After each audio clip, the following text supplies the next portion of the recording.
Good evening, ladies and gentlemen. Welcome to Super Old Game Saturday. If it's a Saturday night, 7 p.m. Eastern Standard Time, or any time on the weekend when the long week is ended, and you're looking for classic game goodness, you're in the right place. I'll promise you that. Tonight we're going to have a little bit of a different show because I said last week we're going to go back to Game Dev Tycoon. I said I'm not going to be ready to do that mentally because of the aspects going on with who was guest when we did that show to start, did that game, I should say, about a year and a half ago. But also because I realized I'm not going to be able to be good enough to be ready to continue on, even my practice. And honestly, this week I've been so insanely busy with stuff, myself personally. Getting stuff actually for the show has been part of that with the aspects and ventures with your local post office and my great neighbors. So yeah, we have the best chat on Twitch in the show, and we also have the best neighbors as it is.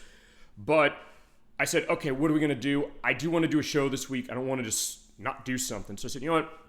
Let me take some time for myself. I actually did upload the edited version of our show from last week just today. So actually, I've been that busy as far as stuff. So like, yeah, I would say the show is a relaxing case. I would say I'm going to give a game specifically when I'm ready and also when, you know, I'll be able to do it for a viewer request or really anything. But I said, you know what am I going to do? I want to do something kind of relaxing, something I don't have to prepare a whole lot for, but I do want to prepare enough, you know, and also give you a little bit of an extra case of it. I think I figured that's what we're going to do tonight because I'm thinking to myself, what am I going to fill this show with? I kind of went back to the Sonic the Hedgehog franchise. We've played stuff of this franchise a lot before, and we played Sonic Heroes earlier this year, and in a couple weeks, we're going back to Sonic Mania for the Encore mode and the Knuckles and Knuckles mode. But I said, I had a couple ideas of what I wanted to do. I said, you know, we haven't played a Game Gear game in quite a bit of time. In fact, I think it's been 3 years since we played the last one, which was Tails Adventure. So I said, you know what? Let's look at Game Gear again. Right now, it's only Sonic stuff for Game Gear. I have the Game Gear myself. It doesn't work. The capacitors are dead. And I don't have a way to stream it to a television. I'll probably get a Reptron 5 for that. But there's also another device that they're making specific. I don't remember the name of it. I'll have down below when I edit this what it is. Because it seemed like it was going to be perfect for that. To also be great to look at as far as it, along with being able to stream it that way without emulating. Because, like, fine, I have stuff. If I can show it originally, I'm going to do that. But if I have to emulate, I'll have to emulate. But I said, all right, tonight we're going to show something a little different. And I got Sonic Origins on Switch to show this. It's also on PlayStation 4, 5, Xbox One, Series S and X, and PC. But I also have a little something extra and something I'm going to be on camera for a little later in the show. Because I got in the mail, after a lot of difficulty with my post office, as I mentioned, my limited run physical copy of Rocket Knight Adventures Resparked, which is based on the Konami franchises, collecting 3 games in this franchise that are insanely rare now. And it's their first re-release ever. So I said, let's take a look at this. I will be on camera to show also the nice things that come in the box.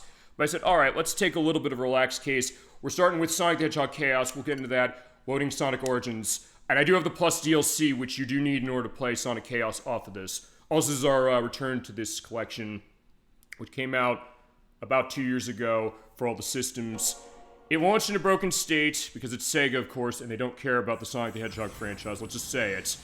And I'm going to be very angry if the Sonic X Shadow Generations game that comes out in October ends up being a disaster. Fine. On Switch is going to be a disaster. I'm going to predict that. You can take that to the bank and go like to the betting track or something, and it'll be true. I'm sorry. But on everything else, maybe not. So we'll see as far as what it is. This collection, when it first came out, just to give a little brief idea, I was playing the Plus concept of this, as we're seeing Sonic swimming in the barrel around the Vago Fortress from Sonic Spinball. And Knuckles saying, like, I'm climbing this mountain, I don't know why, I don't know what this is, and Amy's over there saying, like, ooh, this looks like fun. But, yeah, if they only knew. We'll do Sonic Spinball eventually. But yeah, this collection came with Sonic the Hedgehog 1, CD 2, and Sonic 3 and Knuckles, which were based off, at least these 3 are based off of the mobile versions by Christian Whitehead and Simon Tomley. They then were contracted to do a version of Sonic 3 and Knuckles. They did. They presented it to Sega. They said, we have bugs that are in this. Can we fix these? They said, no, we have to release this on the day of Sonic's birthday that year, which was June 21st, which is when Sonic the Hedgehog 1 launched in 1991. So they said, no, you can't fix it. We're releasing this game already, no matter what. And then after it came out, they said, we didn't, even with the bugs we had that we wanted to fix, that they only let us fix like a year and a half afterwards, we didn't turn in this code. They wrapped this in the Hedgehog engine, which Sega has for Sonic, and it mutilated these games to a certain capacity, including making this one completely broken if you're playing as Tails, and it took them a year and a half to fix it. We go in the Labyrinth Zone with Tails, you go swimming, the game crashes. Yeah, I said when we did Donkey Kong Country, I'll have a link to that show, because I did briefly show this, that this collection is not a complete mess. I take everything I said there back. This collection was definitely a mess, and they have since patched it, they fixed that problem. But, yeah, they really should have treated these games way better, and Sega's constant with this, which is why I'm kind of, stabbing them this way, because I'm like, yeah, enough, Sega. You have to show you care about this franchise, or just kill it already. And I love this franchise, so me saying that is meaning much more. But they did fix it specifically. They did release the Plus DLC, which I got screwed by the way, because I bought this game digitally when they didn't have it physically. For $45 for the Deluxe Edition. They had a bunch of extra things for $5. Then the year after, they said, okay, we're going to make some bug fixes we didn't make the past year. Not that one that crashed the Sonic 1. They didn't make that one until quite a bit after Origins Plus came out. And they said, okay, fine, what we'll do is we'll add this. We'll pay you can pay $10 for this as DLC. So actually, it's more in my case. My loyalty to Sega was slapped in the face, saying, you pay $45, you're paying more than everybody else who waited. And if you went and bought this thing physically, because there is a physical version of this on everything now, the Plus DLC that is 15 megabytes, they could not be asked to put it on to the physical media. And I'm like, I actually had a pre-order on Xbox One. I said, fine, I'll give it another shot. As soon as I heard that, I went to Amazon. I said, I'm canceling my pre-order instantly. I'm not buying it this way. And I used my Play coins on Switch to make sure I paid as little money as possible. Because yeah, if I'm going to do a case like that, I want to get that going. So like, yeah, I'm not happy about this collection because this should have been the best way to play these games. As is, there are definitely some interesting things it does. We'll feasibly show Sonic 2 off with this for some of the things it adds with the mobile version that it ports. It also took something away with the Proto Palace Zone. We showed one and CD already. There's a benefit on CD because in CD's case, they give you the vocalized music from the Japanese version with their actual lyrics and vocals that they didn't have in the 2011 edition. And then this one, there's definitely some interesting stuff they do. They do have to change some stuff because of licensed stuff with the music. So there is that. But they do have some interesting things in this, and with the Plus DLC, what they added specifically is they added the ability to play as Amy Rose in all of the 4 games. They added the ability to play as Knuckles in Sonic CD. They did not add the ability to play as Sonic and Tails in Sonic CD, which was definitely a big disappointment and a big missed opportunity. Though I'm going to assume somebody's modded PC version to make that happen. But then the other thing they did is they also added a few things. They had Surprise Mode. These are basically in-game achievements. You get these for doing things like playing a Game Gear title, using the jumping hammer tag of Amy, because that's what she'll play, and we can show that up at some points. Play as Amy and destroy the Metal Sonic Hologram Sonic CD. Clear stage as Amy and Tails in Sonic 2. Stage as Amy in Sonic 3 and Knuckles. The hardest, which is finding the statue in Wacky Workbench Zone with Amy or Knuckles in Sonic CD. Use the climbing ability in Sonic CD of Knuckles, the glide ability in that. Get a future or good future on a level in Sonic CD as Knuckles and beat the level, and clear boss battles Amy, I think, in anything. You do these, you get this picture as far as what the celebration of Sonic should have been. Something joyous as opposed to a case where Sega's, not treating this game with the respect they should, or this franchise that way. But they also gave you Game Gear games, which of course, true to form, they fucked this up too initially, because what happened is that they didn't emulate the audio correctly. They output it to stereo, from what I understand, when these games were set in mono.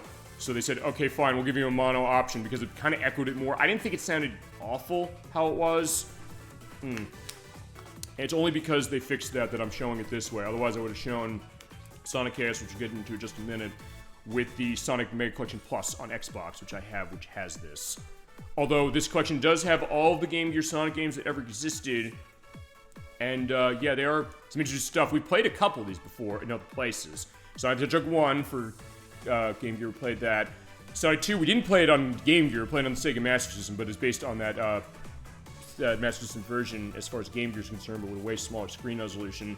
The sequel to this game, which is Sonic Chaos, and then the sequel to that game, which is going to be Sonic Triple Trouble. We'll get to that eventually. We get everything else, and Tails Adventure, which is, to me, is the best game Game Gear ever got. I love this game. We played it before. Link to the show. We did it. Will be below, and all that stuff. Also, Labyrinth, Sonic Blast, both versions of Mean Bean Machine from Game Gear, I should say.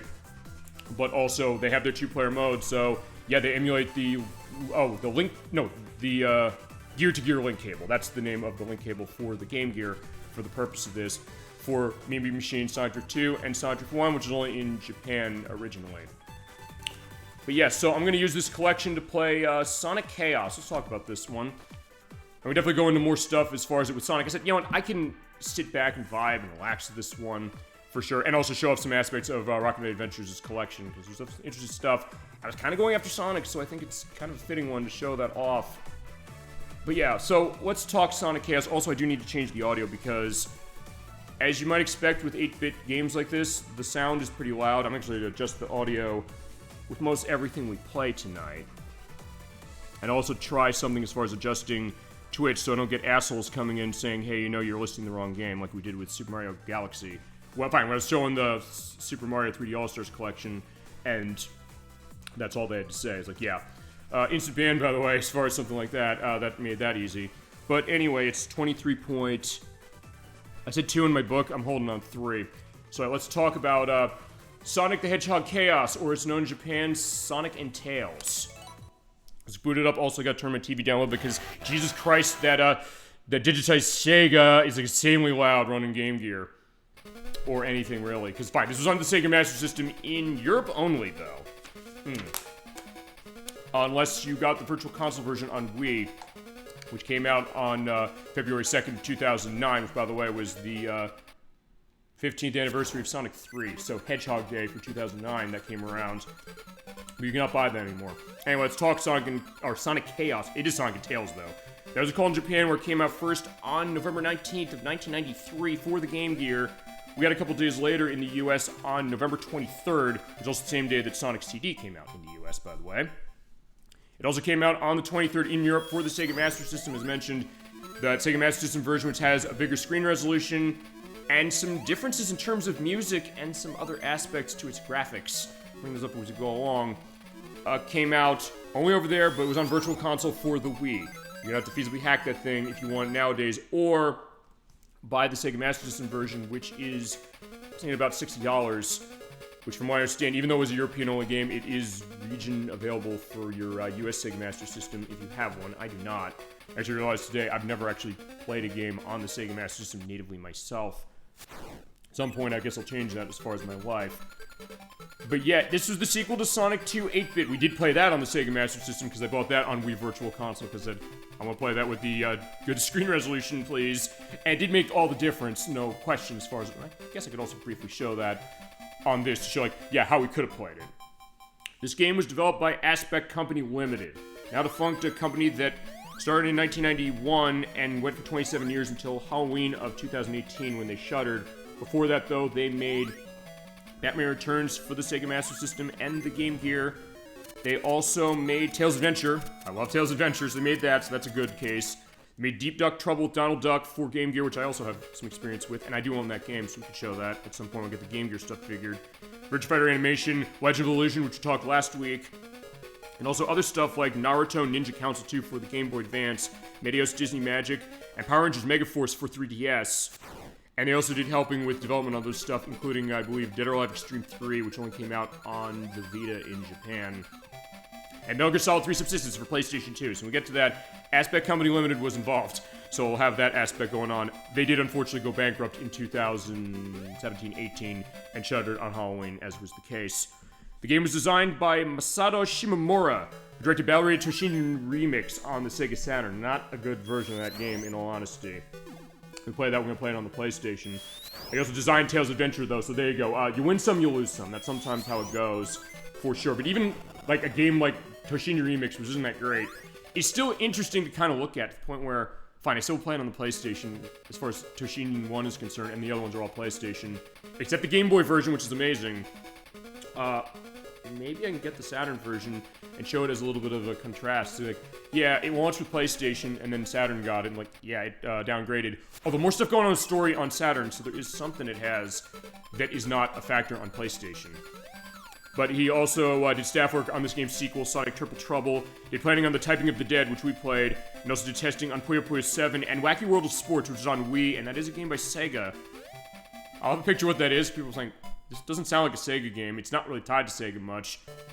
From what I understand, it kind of was an aspect of the Wii shovelware concept of getting minigame collections everywhere, but compared to stuff like Wii Sports and WarioWare Smooth Moves is the Wii game, and other stuff that was really high quality, like, yeah, not so hot from what I understand, but I haven't played it, so I can't speak, and I'll be fair at least.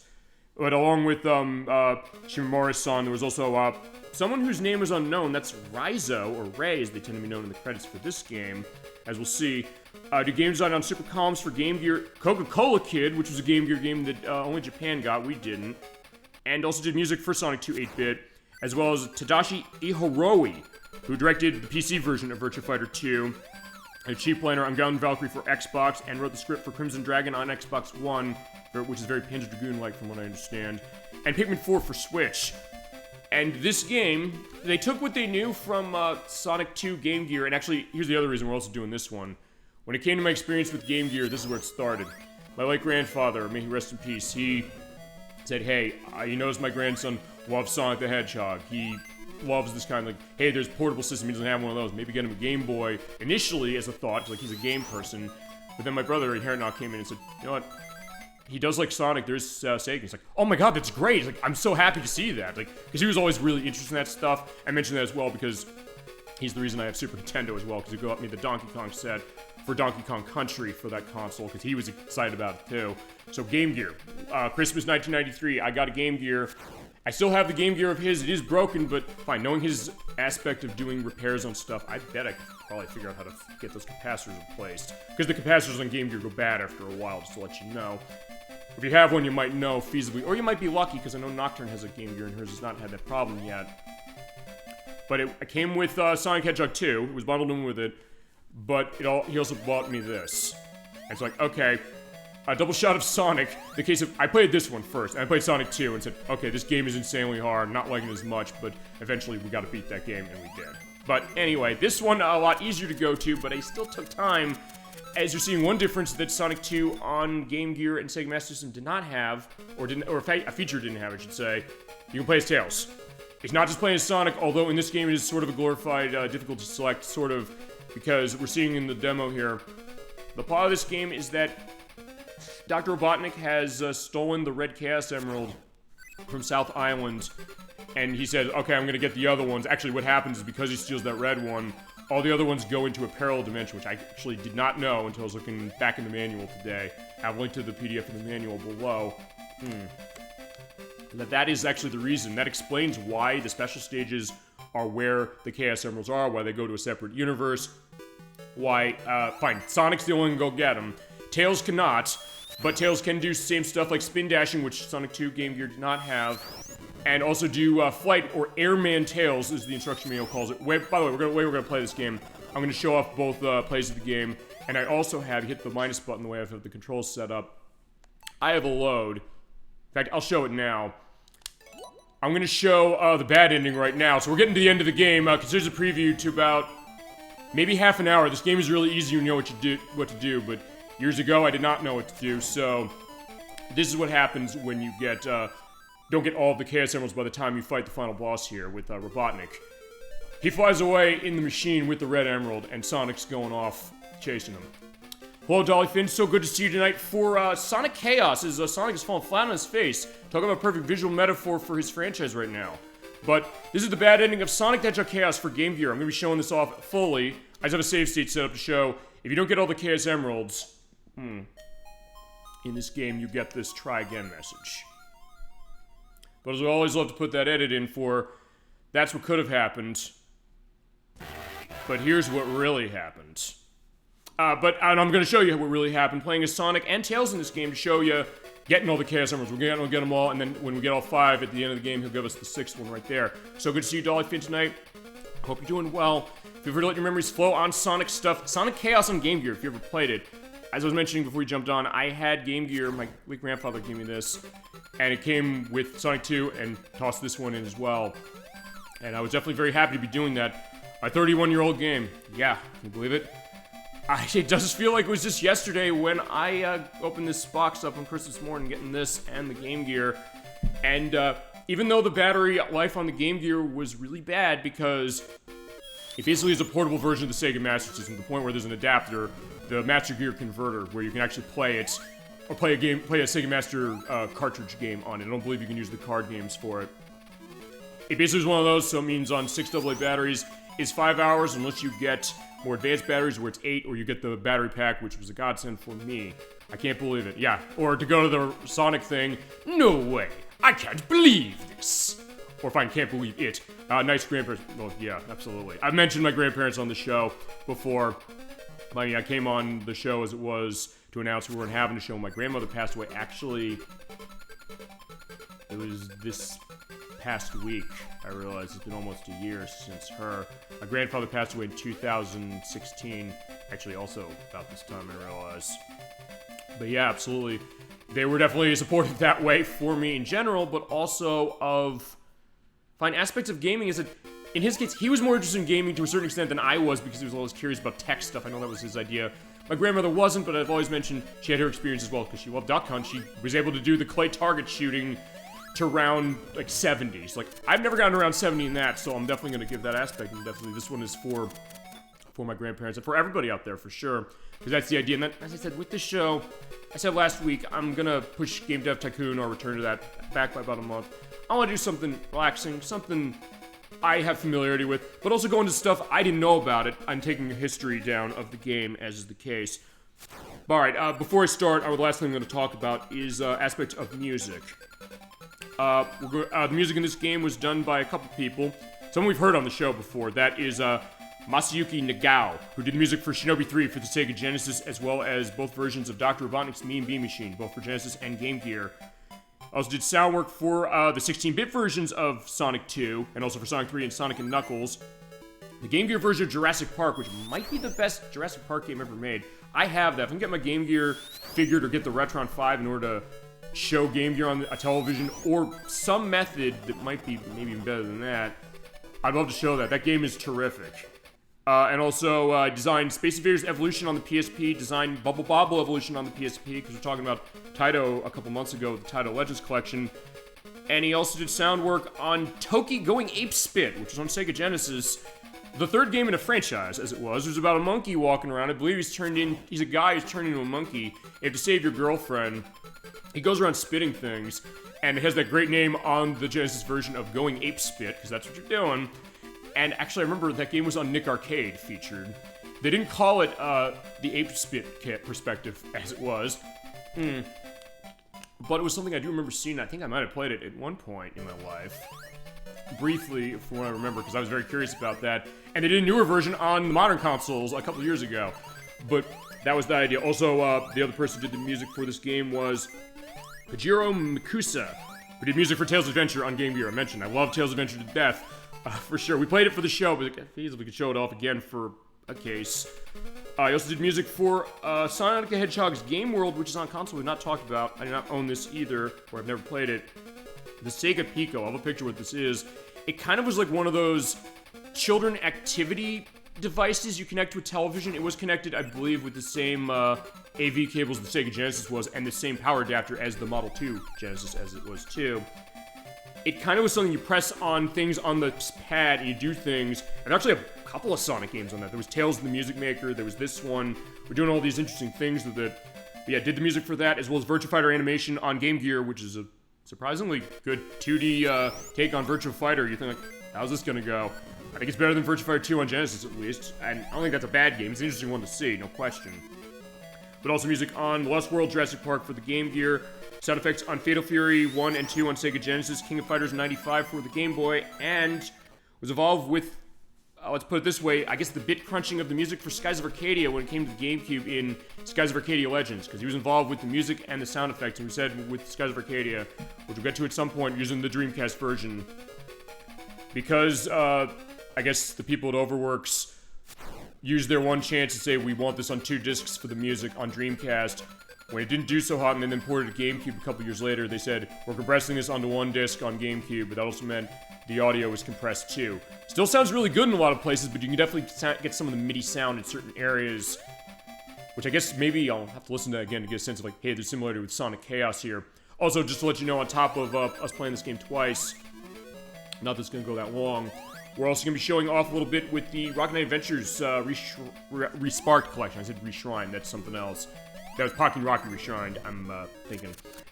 Yeah, we're going to show that. And also there are secret codes in this game. We'll show those off a little later. But let's get ourselves started, because I've been wasting too much time. So yeah, with us running off, here we go on the title screen with Sonic the Hedgehog Chaos, as Dolly Finn said, released 31 years ago on November 23rd, 1993 for the Game Gear. So, alright, let's get ourselves started. Feel free to go into anything else you've got, gaming-wise, anything else. We're an open book on the show. Sit back, relax. It's so good to have you, Dolly Finn, as always. And, of course, part of the best chat on Twitch, no question. So, for this game, you have your option to play as Sonic or Tails. Now, it's kind of a difficulty select to a certain extent, but it's also the case that with Sonic, you have to use that in order to beat the game completely, because Sonic's the only character here that can get all of the Chaos Emeralds, get any of the Chaos Emeralds. Tails cannot. This game's sequel, Sonic Triple Trouble, would fix that, where you can get the emeralds with both the characters if you so desire. Sonic's case, he starts with only 3 lives, no continues, and the cost for continues, or earning of continues, is every 50,000 points. But he does have some unique moves, unique item, and of course the special stage, we're going to show all those off. With Tails, this was his first playable appearance as far as having the abilities that he's known for in any game in this series. But he is the easy mode in the sense that he has 5 lives to start. He starts with 3 continues. You do have a max of 4, but if you keep your score going, you'll be fine. And also, you get continues easier with Tails because every 30,000 points is the case of a continue for him. He can fly in this game. This is the first game that Tails could fly in. He could not fly in Sonic 2 originally until the version actually that's in Sonic Origins Plus that we're using on Switch to play this.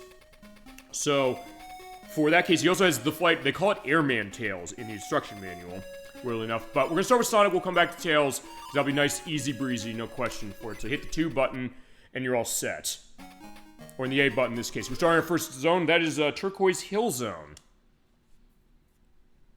Okay, so, same deal as classic Sonics, you just go left and right, collect rings, and every 100 rings gets you a life. But in this one, when you're Sonic, you get 100 rings, you go to the special stage. You also complete the level instantly to do that. We're going to start that way. So, also I'm jumping on that is the Rocket Shoe.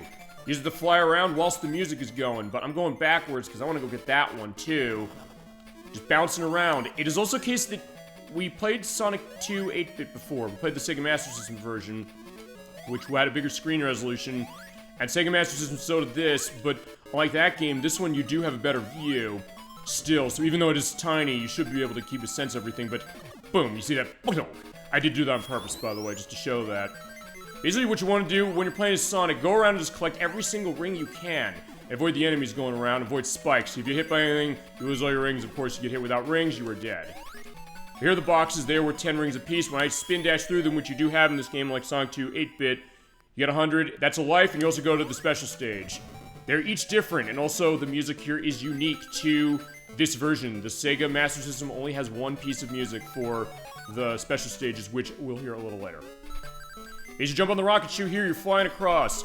The big rings give you 10 rings, and it means that you get to 100 rings a lot faster. And also, just like Sonic 2, the rings reset, so that means that when you go to 0, we'll get to 100, it counts as 0 as opposed to 100. So it's only run on 2 digits. You do get this nice playful music again, exclusive to the Game Gear version.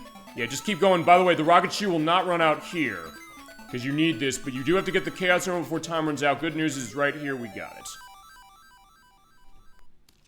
As I said, with 31 years of experience of this game under my belt,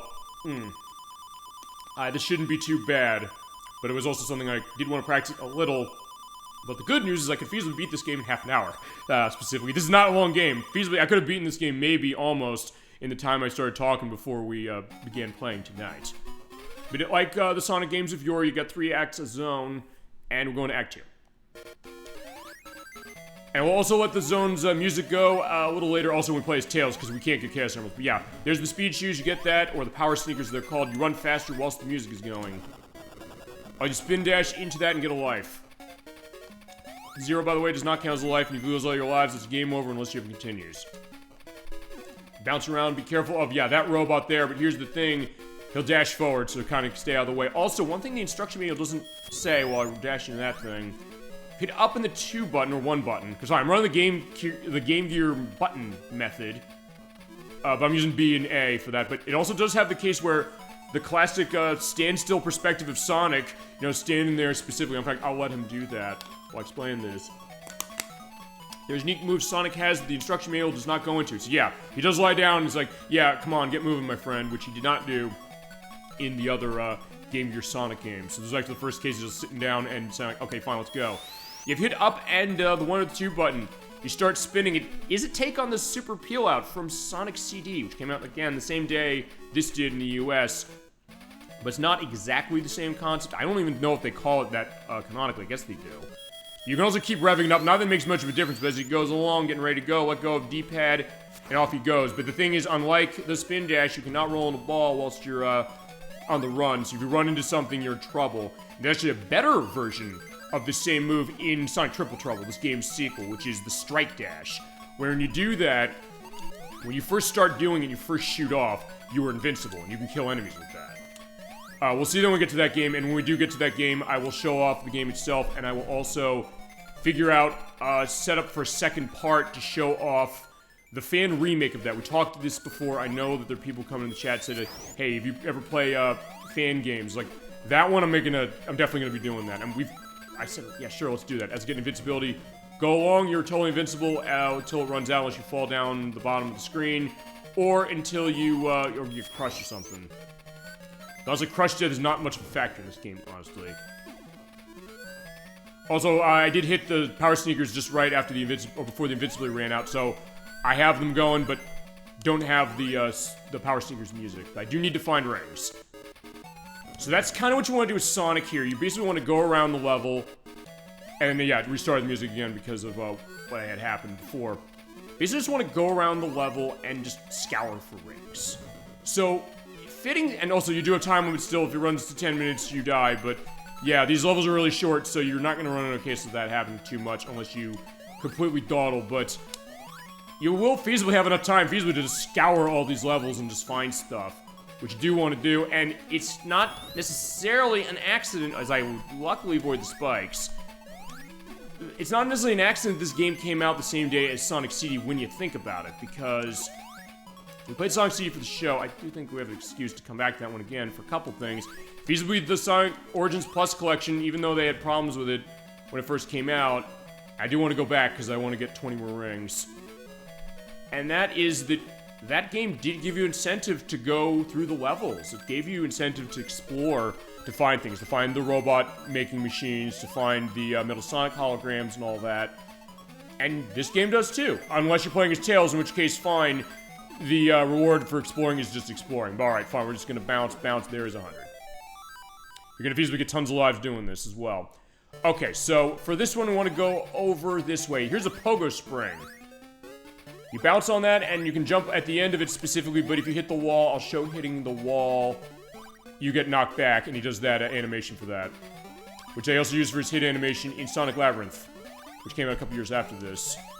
Okay, so this one, you do want to just jump up this way. You do have to know where you're going, and it's not easy to tell that, but if you hit that box with the watch on it, there's a time stop, so you do have perspectives of getting that, and you can... Oh, shit, I gotta go back and get that. Because, yeah, it stops the timer, so you do have time to move. It stops it for about...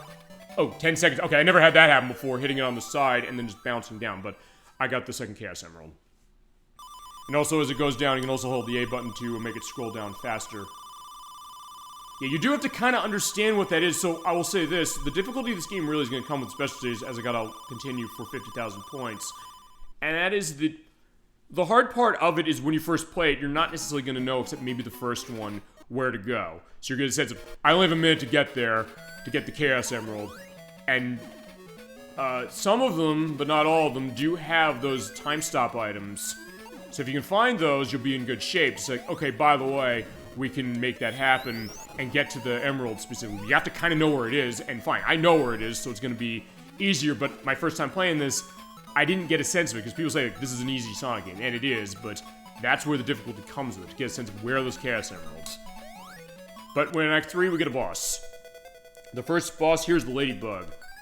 You can jump on its back, and it's a spring, but the other thing you can do is, either spin dash into it or roll into it, and they have a little bit of a 3D perspective as you see the sprite turning, which is pretty nice to see. Hit this 5 times, and you win. There you go. Not too bad. And off you shoot. So there we go. So that is Turquoise Hill done.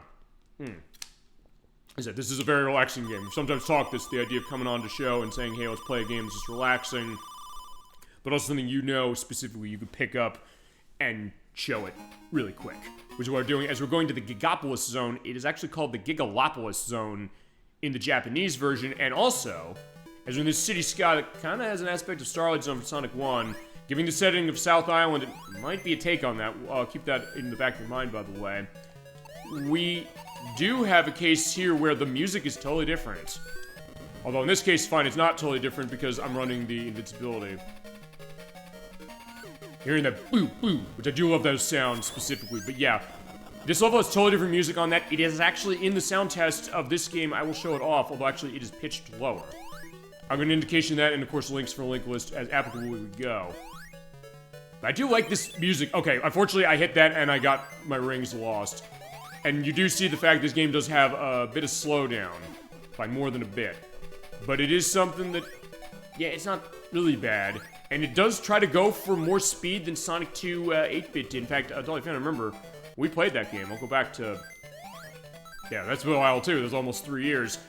I remember you said something kind of astute. We played that shit. Okay, unfortunately, I knew that enemy was there. It was like, could I roll and avoid it? Because the thing with this is you have to kind of run across this and then jump off. Because if you slow down too much, you're going to run, or you're going to fall. In fact, I'll show that. It's like this. At the end. Okay, yeah, fine. Never mind. I guess you can stand on it. I never knew you could stand on it. You're supposed... I don't know why that happened. Thank God I got that on tape. You're just supposed to move, and fine, there you go. Okay, so fine, I guess I got stuck in the stand state. Okay, I never knew you could do that. What you usually want to do is basically run and jump, and for getting the rings on that, you gotta keep running, you have to go fast enough, otherwise you're just gonna fall down, even if you are running, like that. And then onto the spikes, unfortunately. And I'm dead. And this game does not have checkpoints, but the levels are small enough you don't need them. At least not usually. In fact, weird enough, only 3 of the Game Gear Sonic games have checkpoints to them, which are Sonic 1, Sonic Triple Trouble, and Sonic Blast, which was the last Sonic game that came out on this console. But yeah, I was gonna say, Dolphin, you said something very astute when we played Sonic 2 8-bit, so I want to bring that up. And you said, when we were playing that, you said, whoa, oh crap. Did you hear that sound from Game Gear when you lose rings? And not a whole of them pop out, so yeah, it was not a good case of me hitting that. But anyway, you said that... I probably should say it quick, lest I get hit by something again. Fine, I'll get the invincibility, now we can I don't have to worry about that.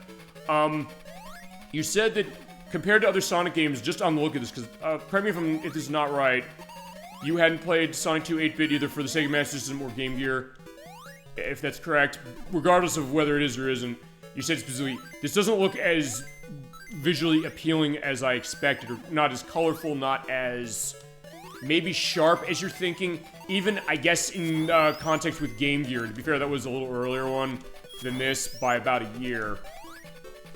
But this one, I think their thought was like, hey, we want to make it a little more like the Sonics of the consoles. In fact, I think they did say the code name of this was Sonic the Hedgehog 3. Even though Sonic 3 didn't have a Game Gear version, they kind of treated this as that, even though it is its own game.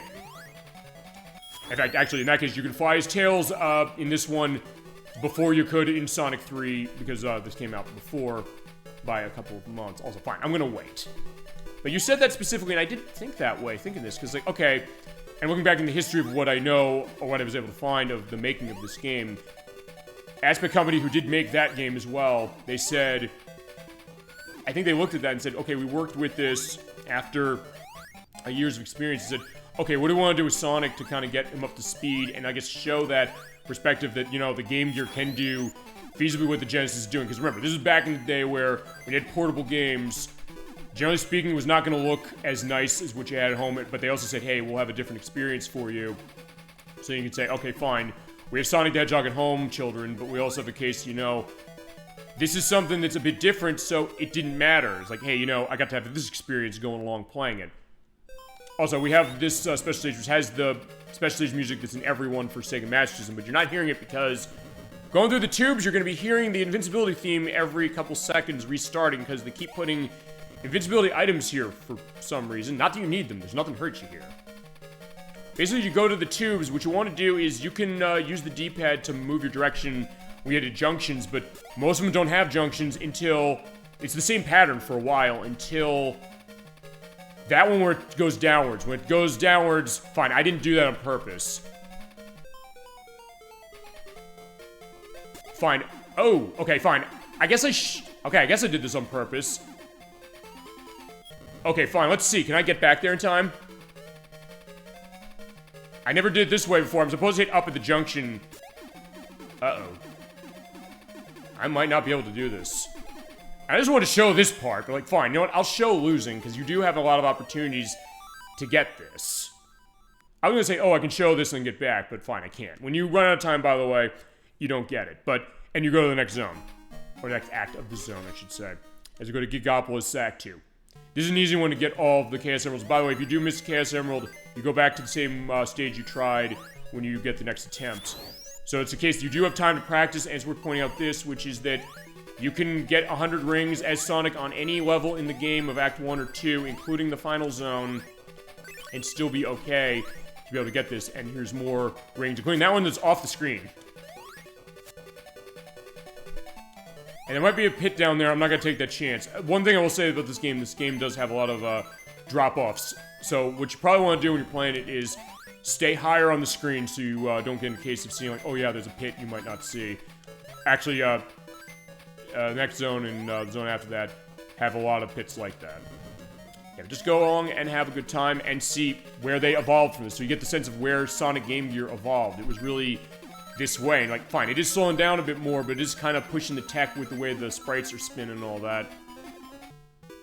And this was, I think, the start of the perspective of being able to get Sonic going on Game Gear with the look that you had on the Genesis, but also with a unique experience to me. Like, yeah, you know what? I could feasibly wait till I get home to play Sonic 1 or 2, or later 3 in Sonic & Knuckles, but then the case that, hey, on Game Gear, it's worth feasibly plugging that thing into the wall when I'm at home to play some of these, because it's a unique experience that is varying itself up with different things to kind of make it stand out. And it's also, I guess, in one way, why it kind of gets me a little down when people dog the Game Gear Sonic games, because I think there's some good ones in there. There are definitely some weird ones. You hold up at this junction, by the way, and the Emerald is over here. I didn't do that before on purpose, but like, fine. At this point, no use wasting time. But the idea that when you really look at some of those Game Gear Sonic games, not all of them are great. Admittedly, Sonic Blast is not that great. Sonic Spinball in this thing is kind of a mess. Or fine, it's not kind of a mess, it is a mess. And Tails Sky Patrol didn't get released here, probably for a reason.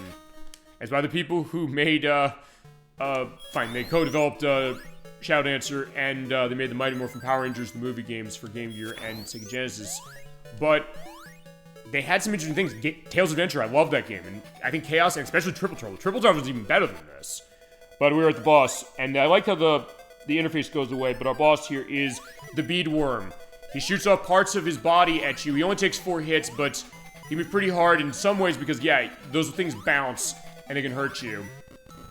And, by the way, consider the preview to when we come back to Sonic Mania in a couple weeks, because that boss is in Sonic Mania. We didn't... Okay, we sort of saw it. We fly over Mirage Saloon with Sonic and Tails.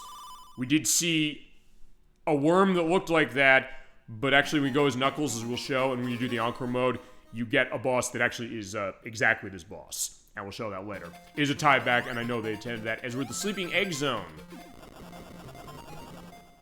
With this very chill music. Actually, this is a very chill soundtrack as far as how it was, but it does have some nice beats to it. But also another thing is that, again, the Sega Master System versions of, actually, you know what? Fine. I said that, Gigapolis has completely different music on Game Gear, which it does. Every other level except the last one, has similar music, but then they pitch it differently. And I think, from what I understand, part of that had to do with the fact of how the audio tech of the Sega Master System and Game Gear were. They're similar, but there's definitely some differences. And honestly, with this game, you can kind of tell it. And I don't want to go there. There's also some drop-offs, so I gotta be careful as I go along. I also have in the link list, I'll have the Sega Master System soundtrack as a comparison. Because most of them are similar, except that Gigapolis Zone thing, or Gigalopolis. And we're almost at the end of the level, so I do want to try and find where the other rings are. Fine, there's a box. And it is 10 rings when you bust a box, as always. And I'm trying to remember, is there... Oh no, that's the end of the level. By the way, if I go too far to the right, that means that we're not... I'm gonna be locked in, so... And okay, fine, I'll say this. Even though this game does have a better screen resolution than Sonic 2, in the sense that, hey, you can see more, is a case that because it's more limited this way, you sometimes can't see what's down there below. Not completely, but in that case, fine. I'll grab that there. I'll show this with Tails, because he can fly. Okay, now this is actually one of the hardest ones. Keep running to start. And look for those time items. There are a couple of them, and they're kind of hidden along the path if you don't know where to look. So one thing you do is spin dash through here to go through the wall. You'll get to the end of the wall, jump. Alright, then do that there.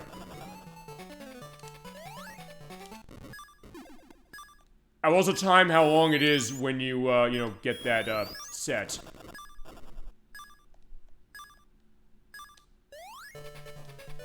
Oh shit, I forgot. That's the other thing. There's a pit here. Crap.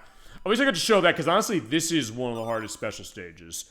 The last one is hard if you don't know where to go. If you do know where to go, you can get a massive time bonus off of it. But, fine. Okay, I couldn't do that one, so we're gonna try again in Sleeping Egg Act 2. I'll make sure we get all the Chaos Emeralds. I will not, stop until we do. You have to do that as you get the Pogo Springs. Again, first game in the franchise to have them, and they were actually planning to have these in, fine, first stage is not a special stage to say, to have these. They were initially planning these in Sonic 2 8-bit, which I actually did not know until I was doing my research on it. I mean, I was doing the notes today. That's how busy I was to do this, so I said, fine. Along with the other reasons I explained for not doing Game Dev Tycoon this week, and not being in a case where thing like I'm in good enough practice to get anywhere, I said, fine, that's why I pulled this one out. Hey, everybody. Hey, Lekfors. So good to see you tonight for a mystery show. I said last week, I said, we do Game Dev Tycoon this week. I said, I'm not ready to do it. I'm insanely busy, too, this week. So I said, fine, I'm pulling out something as a mystery. I got Sonic the Hedgehog Chaos for Game Gear. I'm running it through Sonic Origins Plus on Switch, specifically, to play. Hope you're doing well. Thank you so much for stopping by the show. Good to see you. Hope you've been doing well. Feel free to memories flow on Sonic Chaos. You played it because it is 31 years old, as Dolly Finn was saying earlier. So good to have you, and hope you've been doing all right. I just feel like, hey, you know, to come to a show, I didn't want to not do a show this week. I said, fine, we're doing a show, but I want to make sure that I can do something they'll be ready for, that I can just kind of pull off quick. Also, I do want to get the rocket ship. Because I have to go over the pit there. Don't make the same mistake I made before, which is falling down and being tossed out of the special stage. Because you have to get all the special stages in order to get the good ending. I showed earlier what the bad ending looks like. Just keep going down the way. And this is the Game Gear version we're playing. I was mentioning also before we jumped on, there's differences with that Sega Master System version, which was Europe only, except for the Wii Virtual Console version that you can no longer get. But in order to get this Chaos Emerald and special stage done, jump on the rocket shoe there and fly up the top to get the Silver Emerald. Okay. And as I was mentioning before, also before we jumped on, my experience with this one is I got Game Gear because of my grandparents in, my grandfather in particular, in 1993. So Christmas morning I opened up Game Gear with Sonic 2, 8-bit, and then this one. So it does have a very special place in my heart, no question. Probably not my favorite of the Game Gear Sonic games, but it's still pretty solid, and there's some interesting stuff to it, and some interesting backgrounds, including the fact that one of the people who did the music on it did music for Shinobi 3 and Dr. Robotnik's Mean Bean Machine, which I did not know. I do need to get rings, though, because we're at the boss here. Well, actually, yeah, okay, I can go, but, like, fine. Actually, my control's sort of locked in the sense that I was rolling and I couldn't jump, although that actually is intended. It's not like it's a bug in the game. In that case, I just went too fast to fall off. Fine, I'm gonna run this way, because there is a ring box. Okay, yeah, actually, in that case, I will also show the hidden area, which is down here. You jump on the blocks, get invincibility, you can use that this way. I thought there was a life here, but like, I guess not. I'm thinking something else. Fine, there's another ring box. As we're fighting the boss here, that is the bouncy boss robot. You only have to hit him 6 times, but you have to hit him specifically when he's, when he's bouncing like that and on the screen, so you actually have to see him flash. You have to hit him 6 times that way. If you bounce off him either on the bottom or anywhere else, you're not getting a hit registered. But it actually is a good thing, because it means that you can sort of be in position. But it's actually kind of surprisingly hard, so what you want to do is you're getting in case of getting shot, just to kind of stay off to the side, but there you go, got him. Usually what I'll also do is like I'll bounce up on top of him, but he'll go off screen to show her earlier on. And then what happens is that he'll come down, but usually won't get credit for the hit. Sometimes you might want to go backwards and behind him if you want to do that. But there we go, we are done for the Sleeping Egg Zone. And next up, we are going to the Mecha Green Hill Zone, which according to the lore of this game, according to the Japanese manual, or the Japanese version specifically, this game is taking place on South Island. Actually, that is canonical to the US version as well, but in the Japanese version, they said specifically, this is Green Hill Zone for Sonic 1, if Robotnik took it over and mechanized it. So I guess a takeoff a little bit on, I guess, like the good future, bad future stuff of Sonic CD, sort of. Not least of which, because this came out, ouch, the same day that Sonic CD came out, in the US at least. With this music that's sort of a remix of the Green Hill Zone from Sonic 2 8-bit, which in and of itself is a remix of You Can Do Anything from Sonic CD. So, there you go. And like Sonic CD, because I... Oh, whoa, go back. Wait, can I... I just want to make sure I can make that fall back. Oh, crap. Yeah, you get a lot of bottomless pits in this game, and this zone is definitely one of the places you're seeing it the most. Okay, so yeah, we can go that way. So yeah, it all kind of connects a little bit, and like Sonic CD, it does kind of give you an incentive to explore the levels when you're Sonic, because yeah, 100 rings here gets you special stage. We only have one more left to go. Falling down here is fine, but also here's the other thing. Those platforms, they will fall. Sometimes they'll fall in the bottomless pit. There it will not. Good luck finding which pits they do that with, because yeah, the platforms will go away, and this level will screw with you because of the fact that sometimes those platforms will move you up to get crushed. Which I guess, lore-wise, now that I know that, like, fine, I guess that's why. Like, Robotnik, like, fine, I'm gonna kill Sonic by destroying Green Hill Zone. And also going into, I think they say it's like metallic goop or something. The US manual says something about that, I think. Uh-oh. Shit! Yeah, thank God I have 12 lives, but still, like, yeah, that's gonna be a little bit of an annoyance, and I'll say this, honestly, for this game, I usually take the top path as it is. And also, usually, I have all the Chaos Emeralds by now, but I didn't do one of the special stages right, so I have to do it now. I usually don't get the rings on this stage. So I was like, I don't know where they are. I was doing on my test play for this. Okay, where are the 100 rings? They're enough, but I have to kind of just search around and go. But I enjoyed the interesting sights, including the fact that in the Sega Master System version, it is... Okay, yeah, that platform there... Okay, fine. Me falling off dying. That was my fault, because I didn't run fast enough on this. But that platform will crush you. It will raise up and it'll eventually crush you. But, okay, fine. Let's keep going. The other thing I might want to do is say, like, screw it, I'll wait till the next zone in order to do this. But I kind of want to. And the reason, by the way, if you're wondering I'm falling because if you don't run fast enough across those, I guess, I don't know, what are these? Let me stop here. I don't know, like, not Lego blocks, so like, I don't know, metallic grate or something. If you're not running fast enough, you will fall. Or if you stop, you'll fall. But I found a glitch earlier in the show tonight that made it so that, where you would be able to feasibly stand on that thing forever. But that's not intended. You're not supposed to be able to do that. Okay, so let me go back this way. Yeah, because I know that I will not fall anywhere here. Well, fine. So I have to start running fast, specifically. So that's the idea of that. I mean, I could feasibly also use, and probably should use this, jumping up here. The manual doesn't refer to you having this. The super peel out from Sonic CD. I guess so, because it's same deal. Up in the jump button, and you shoot off with that perspective. Okay, there we go. So yeah, I'll use the pogo spring. Oh, yeah, but unfortunately I bounced on the back of the, I don't remember the name of that badnik is. I'll have the name down below of what it is. Yeah, because it has a spring on the back. So in that case, yeah, that's it. Just keep collecting the rings. That's kind of how I played this game. Just go around, like, as soon as I see a ring, get it. It's pretty fun, or I might say... Oh, okay, no, right, I forgot. Okay, go to the left. Let's just go, run. Oh, shit! Okay, I've never seen him bounce that way before. Alright, fine. You know what? I'm gonna go to the next zone. Sorry. But you do have the panel at the end. At least I can show this now. I also show his tails. I'm playing his tails as well. When you get the panel at the end, depending on your rings, and we've also on time, which they show in kilometers per hour, and the Japanese version, there was a contest based upon that for Turquoise Hill Zone, where there's a code that was exclusive to that version. If you got a fast enough time, you were able to put a code in, get a generated code for the purpose of entering a contest that was Japan only. They cut that code out of our version. And there's not a regional ability to select for this one. But hold that thought, because it's something I got later that I will show off specifically. Okay, fine, there's the rocket shoe. This level's a little cramped to show that. Okay, good. Whoa.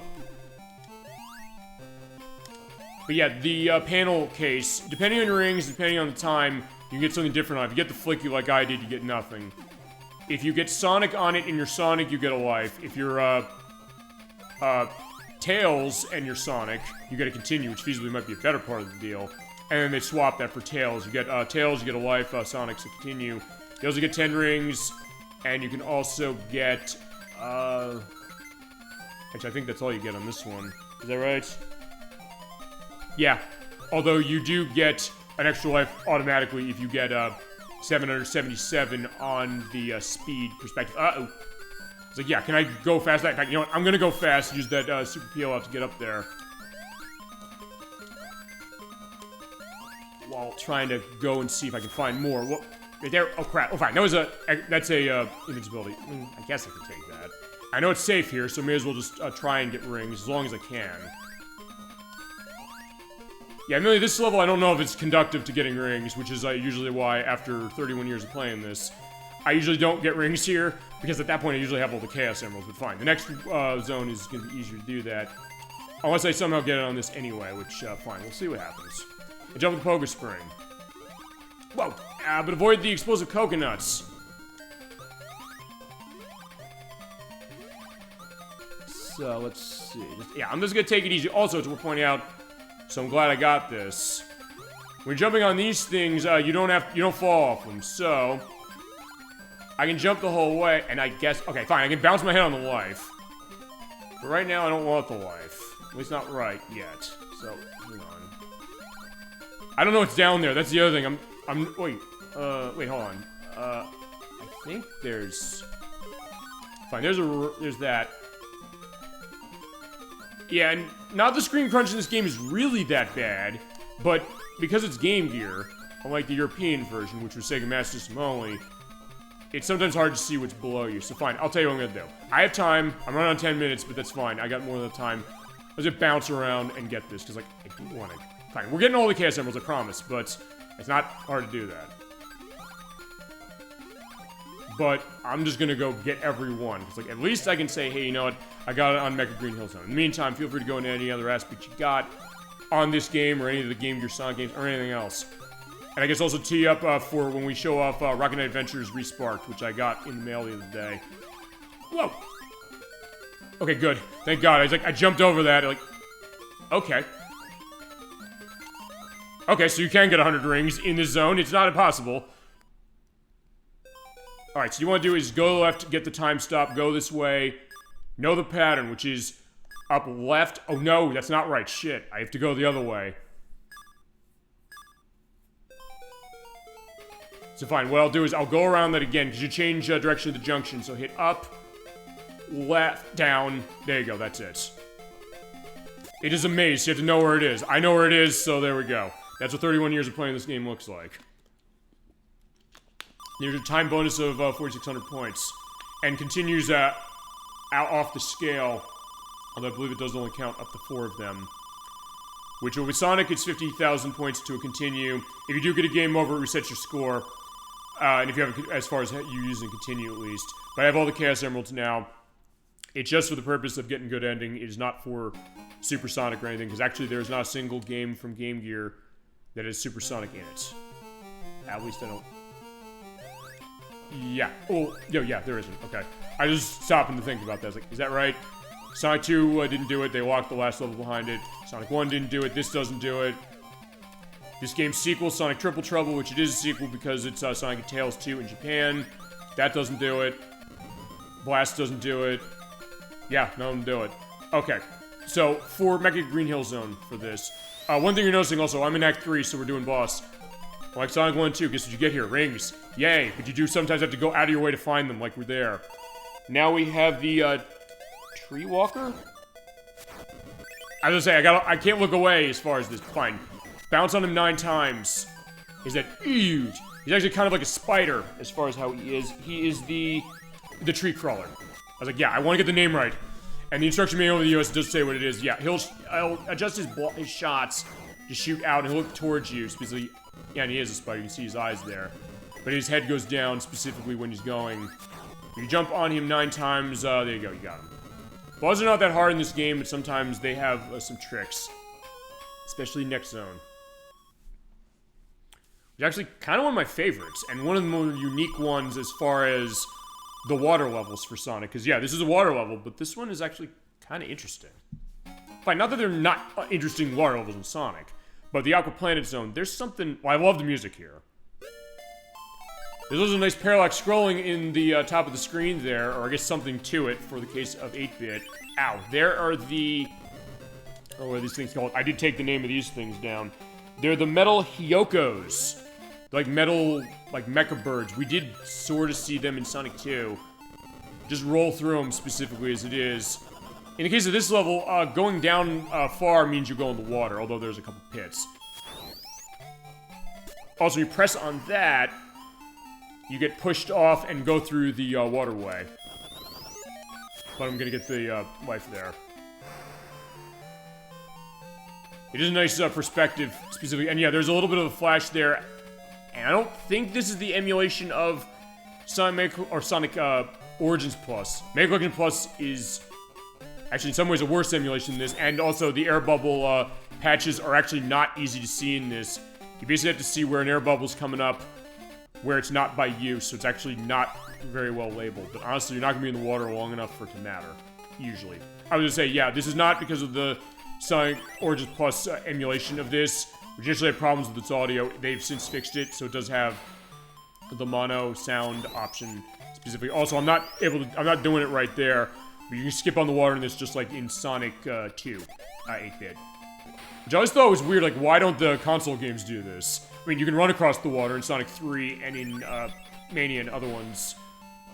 But, yeah, you do get pushed specifically. Yeah, I'm not gonna go get that ring. I was gonna disappear. But I always thought that was cool with the Game Gear games. So it goes to the idea that, hey, when you had Game Gear, fine, I grew up with Game Gear. I've said that before, and this is another reflection of that. Also, it's been so long since we've done some Game Gear, so we're doing this now. It's something that, fine, I had the console Sonic games at home.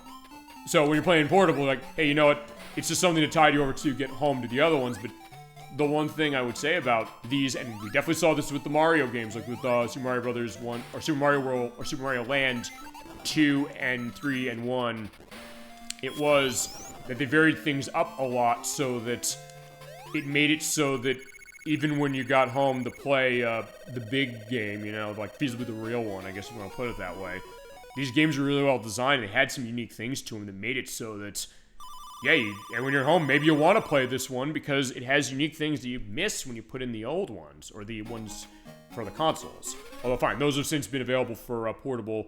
And this is now on consoles as far as Sonic Mega Collection Plus on PS2 and Xbox, and on all the consoles for the Origins Plus and PC and Switch. So fine, it's a portable game that's on a console that's also portable again, so there you go. And with feasibly better battery life than it had on Game Gear. But actually, one thing to point out, actually, and you're probably wondering this, which is why I picked to use Origins Plus for this. Well, because I have the Rocket Knight Adventures Respark thing we'll show later, but also because this actually emulates the audio a little better than Mega Collection Plus by a tad. Not by much, but like the crashing box, the toot-toot. Yeah, that's actually emulated weird as far as it goes in the other releases of the Game Gear games. Actually, it was not until 3DS Virtual Console when they ported every single one of these over to Virtual Console. Yeah, by the way, right, I forgot, it was also on that. Can't get it there anymore, but yeah, this is on 3DS Virtual Console as well. But yeah, with that one, they did emulate that sound properly. It's fine. As someone who grew up with these, like, wait, that doesn't sound right. In fact, we showed that when we played Tales of Adventure, because I used Sonic Gems Collection on GameCube to play it. But outside of that, they are still really good ports. As we're going through this pretty quick, because this game's not long. It's not difficult when you know what you're doing. It's really the special stages. I'm doing the hard part of the game first, because we're running a Sonic, because I can get the KS Emeralds. Also, we're at Act 3. Boss here takes a lot of hits to take down, so what you want to do is get the invincibility and spin dash through here. Because this is the only place the ring is. Otherwise, you're going to fight this with no rings. And this is not an easy one to fight with no rings. So the metal Hyokos that are coming out specifically, jump on them twice. There's 6 of them, I believe. Yeah, there you go. Now we have the Spherobot. He takes 17 hits. Yeah, so a lot for Sonic. It's like, in fact, I think it's more than, or almost more than all the bosses in this game put together. Well, fine, except the last one. They just jump like this and you got him, but when he goes, you know, cross-eyed like that, There's one other thing he does. He opens up, and then Hyoko's shoot out, and they shoot out as missiles. If you're going no rings on this, yeah, this is where you're gonna die, most likely. And when it comes down again, hit him in the feet. Uh-oh, shit. Oh, I did get the ring, thank God. What you're supposed to do is, when his feet are down like that, hit him one more time and you get him. That actually was a pretty hard boss for me when I was growing up, because I didn't know where the rings were. I was like, wait, this is like Sonic 2 8-bit where there's no rings, right? It's like every other level had, or Act 3 had, rings available. Is this the case where this one doesn't? But the answer is, no, it does, so you have to go find it. As we're at the Electric Egg Zone, this is the last zone of the game. Also, like Sonic CD, one thing is that if you get all the Chaos Emeralds yet when you come here, you can come here and get 100 rings and you'll go into the special stage. Which actually, I don't think I knew until I did my audio tests and everything today. Also, you have the nice detail of the spikes kind of moving, which actually is something that some of the console games went. And you also go in the cart. You have to usually jump out of it because otherwise you're going to fall into a pit. But also have fun with tubes. I like the ones in the special stage, you can direct them when you get to junctions when they have them. And also, this is very relaxing music for the case of the hour in this metal factory with like EEPROM computer chips and things like that, and electric perspectives on the sides. Yeah, that's what it is. Like, yeah, in fact, it's a circuit board. In fact, I never really stopped and looked at that specifically, or seeing like the little chips there. Also, you have the conveyor belts and the lasers. And there's also lasers that are set to buttons. We'll show this in a little bit.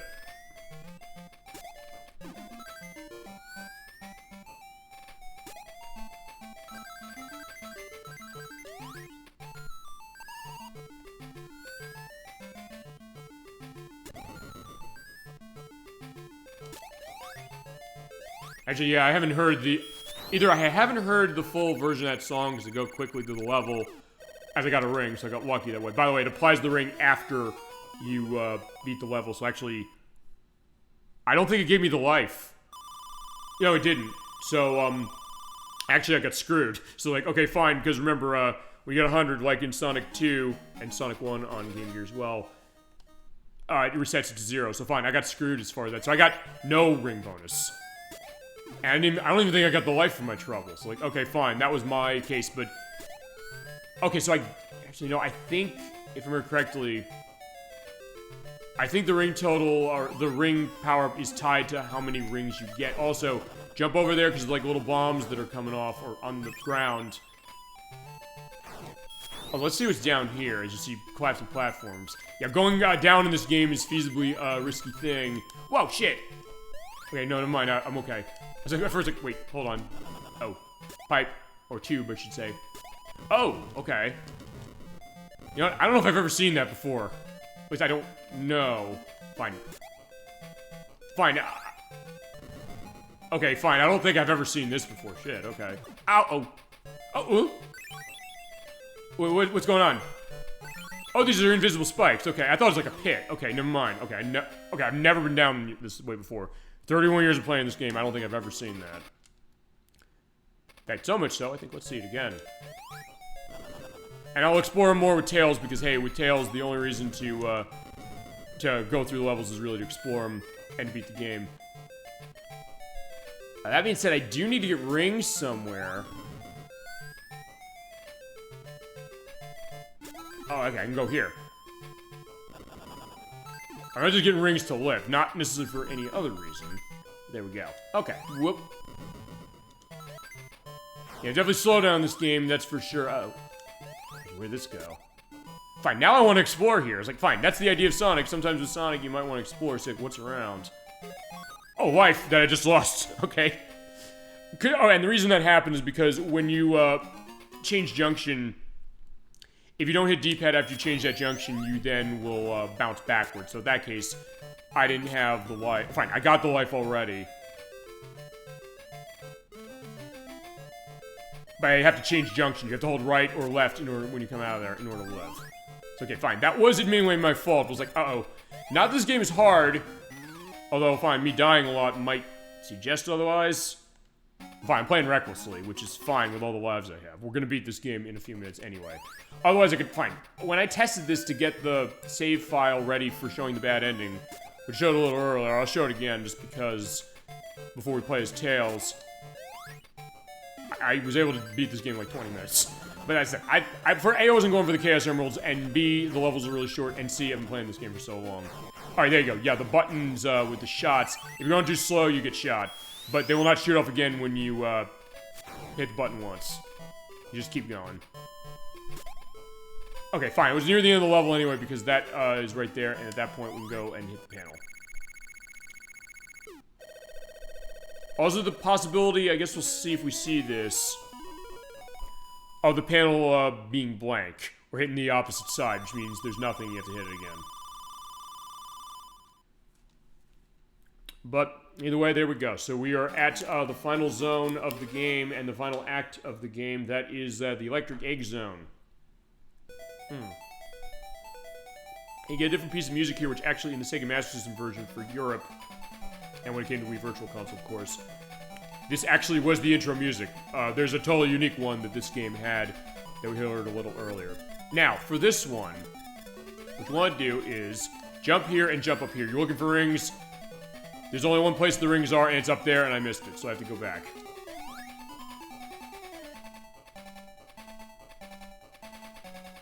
In fact, so much so, I'm gonna go this way. Also, I want to see something.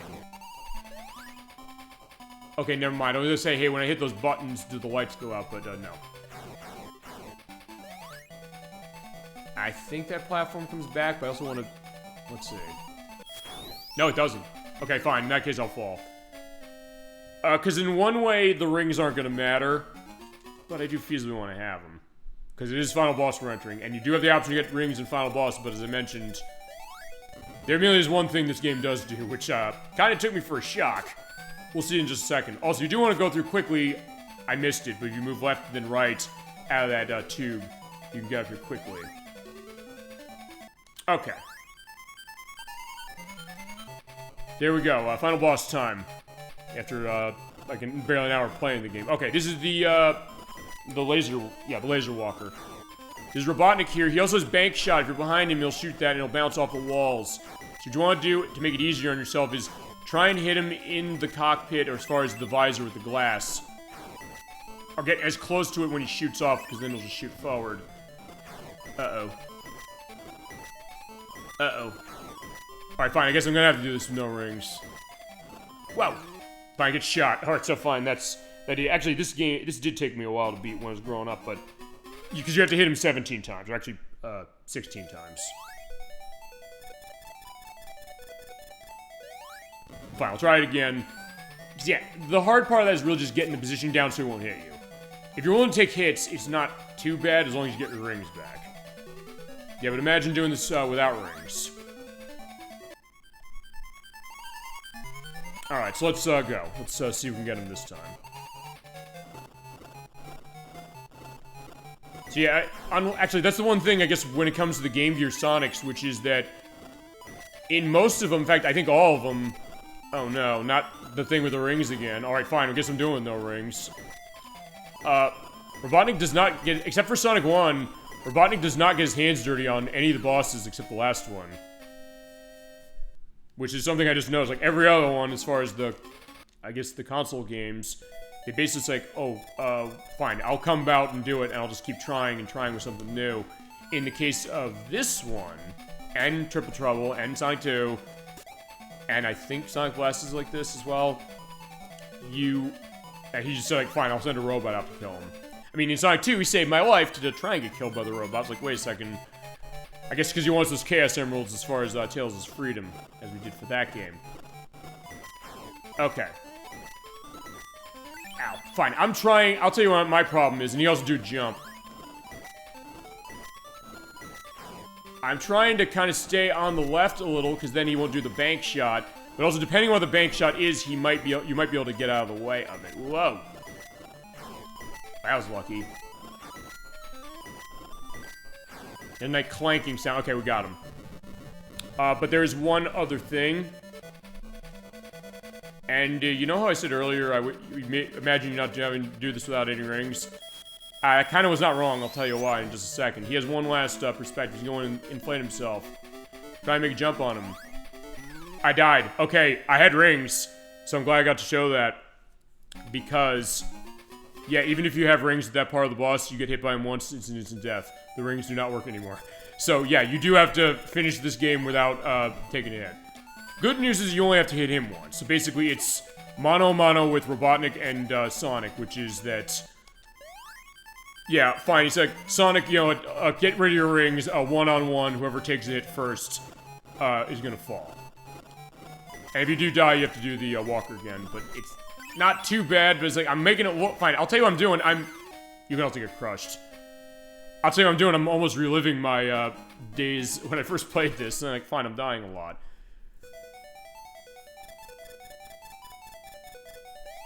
But if nothing else, I guess it's showing that idea. It's like, that's also why I said, fine, I'll do this game. It's like, I know I can do this.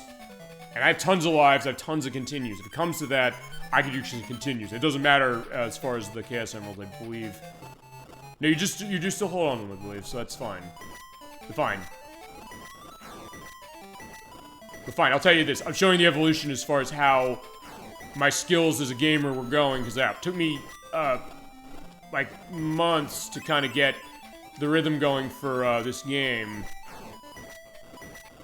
There you go. So that's mostly how you do it. And now the other thing is, I jumped too early, because if you stay on the right side of the screen, you jump at the right time, you'll land right on top of him. So, like that. There you go. We got him. So let's run, and of course he always runs faster than Sonic, but by getting all the Chaos Emeralds at this point, he flies off. But he does drop the last one, the red one. We got it, and there you go. That is Sonic Chaos, ladies and gentlemen. But we're not done with it, because we're going to play as Tails. As we're getting the good ending, which is seeing Sonic run in the Chaos Emeralds like this. With very cheery music with the case of your cast of Sonic, Miles Prower, and Robotnik. And by the way, Miles Prower is the pun of Tails. So it tends to be called just Tails as is. An aspect of the credits, which they do run in pseudonyms or surnames. Some that are cases where it's like, wait, who are they? And when I was looking online to that, Ray is not a pseudonym. That's the case where it's Ray or Rido, but there's no case of like who that is. The other people, as far as the game design, those were, as I mentioned earlier, Masato Shimamura and fine, Raizo as far as Ray, and then Tadashi Ihori. Or Ihoroi, sorry. Yeah, it's not an easy one, but either way, that's the idea. But Sonic is running kind of in loops in the emeralds. Yeah, he's encased in it and is nice. But yeah, that's the idea when I first played this game. It's like, actually, I first beat it with Tails. But then I said, fine, I want to go the whole way and beat it with Sonic to get all the Chaos Emeralds as we're getting the color change as we go along. And yeah, that definitely is the case for it. And it was definitely, I guess, a good moment for me living with a game, as we mentioned on the show. Play a game for so long, you've lived with it, and then you get the sense of saying, alright, I can handle this, and now, many, many years later, you can come back to it really, really easy. Well, feasibly. But I did show the idea of dying, so like, fine. It also shows the idea that sometimes we talk the idea that, hey, sometimes the idea of making a game look easy, and then how does that necessarily translate to people who might be watching? In the sense of, especially if they haven't played it, you know. So if nothing else, I'm showing like why can it be difficult, even if it's a case where I know aspect of it, as it is Hitman, not the haste. I always call it the haste, but it's the hase, which is a reference to. I'm trying to remember. I think somebody worked on something we played on the show. You also get that nice perspective of the slide whistle on the second verse of the credits music. You definitely your special thanks to it. But yeah, there is someone famous from Sega who's involved in that. And I don't remember specifically who it was. But I said I'll have an edit actually above this because I don't want to cover the credits. Because I want to give credit to the people who made this game, no question. Because as I said, this definitely formed my earliest memories of portable gaming and portable Sonic gaming. As always the case with a lot of these, they're definitely gracious to us as well. Because yeah, special thanks to all these people and to you. And that's my case, of course, tonight for all of you to watch, but also the idea of, like, hey, experiencing this.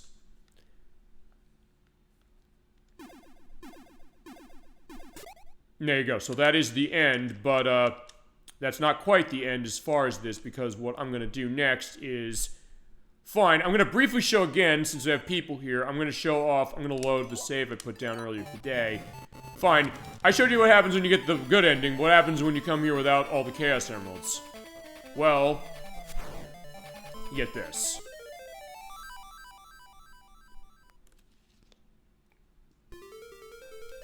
We're running away from Robotnik, who has that red emerald.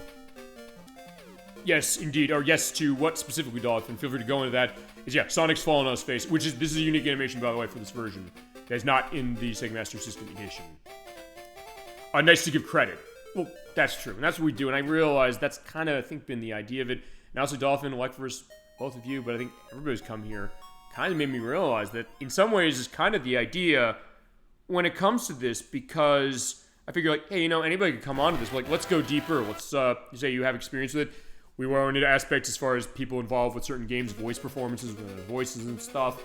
I said, let's get some of those names out there. Let's talk about that. And in that case, it's also, it makes it interesting when I do the notes for the show to bring this up. Because fine, I did the notes, I was so busy this week, I did the notes for this game today. Because I said, I know I can get a decent amount of stuff ready for this in a quick fashion. And then I also said, hey, you know what, let me get some of these names, but it also made me realize things about this game I never knew as well. And we're going to play one more time, and I'm going to show off the codes for this. Which, by the way, if you have memories of the Konami code, it's also fitting as far as the Rocket Adventures thing, stay tuned. I'm pulling Tails out now. But that definitely is a good case to that, for sure, and all of you made that happen. Okay, so with Tails, same deal as far as I play Sonic. Only differences are, fine, we have Tails running here. But he also has the flight or airman Tails. In this game, you hit up and the 1 or 2 button to fly. You get that like snip snip voice. You also get that sound when you're doing that again against the wall. Sonic Chaos is underrated. Yeah, I would agree with that. Feel free to go into that like for sure. As I said, my experience with this is when I first got my Game Gear playing this. And coming out after Sonic 2, 8-bit, which is fine, I played both of these at the same time, was that, which came with the console, and this one. And the idea that, hey, this is kind of going in the style of the old Sonic games from console. Fine, Sonic 2, even more, unlike Sonic 2 on Genesis, Tails can fly in this one. Until later with Sonic 2, then he can. But yeah, this is a fun game, and it's one that maybe isn't that difficult, but I have, I think, shown perspective of where this game can get difficult. And with Tails, I'm going to do, yeah, fine, we'll also take a hit. I will also show the idea of it. And feel free to go into your memories as far as this one, like for specifically, I guess it is. So I guess Dolphin, you experience this game too. Am I right about that?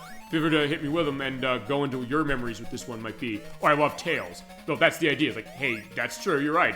And Tails was, you know, the best friend of Sonic and introduced in Sonic 2, which I've not played for the show yet. I was tempted to pull Sonic 2 out, but honestly, with Sonic 2, I do want to do some different stuff with Sonic 2 in the sense that with Sonic 2, the way I'm going to handle Sonic 2, just to give you an idea, that game is also a treasure trove of information as far as things that were done with it, aspects of its making. It's almost an endless rabbit hole, honestly. It seems like every few years you keep finding new things about it. For that game, I'm going to play that game 3 times. I'm going to use, I'm actually going to use Switch to play that. I'm going to use the Switch Online Expansion Pack version to play the Genesis original. I'm going to show the Sega Ages version to play as Knuckles, and I'll show Origins' version, because that's the easy way I can show the mobile take and show Tails' flight in that version, and also some of the extra stuff, including Hidden Palace Zone that was implemented. But yeah, for this one, in this case, I don't care, because with Tails you can't get Chaos Emeralds. I mean, it would be nice, I guess, if you could, but still, you get to have that experience with this. But yeah, I mean, going back to, I guess, the underrated case of this game, it is something that, I guess, I don't know, I guess it's underrated. Maybe, what do you think to everybody out there? Because I guess maybe it's because of the case of Game Gear, because I know, this is the funny thing about this.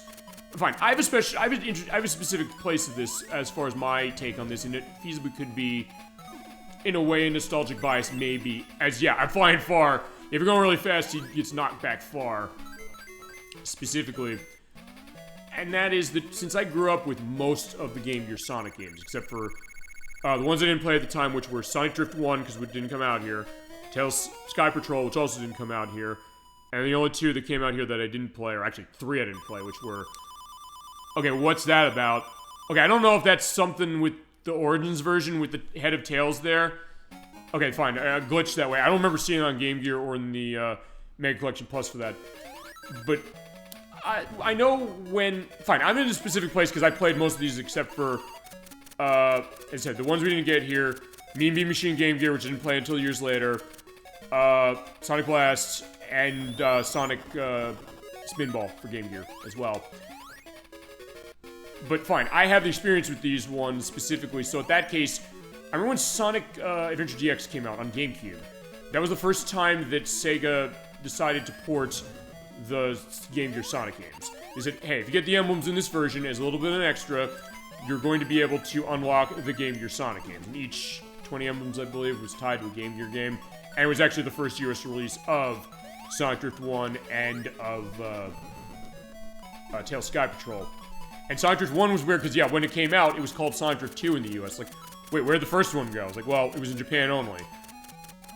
But anyway, when those came out, I remember when the reviews of the game were around, all my aspects of that game being a not very good port of Sonic Adventure, or a rebuild of it that was based on the Japanese original that had problems that were then ironed out for the international edition that we got in the US when it first launched on Dreamcast here. A lot of reviews at the time were saying, hey, you know, I was ecstatic when I saw those Game Gear games on there, but I was like, well, a lot of people were saying, like, yeah, who cares about these games? These are not worth mentioning. I was like, what are you talking about? Maybe it's just me being a Sonic fan. They're like, well, no, I think there's some really good ones there. I mean, Tails Adventure is in there. That is one of my favorite games on Game Gear. In fact, it is my favorite game on Game Gear. The only other games... I love a lot of the Sonic games. Getting that weird thing with his head again. I don't know what that's about. But...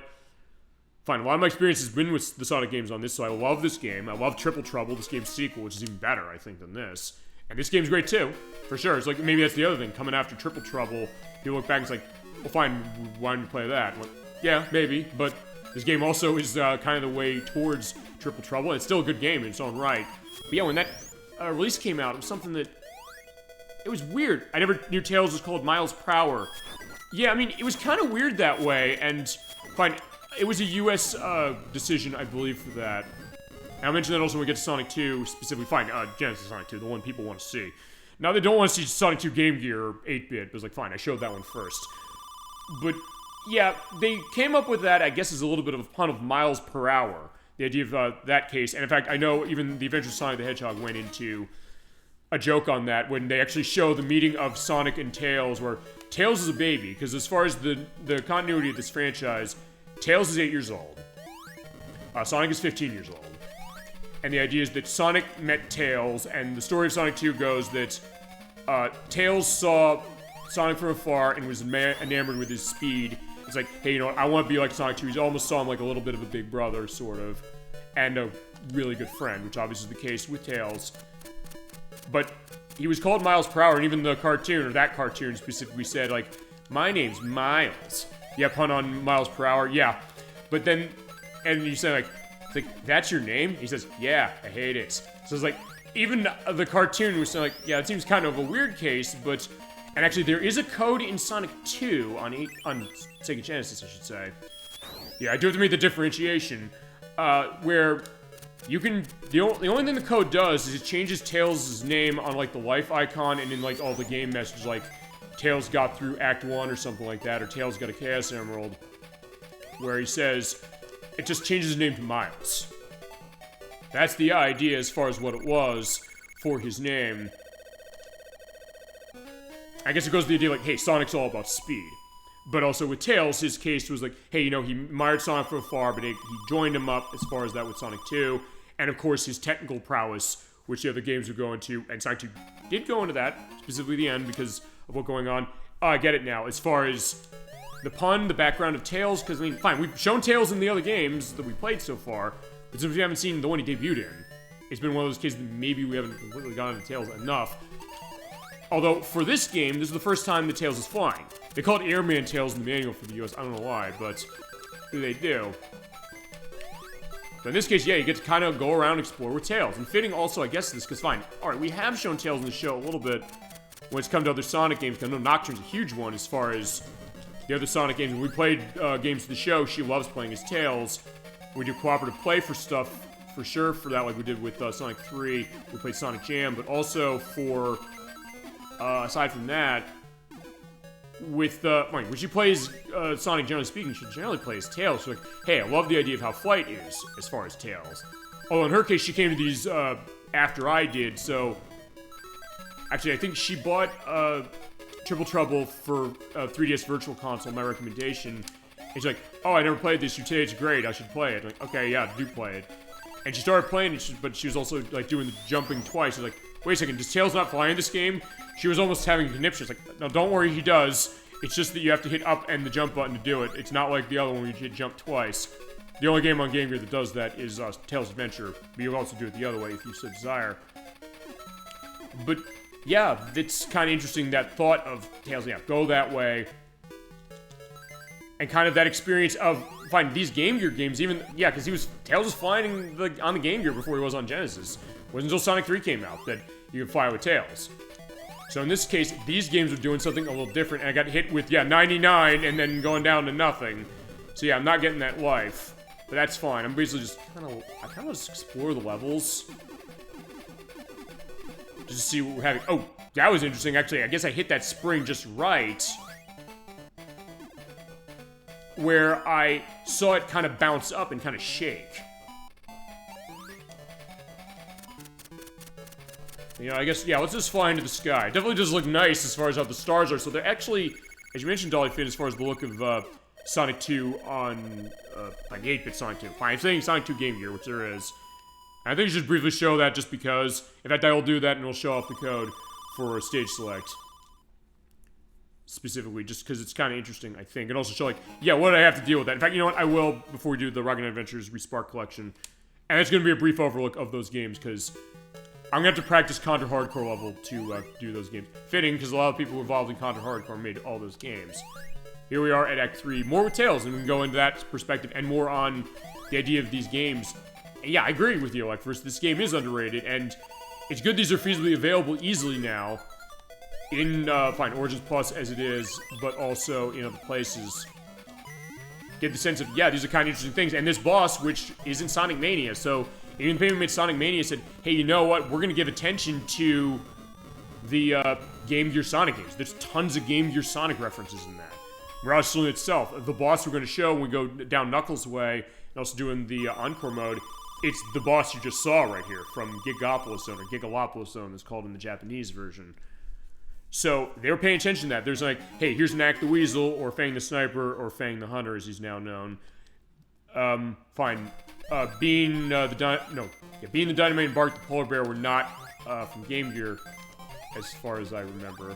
Oh, I think Dynamite Ducks was a Sega Master System game, so that's sort of kind of a case of it. Fine, I'll also show this. We're showing the lower way of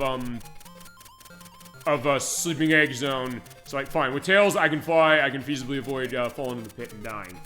But you do run out of flight eventually, and there's no warning to when he falls. He runs out, so he doesn't show, like, the tired animation they showed in Sonic 3. In this case, it's also get a sense of, like, yeah, you know what? If I go down there, I'm gonna die, so, don't do that.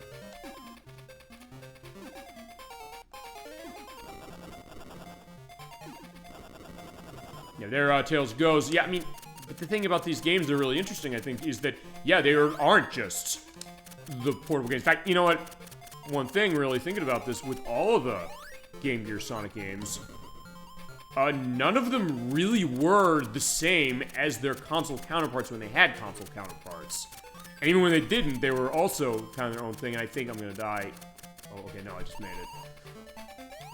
Yeah, because Sonic 1 and 2 are totally different. I mean, Sonic 1 does have Green Hill Zone, and Labyrinth Zone, and Scrap Brain Zone, but they're totally different as far as how they lay them out, as you showed when we played it. Sonic 2 is totally different. This is totally different. Triple Trouble is totally different. Spinball is totally different in that it's not good, but it's also not the same game either. So you never accuse it saying, oh yeah, they just retreaded the game again. And they're their own unique games as far as Game Gear. Tails Adventure, that is not a console game. That's not something that we saw come back. So it's something that, if you're a Sonic fan, or if you haven't played a lot of Sonic games before, yeah, they might be worth looking at just because, like, hey, here's an experience of something that are kind of doing unique things that even people would think, hey, there's an idea to have this in like the big Sonic games as far as like on the consoles. And even the case that fans saw that and said, yeah, like, first I'll go on this, since I know you mentioned this before. I was thinking with this show tonight that I'll also show Sonic Triple Trouble off because it's the sequel to this, but I said, you know what? No, I'm not going to do that because what I'm going to do for that game is I'll show that game off on Game Gear, but you did mention the remake of that. I've not played the remake, the fan remake that was done of that, where they openly said, hey, we made this because we loved what Sonic Triple Trouble did on Game Gear, and we think this is something that could be elaborated on even more in the context of something like a console game. I believe, I don't remember if it was a mod for Sonic Mania or not, but it's something I said, you know what, I want to figure stuff to get that set, and basically the way I'm going to do that is I've got to get this stuff set with a laptop or another PC or something, so I can basically connect PC, because fine, or I can feasibly do it with the same PC I use my tech on, but if I can avoid it, I want to avoid that because I don't want to have the case of the PC lagging while I have so many things running on it. If I can avoid that. If I can't, I'll do it that way. But I mean, fine. That's what happened when Nikki's been on the show and we've done PC games. Like, I just connected to her laptop. So that's how we're going to do it. Connect to it like it's a console, because it has an HDMI port. So I kind of want to do that specifically, and then we can show that version. Because, yeah, it's that case that fans took a game that was great and said, hey, we can elaborate this on even more, and say it had some great ideas. And that game does have great ideas. Even the point where a lot of people were saying, like, at the time, yeah, that's the one Sonic game on Game Gear that people really, really like. Or fine, it seems like it's not, dismissed out of hand. I don't dismiss any of these out of hand. Fine, I've dismissed the ones that I don't like out of hand, like Spinball, and Blast isn't that great as far as what I've played. But even then, Blast is not 3D Blast from Genesis or Saturn. It's something totally different. And it's the only of the platform games that Knuckles is playable in. So even then, the idea that Sega was at least thinking, hey, you know what?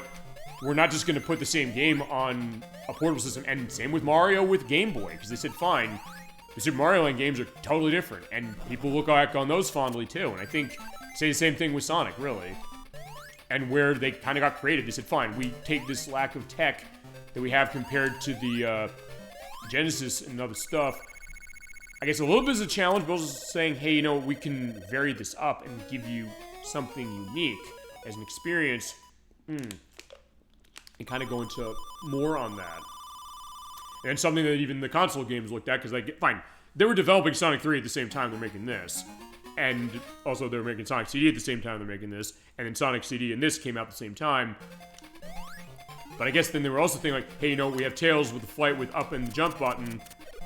But for Sonic 3, why don't we just have it so that, you just jump twice? And let's also make it, oh yeah, you can airlift Sonic as an addition to that. So I think that idea is that I think Sega was paying attention to that, and Aspect Company give Aspect Company credit this way as far as saying how they really evolved their stuff when it came to what they were doing. And also, I guess the thought that, yeah, they said we can do something unique on this compared to just what's on console. Because fine, we could have just a conversion of the console game directly, which would have been interesting, I mean, that's what Treasure did in a lot of ways with this console, where you had Dynamite Headdy and Gunstar Heroes, where they were more or less conversions of the original versions, but with cut-downs, for sure. And it was interesting to see how they're different. And they're different enough that they'd be worth showing off as far as showing them on the program, even though we've shown the main games already. In some cases, even making them better in their weird way. Like, a game I want to show on the show, for sure. I'm thinking when I get Genesis fixed, and this is going to be like a next summer case for sure. Cool Spot. I mentioned that game before from Shiny Interactive. And basically it's the platform game with Spot, the 7-Up mascot, which is great. But thing about that game that's interesting is that it's on Game Gear as well. And it's on Game Boy, on top of Super Nintendo, and I think it was on Amiga.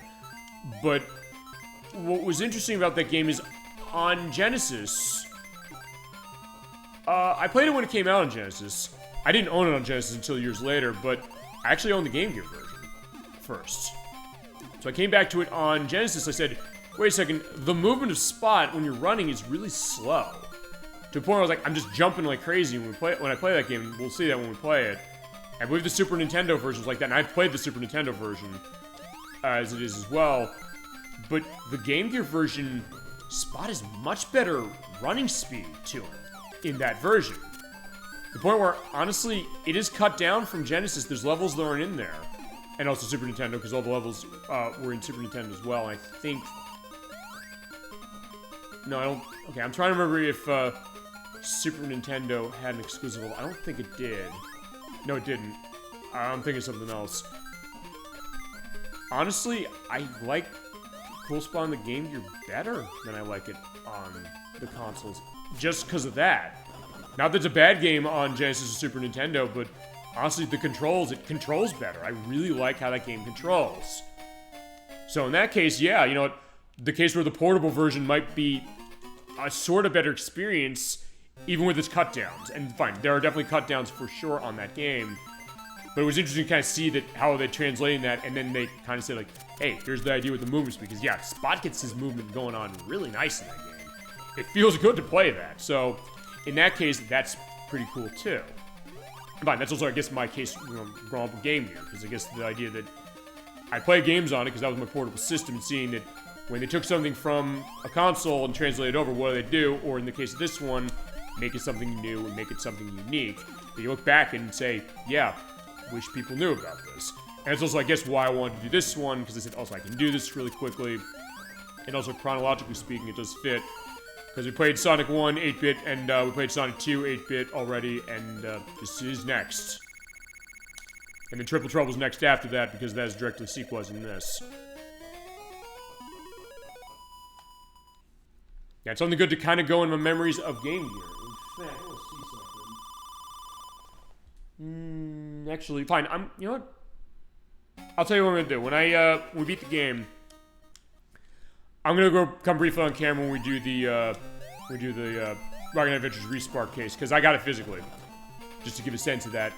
So I'm gonna show off the things that came in the box with it, but I'm gonna actually go up and grab my Game Gear box, my Game Gear bag. Not that stuff in there is working, but I kind of want to show that off, just to show that, hey, what was my... You know what? We talk about this a lot, the idea of experience of gaming. Also, by the way, do not... Fine, I'm going to show you one thing. I'm going to fly up with tails. Don't bounce on that robot because... Or actually, no. Do bounce on that robot, okay? Because it brings you up here. I would say there's another robot with a spring on it. Don't bounce on him because he bounces you up into spikes. And you can't see them. Actually, fine. On Sega Master System, you can't see them either. So yeah, just roll into them. So fine. In this case, yeah, falling down that way does not... Okay, that one does shoot you a pit, so yeah, never mind. Yes, it does. The one on the right didn't. But I said, I'll show that off because it's like, hey, you know what? I'm going to show the Game Gear perspective. Say, since it's a very personal case for me, as I mentioned, because it's my grandparents who are the reason why I have it. And fine, mine's not working, but I said, we could try and see if we can fix it or get another one, and also get a way to show more on Game Gear that's not just Sonic, because yeah, the easy way to show stuff Game Gear now is Sonic, because honestly, now that I'm thinking about it, Jack, correct me if this is not right, I think that when it comes to console ports, there's not much ported from Game Gear on consoles that's not the Sonic games, although I believe there is one outlier to that. That is, I believe there's the... Is that pit? Yes. Okay. I just want to see if it's a pit or not. I believe there's the... I think there's a couple Alest collections that are on Switch. I believe they are on. I think they're on a couple other consoles too. One of them, I believe, has GG Alest. And Alest, we've mentioned Alest before in the show because we show off a little bit of Robo Alest from Sega CD. There's also Musha, which is on Sega Genesis here. And there's other ones.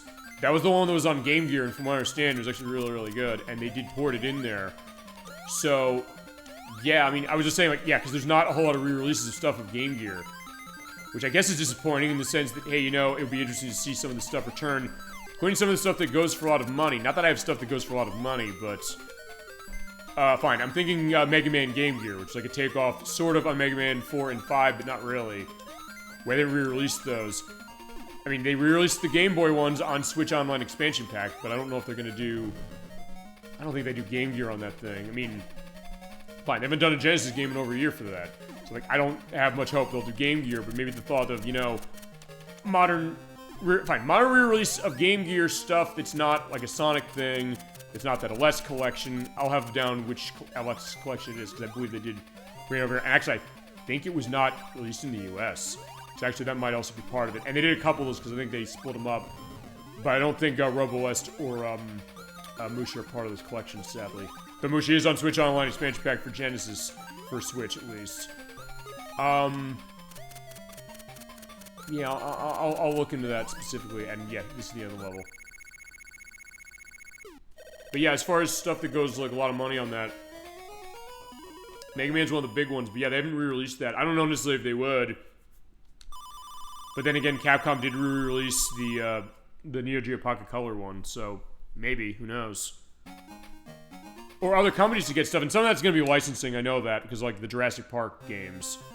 Including that first one, which is awesome. I have that, I'd love to show it. And fine, those Illusion games that are on this console, which are Castle of Illusion, which actually I have not played Castle of Illusion on Game Gear. Land of Illusion, which I adore. And Legend of Illusion, which I haven't played, which is by the same people who made this. And as I mentioned last week, Nocturne has experience with that one. Alright, so let's go fight the boss again. Yeah, actually, right, I was also going to remember this, which is, by the way, the bosses are the same when you're playing as Tails as far as what you do. In this case, you can feasibly just keep holding right and win. There you go. So yeah, not too bad doing it that way. I was going to say modern aspects on Game Gear, because there was the Game Gear Micro units. These were standalone devices that were released in Japan. I don't think they came over here, but there were cases where I think you'd import them. The weird thing about that is that there's these little tiny handheld units, like really tiny, like, I'm trying to think of a good visual analogy on this. It's tinier than the Game Gear itself, which is pretty big to be able to hold in your hands. I'm trying to think of what's a good analog reel that... Okay, I'll tell you what they are. They're almost the size of, I don't know, maybe 2 Game Boy Advance cartridges, like, right next to each other. They're tiny, but they only have, like, 3 games on them, and they made, like, 3 or 4 of these, or maybe a couple more. And they're not all Sonic stuff. But they didn't come out here, and they are very tiny, and there are also cases where I don't think you, like, hook them up to a television in order to show them that way. And it didn't come out here, so, or in the US anyway. So it's one of those cases that, yeah, what was that all about for them to, you know, release it? But outside of that, it's kind of it on the Game Gear front, and then 3DS Virtual Console, but yeah, 3DS Virtual Console is no more.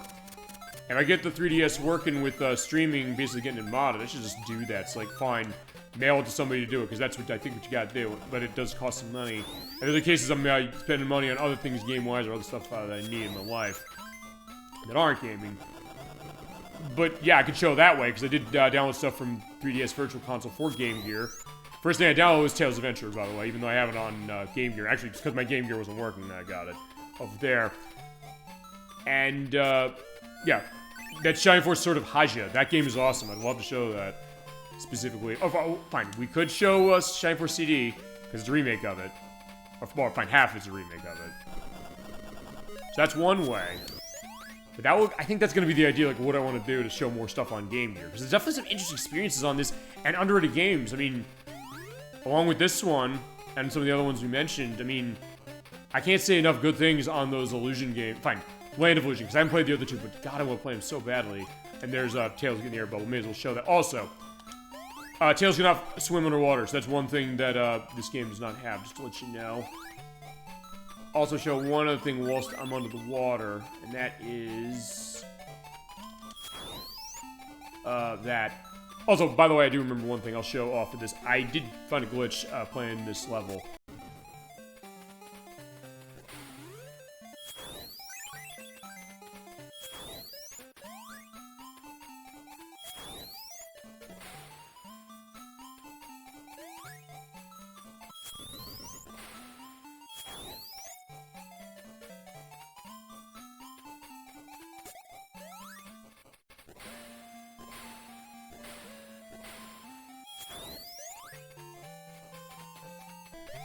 at one point. Okay, fine. I was gonna say I was gonna show this, but fine, I lied. I'll show it a little later.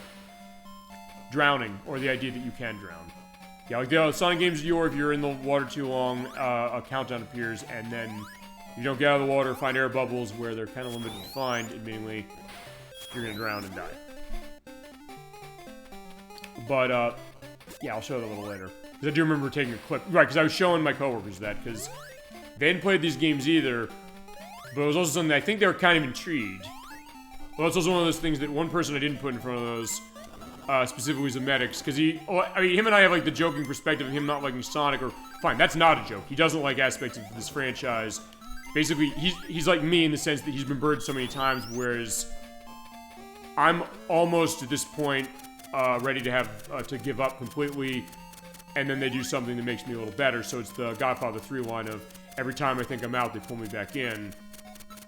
But the case of, there's certain ones he hasn't played, and he's like, he kind of gives me a look saying, like, why the hell do you think I'd want to play that? Like, well, no, this one I can vouch for. It's like, because the ones he says he likes are the 2D ones. Like, the ones on the Sega Genesis. Like, some of the ones Game Gear here, these are really good. They give that feel of the Genesis experience, you know?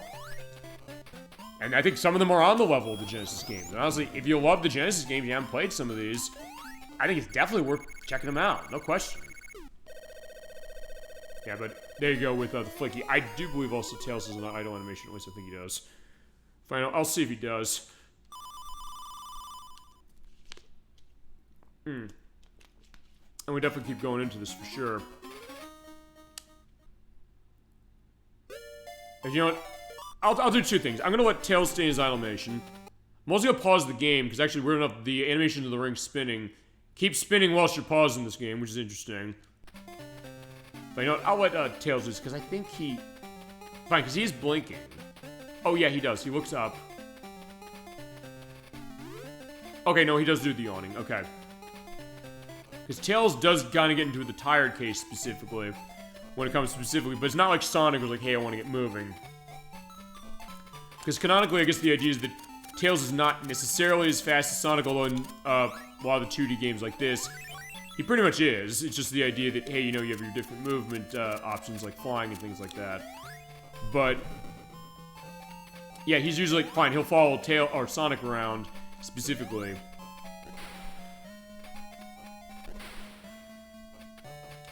But, yeah, so in that case, yeah, he's not necessarily the one who's necessarily wanting to get moving completely. Also, you do have this area, which has these blue blocks, which I did know this was here. It's not like the thing in Electric Egg, where it's like, hey, I never remember seeing this. But I think this is the only place in this world where they appear, and they look like, I mean, tell me what these things look like. Maybe like cylinders or something? Also, you know what, fine, I'm gonna try and see this. It's also worth pointing out, fine, despite the fact he has the yawning animation, A, he's gonna do it underwater, and B, that's not gonna make him drown faster. That would be interesting if he, like, had his mouth open underwater, and then, you know, that number goes down fast. I'll see if the number comes up. Oh, whoa. Oh, it's hidden by the block. Alright, fine, you know what? Fine, you know what, yeah, we're not gonna let Tails drown. Also, by the way, this is back before Tails had a drowning animation, which, Sonic Mania added that, and as I mentioned, I think we played the first time, is that the drowning animation of him is kind of horrific. Seeing that, and it's even worse with Amy Rose. No, it's worse with Amy Rose when they added her in the Sonic, actually, Sonic Origins Plus, when they added Amy to be playable in this. Also, did I just, skip across under the water? Under there, I believe, is a pit, so I don't want to go down there. That's what that looked like. Okay, I've never had that happen before. We go underneath, this area. It's kind of like this cave. Oh, whoa. Oh, okay, so also because I'm just right on the water, I can't fly. Whoa. Yeah, that's also you have to sometimes jump on the side of the spring so you can jump on top of them in order to get up. And with Tails, fine, I can fly. Oh, fine. I can't get over there. Whoa. There's a ring. One thing I'm wondering, which is that...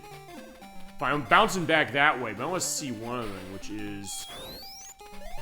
If I miss this side spring... Hop a little bit. Oh, no, but I'm hopping that way, so fine. Hop down. No. Okay, so I'm trying to get down there. Oh, okay. So it is... Fine. Okay, it's sort of a safe area. Also, by the way, when you go in this, you can't drown when you're in this. Yeah, the, okay, so there's the current, and you go down this way. Actually, I want to see one thing. Okay, no, there's not something to go across the wall. So yeah, you do still have a lot of secrets and hidden things to find if you so want to. Get that boom. Also, one weird thing I noticed with Tails. When you're in a loop like this, you try to do the flight, he doesn't do it. He just goes backwards. I'm going to assume it's a glitch, and the original game does do that. So it's not like Origins Plus added that. It's fine, just added that weird thing with the audio with these games, but then they fixed it by giving you a mono audio perspective. Because the Game Gear did output mono as far as how the audio was. But for the purpose of the collection, it does spread it out across every single channel, or both channels as far as the speaker. I realized after we did, Adventures of the Magic Kingdom and Chip and Dale Rescue Rangers, the NES stuff last year, I realized that it actually did only output mono, because fine, that was the design of the console. But I then said, can I figure how to get it going stereo? And the answer is yes. I basically went out and I bought a splitter. So basically I got an audio splitter so I can basically have it running stereo. When we do NES native, I will be able to show that. I was not that fast as they're showing there for my number with my speed. If you go through really fast, that number gets really, really high, up to 999. And if you get down 777 on the dot, you get a life. Here is Act 3 of Octoplant Zone. Whoa. And same deal as before as fighting the boss here. It's just the idea that, yeah, we're just doing his Tails.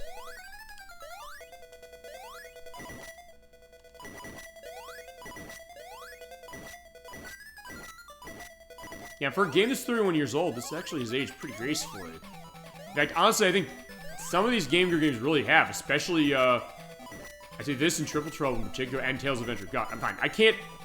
I'll tell you, Tails Adventure is like Pilotwings 64 for me. It's a game that...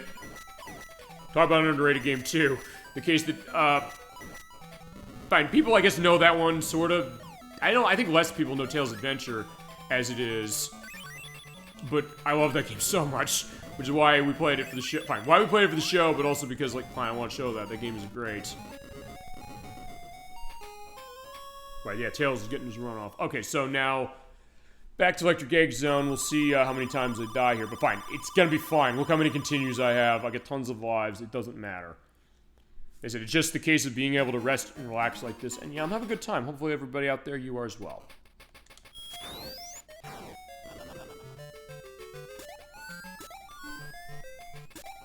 And it is one of those things that, yeah, thinking back 31 years to this game, I don't know if I predicted 31 years ago that, A, we'd be in a case of being able to stream video games on the internet. I don't even think I knew what the internet was at the time, because it basically just started and... Okay, fine. Actually, fine, I'll go on this. As far as the internet, I think I knew America Online existed, but I didn't know that that was called the internet.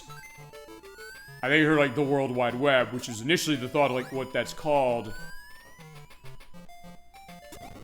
But, yeah, that was the idea. So I didn't even know, I didn't predict that. But, hey, I'd be taking a portable game this way, being on a console, A, and B, being able to kind of show it to people. And I can share it to people this way, because usually when it comes to a portable game, the case of, like, yeah, see what's going on in the Game Gear. One thing I'll say about the Game Gear is, like, fine, the battery life was not good on it, and the reason it was not good, it was, A, miniature Sega Master System, basically, but also because, as it fell, we'll go the low way just to show this off, because it had a backlit screen, and I love that. Even though it sucked the battery up like crazy, it's something that was terrific. So it's the idea that I used to play this thing when I was in car rides, really long car rides. I remember going to on a car ride for one of my cousins when they were getting married. That was about, I think, like 94, 95. Actually, there are two cases I remember that case. It was like an 8-hour drive. And I had this in the back seat, like, even when it was kind of late and dark at night, like 9 o'clock before we got home. It was like, I had enough battery power, I had the battery pack charged up to be able to play it, and it was like, well, I was able to play it in total darkness. Like, I didn't need, like, a light attachment, because the Game Boy didn't have a case like a backlight screen or find a light to its screen until the Game Boy Advance SP. But I had that, and whoa, shit, alright, I fell. But I loved that idea that, hey, just play it totally in the dark. But you could feasibly show it to people that way from a distance, even with how it was kind of smaller with the way the screen was looking. And even though it had battery. But yeah, in this case, yeah, I got a big TV this way, so fine. Yeah, talk about, yeah, there's nothing like playing Sonic Chaos from Game Gear on a 58-inch television, HD television. Isn't that, yeah, talk about, you know, technology catching up brilliantly. It's like, fine, priorities when it comes to, you know, showing stuff on a television. Saying, like, fine, I could show advanced games like the brand new tech of something, which, of course, I will do for the show, and we've done that. But also show, like, hey, you know what, let's play a Game Gear game from 31 years ago on this thing. Why not? Yeah, it definitely is something that's making me kind of think back, and you know, it is a nice case of that. Alright. Yeah, it is that. Me sharing my memories, but also hearing all yours that way as far as, like, experience with portable gaming or anything, really. Okay, I think I showed most as far as we got here, so we're gonna go this way. And you're mostly gonna see Flicky there. Actually, I didn't know at the time that was the name of the character. At first, oh, that bird. What's the bird do? And like, fine, it doesn't do anything. Actually, the manual doesn't even explain the idea of what the panels are. And it doesn't even explain the, I guess, fine, it is the super payload. I guess we'll consider it that way. It doesn't explain that you can do that in the game either. Okay, so last time we were here with Sonic a little while ago. I went the low way. I'm going the highway now, and I'm going to, yeah, jump over that. And Tails is running. I guess with his tails going kind of in a circle, sort of, but more in a line. It always looks like he's pointing. Like, yeah, Tails has a point to make. Fine. In some of these games he does, as far as proving the idea that he can do it himself. He certainly can. We've shown that. But the idea of what that is... Actually, you know, I do want to go up there. I do want to go up to the top. See what's up here. Rings, rings, and more rings. And, they're kind of just in the air. Let's take a look at that. Whoa! Crap. Yeah, you do get some drop-offs as far as, like, bottomless pits in this game. Which, admittedly, Triple Trouble would go into as far as better case. Although, you do get an opportunity to get tons of lives, so... It's not that big a deal, in all honesty, but it is something that... Yeah, for that reason alone, maybe the Sega Master System might be a better case for you. Or maybe a case if those would be emulated... fine, emulated by Sega as far as a real release. Or emulate them specifically, or get them on the Sega Master System as they are. Oh, okay, that's the other thing you can also do is that... I think, Sonic... No, Sonic 2 does this as well. In fact, I saw something today. Someone speedrunning through Scrambled Egg Zone when we played that game. If you hit the tube just right when you're on the outside of it, you kind of get sucked into it. Not even as far as, like, just a junction of where it is. It's just the case that, hey, you just kind of hit it just right, you will go into it when it doesn't look like you should be able to. Oh, like that, actually. In fact, I'm glad I got to show that way. I want to get what's over there. Like, there's items. Like, fine. Yeah, one thing I'll definitely say is underrated. Going back to that is the soundtrack. And yeah, I didn't know until today that one of the people who did the music for Shinobi 3 was involved in this. Like, yeah, I can kind of tell to a certain extent with some of the tracks. Actually, kind of the last couple bosses do. Not that they sound exactly the same, but there are some similarities and kind of tell. Okay, so fine, enough screwing around. In this case, I'm just kind of just looking around, because fine, I guess that's the one thing I'll say with Sonic.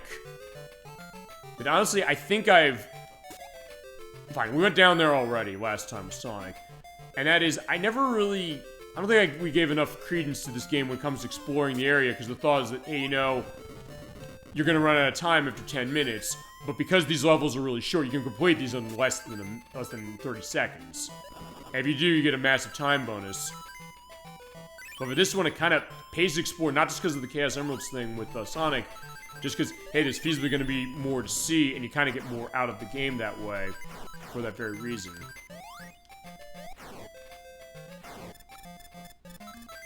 Well, actually, I don't know if I can make that jump even from here.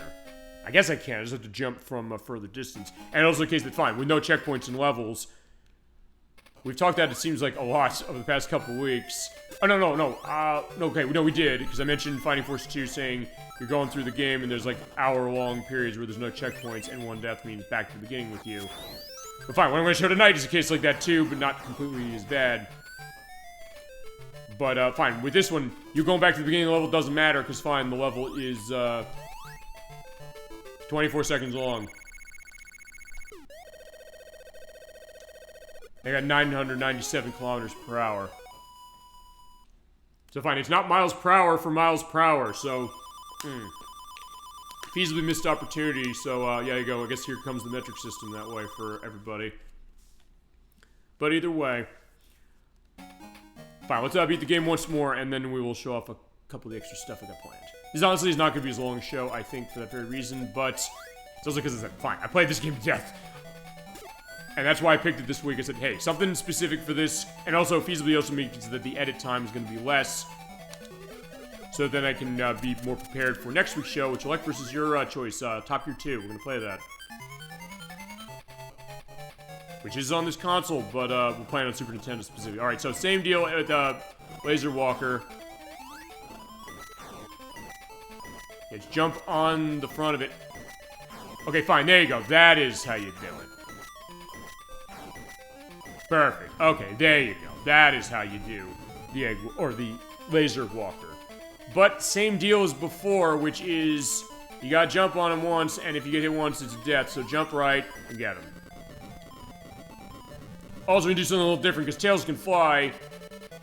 Robotnik's flying away, but we're not letting him fly away. We're gonna fly up with him. We're gonna try and fly up as far as we can. Yeah, last we could not fly up high enough, but it's more than Sonic could do. And you get ending, which is the same. It's technically considered a good ending, because you can't get the Chaos Emeralds, but without the Chaos Emerald area around. But there goes Tails doing his thing. Alright, so that is Sonic Chaos, ladies and gentlemen. Mike first has a point saying it's underrated. I agree with that. For the first case of Sonic for me, for this console, and one of the early cases of it, it definitely captures a lot of what the console games did really well, and gives you something unique to it to make you remember it and make it worth coming back to. And actually, one thing to say is that this game, I couldn't find actual sales numbers for this, but this game, from what I understand, did sell really, really well. And I do know, actually, I'm kind of surprised I didn't find sales numbers on this, because the Game Gear itself, even though it was discontinued in 1997, years later, I think in the 2000s, Majesco made a deal with Sega to make new Game Gear units, and also to re-release games for it, including this one. So you actually find variances of this game. I'll have a picture of one of them showing the Majesco sales logo on the bottom of it on Game Gear. You can go to any toy store, electronics store, because we find these things like the console at, I don't know, $60 probably, and then the game for like 20, 30 maybe, probably 20 usually by that point. When it came out, it was like 20, 30, I believe. How the Game Gear and Game Boy games tended to go for price at the time. So in that case, I'm surprised I didn't find like a sales figure that way, but yeah, this sold really well. Not that Sonic 1 and 2 didn't, and Sonic 2 was bundled in with Game Gear, this wasn't.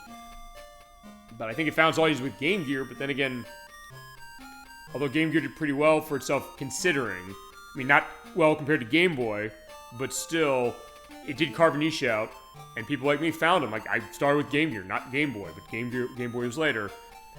But yeah, this is a very fun game. It's something that, it's a good one also for young children in the sense that, yeah, get a little bit of a challenge going on here, but enough that, yeah, you can kind of manage it. You can kind of come to it specifically to kind of get your skills going, or if you've never played a Sonic game or played this game period before, to come to it. And also with extra stuff to make it harder for the case of going the whole way with Sonic to get all the Chaos Emeralds. And when I grew up, I remember the idea of me getting the case of finally beating Sonic Chaos. Even though it wasn't as hard as Sonic 2, I guess maybe I felt very rewarded as far as this one. I mean, I did with Sonic 2 as well, just because, like, oh my god, I finally beat that thing. Because it's way harder than this. So that's the other thing. If you didn't like how hard and feasibly cheap Sonic 2 Game Gear could be, this is definitely the way to go, I would think, as far as the next case of Sonic on Game Gear. And it's not expensive to get this. If you have Game Gear and you want to get this, it's like $9-10 on the console itself. You also get this unique thing as far as Tails. He gets stuck in the end logo that way when he drops it down. It doesn't cost much as far as Game Gear is concerned. It is in collections. It's in Sonic Mega Collection Plus on the PlayStation 2 and the Xbox.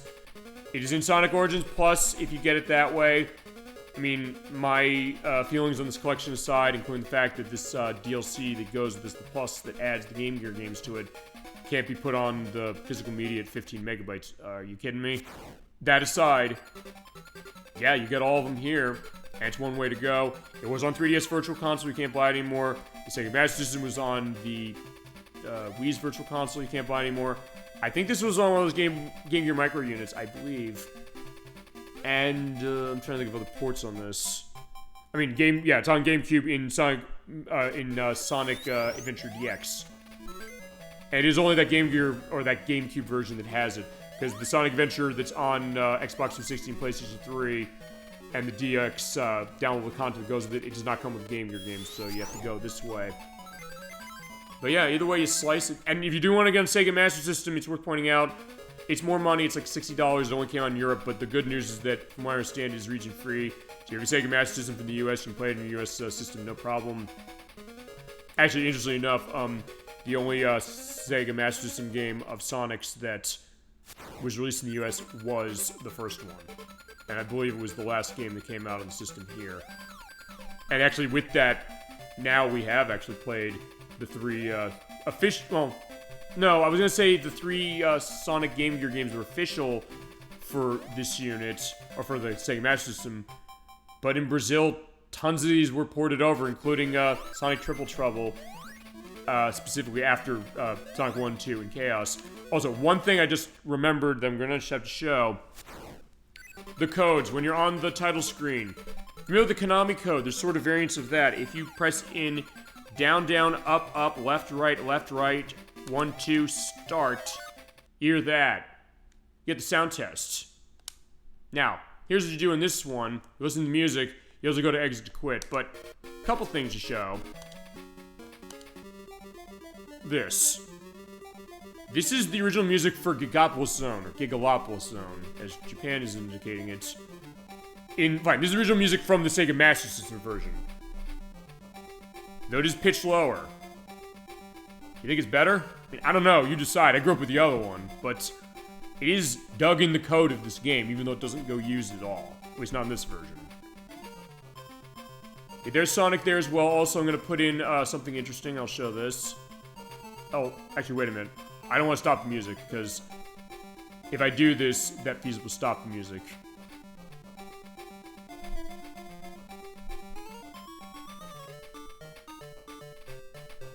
Actually, because I don't know if I've actually stopped and heard the whole thing. I guess the idea, like, hey, the night perspective, like, hey, it can get crazy, but alright. Alright, that's the game over. I gotta show the game over just because. Right, because if I hit Hadouken. Yeah, Sonic did a Hadouken. That was not a mistake. If you do the Hadouken motion, which is down, down, forward, and hit the 2 button, he does do that. Fine. Fine, there you go. Yeah, him doing that as he gets the try again music. But actually... Wait, no, I want to go back. Because there's a couple pieces of music that are not used, not just the Gigalopolis music. And that is, let's see. That's the game over music. Okay, this. That, I believe, was the theme song when you get a Chaos Emerald that's in the Sega Master System version. They didn't use it for this release.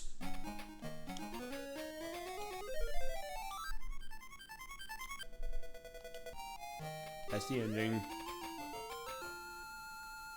That is a jingle that I think also just went unused. They just didn't use it at all. I don't even think it's in the Sega Master System version. Yeah, there's the special stage music that the Sega Master System uses this for every single one of the bonus stages, or special stages.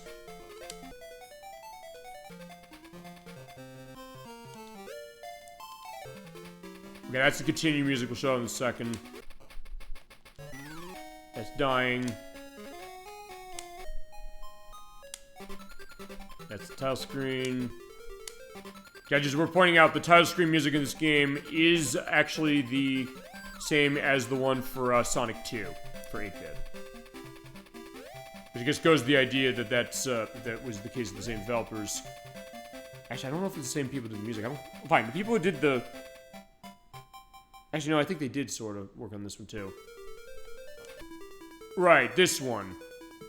This is our preview to the next time we come back to Sonic Game Gear, I guess. Or fine, when we come back to the Sonic and Tails duology, which is this is the first. This music, apparently they had the idea for the music for Sunset Park Zone Act 3 in that game, with this game. They didn't use it, but if you go in the sound test like we just did, you can hear it. It's not the same, it's pitched a little lower. But it is the same track. It's a pretty good track, and it's always the case that when you hear people doing remixes of, like, Sonic Game Gear music on YouTube, they always are remixing this track. Yeah, but you never heard it Sonic Chaos way, because fine, it's one of those cases, I'll tell you. So this is why it's similar to Sonic 3. Is that Sonic 3, since that was split into 2 games, there was music in there that was not available to be heard when you played, including music for Mushroom Valley, as it was initially known, Mushroom Hill when we got in Sonic & Knuckles, and Flying Battery Zone. And of course, the exploit where you can have the Sonic & Knuckles boss music played during the Hydra City mini-boss, where if you let yourself drown, you jump, or get into a drowning music case, you jump out of the water, and it plays that music. And that is in the game. But right, that's the the special stage music that's exclusive to Game Gear, specifically, so Master System didn't have it. And there's stuff with your sound effects as well, and you can still Hadouken with Sonic. Hadouken! I also try for one of these at least to put the Hadouken yell in. But Sonic does not do the Hadouken yell the way that Mega Man X did in Mega Man X, when you can also do that. Fine, that is a Capcom game, this isn't, this is a Sega game. But apparently the people who were involved in this, like, hey, you know, they thought that would feasibly be cool to do that, and I believe they did intend that as a reference. So fine, we're gonna go to exit. I'm gonna take Tails. I'm actually just gonna die, and the reason I'm gonna do this is because I want to show the continue music and the game over music, which, by the way, as we're pointing out, since Tails starts and continues, I can show both this way. Just because, like, fine, full look. And fine, it's, well, actually, I'll say this. When it came to this game, I never really got game over that much, honestly, with this. And this game is not that hard when you understand it, and even but when you don't, it's not Sonic 2. Fine, we showed Sonic 2. Fine, I showed Sonic 2 the easy way as far as the 8-bit version, which on that Sega Master System version. But it's not like that where, like, I'm getting a game over in the first zone. Or fine, the boss in the first zone. Like, yeah, that's when I knew, like, wait a second, that game is nuts.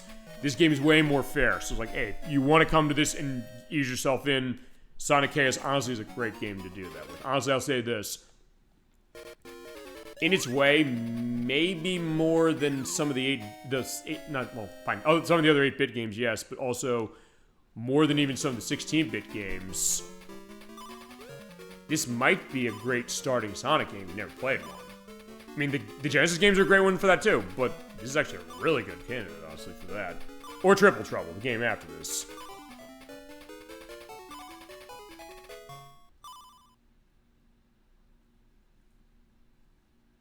And also they have the exclamation points, like, yeah, they're like, game over! At least you do start with continues if you're Tails, but if you're not Tails, you don't. So, get those going quick. Also, one last thing. At least as far as Sonic Chaos is concerned. Title screen, other code. You hit up, up, down, down, right, left, 1, 2, start. That is your... Oh, wait. Wait, did I do the wrong one? Okay, fine, I'll tell you what I get to do as well. I can pull up this perspective, go to the title screen. I thought I hit that...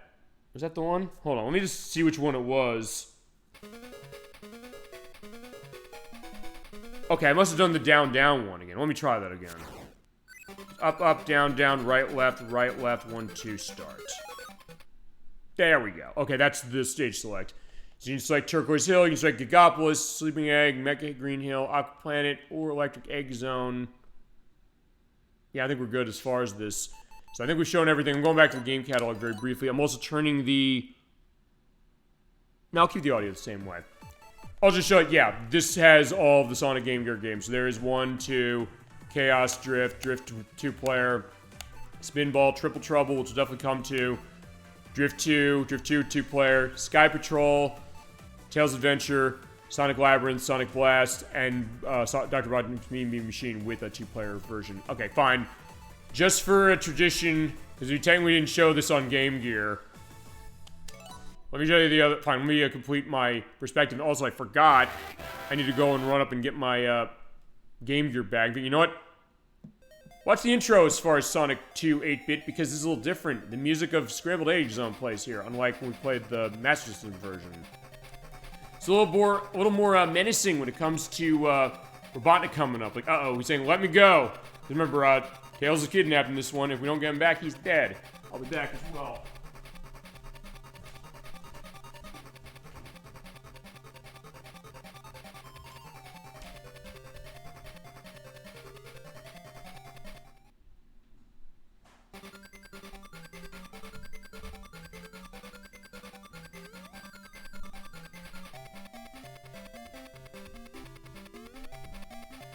So there you go. This is how it looked on Game Gear. And I'll come on camera in a few minutes to show everything else I got. Also, I guess I should show also the stage select code in this, because I didn't show that. Actually, I don't think it's in the Sega Master System version. Fine, let's take a look at... Okay, so fine, I'll show it to you now. If you hold down and left, so basically the diagonal between left on D-pad and down... Oh shit, I didn't do it right. I forgot about that. Hang on. Let me do title screen again. Okay, you have to hold the diagonal between down and left and 1 and 2. Then hit start. Wait for Tails to blink the second time. Crap, I didn't do it right. So yeah, Tails, cool. Yeah, there you go, we're getting more Tails. Let me try this again. Okay. Okay, let me see if I can do this. This is not an easy code to do. You have to do this whilst the game's booting up.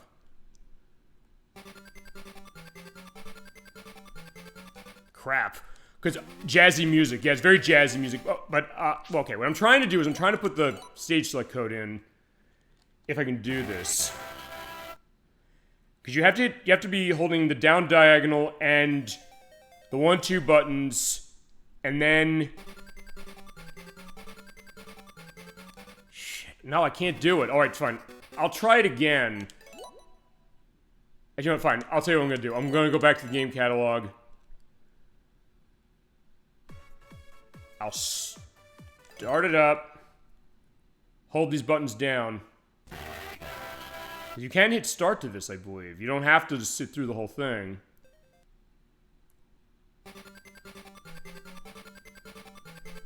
Crap. Okay, so, fine, I can't do it. I'll tell you what it's trying to do. It's insanely specific what you gotta do with that. You have to hold the down diagonal to the left and down. Hold the 1 and 2 buttons down. When you're at the title screen, you see Tails blinking. He blinks once, and then he blinks twice in rapid succession. You have to press start while holding those buttons at exactly the moment when he has his eye closed the second time. So, yeah, that's not easy to do that. You get the stage select for doing that.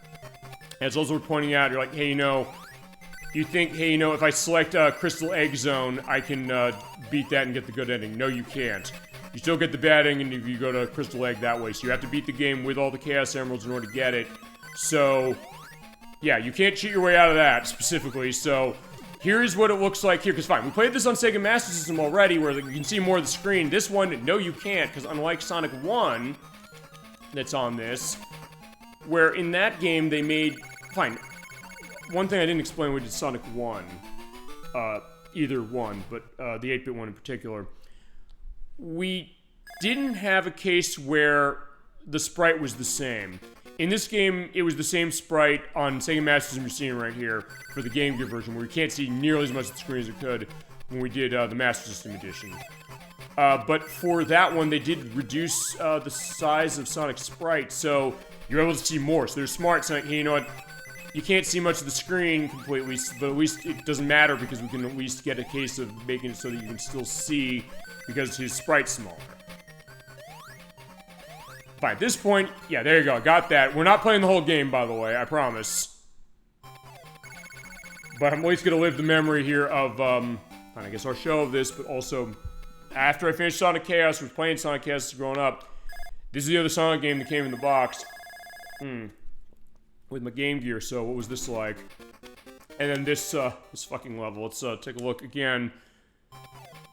Because remember, unlike Chaos we just saw, No rings in third act, so one wrong move is fatal, so the manual says. There's actually a quotation right out of the manual, specifically, but you'll launch up this way, and here we go. Also, different boss music here. Very jazzy, yeah, Dolphin, you're right, as far as that. As you said, hey, not as good looking as, Chaos, that's for sure, or anything feasibly. Yeah, we're doing the thing with the octopus again. The thing is that the bouncing ball goes off screen. And you can barely move. And sometimes you get lucky and you'll do that, but the pattern's random.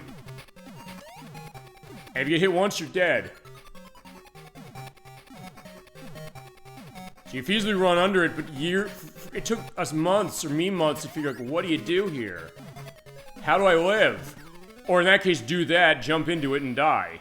So, yeah, that was a case of it. My brother, Inherent Knock, he specifically said, playing this, after he got multiple game overs here, he said, this is impossible. Like, I still remember those exact words, him saying that.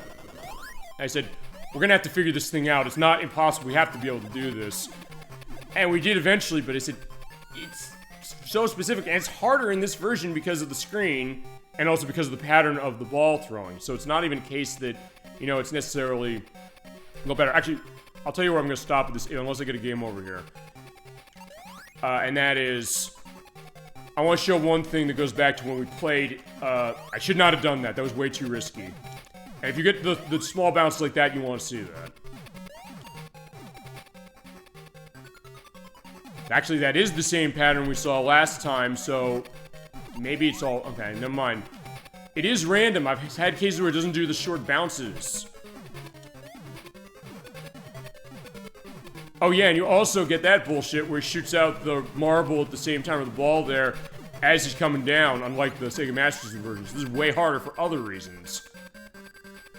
But still, same idea. There you go. That is how you do it. Yeah, it took us months to figure that out and to do it without making a mistake. But, yeah, when you do it, bust that prison egg out, and it feels really good. Alright, I'm going to show one last thing with this. And they'll come on camera with the Game Gear stuff. And we'll take a look at that Rocket Knight Adventures Resparked. Look at all the 3 of the games that are in that. And that is, we had something amazing happen. In fact, Leckverse and Dolphin, both of you were witness to this. And that was... Oh, crap. Okay, you're right, very jazzy, as far as that... Yeah, I don't think you mentioned that, Dolphin, when we played it the first time for Sega Master System, but I think you're right. Especially here, as far as it... Honestly, in a lot of ways, there's kind of like a jazzy sound in some ways to a lot of the Sonic soundtracks, as far as like what they're trying to do. I don't know, fortunately I didn't go far enough on that one, but alright. And that is, yeah. If you remember in Sky High Act 2, we'll show this in a second. Remember how it got stuck in the ceiling and I said, you know what, instead of resetting the game, I'm going to just let the timer run out? Also, by the way, in this version, you don't have speed shoes for some reason. Same Master System you do, Game Gear you don't. I don't know why, even though the instruction manual says, yeah, you have speed shoes. Like, I know you don't. The game's lying. Oh, there's the panel. The panel, by the way, is based on rings in this one. You get 77, Tails appears, and you gotta continue. For years, I never knew that, so I was like, yeah, I never got it. But there's one change that this version makes that, well, makes it harder to get the Chaos Emerald here, but also means that we don't get stuck in the ceiling like we did last time. And that is, when you're riding the, hang glider here, I'm flying this very specifically because if I'm getting the... Oh, okay, that's not what I wanted to do. In fact, actually, I do want to try and go back to get that if I can. Where's a spring? Okay, there's a spring. It's in the clouds. So go that way. Yeah, so this is hard enough playing it the first time. Oh, I was like, what was that? Of the life. Okay, never mind. Alright, so how do I get back up there? Because, yeah, one thing I didn't show, because we couldn't in that one. Can I? Okay, there we go. If I can get high enough, I don't think I can. Fine, you know what? Fine, you know what? I'm gonna let myself die, I'll tell you why. I'm gonna go back to the beginning, I'm gonna show this, because basically what happened in the Sega Master System version, I was looking, why did I get stuck? The answer was because the top of the screen is like a ceiling, but if you hit it just right, you clip through it and you get stuck. Apparently, they realized that, I guess, when they're developing it that way. So for Game Gear, they fixed it so that now you hit the top, you just fall instantly. I didn't do anything. He just fell off. So you won't get stuck in the ceiling anymore.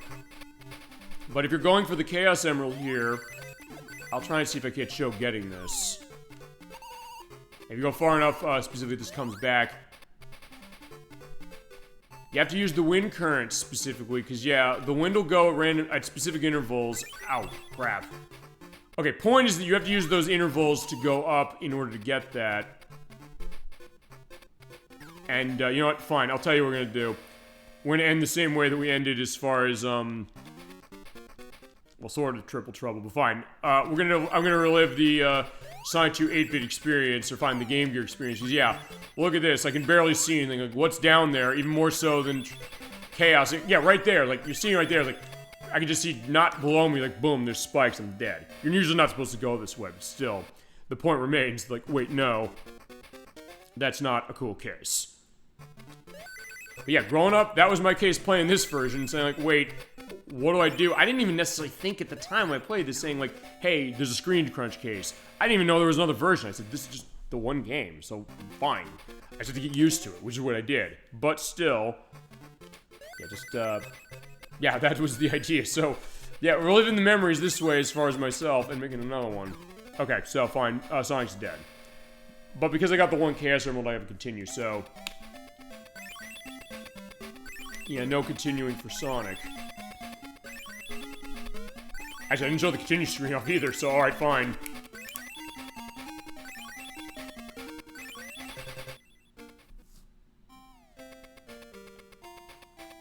Actually, you know what? I'm gonna try that code again. I don't want to give up. I want to show it. If I can pull this off.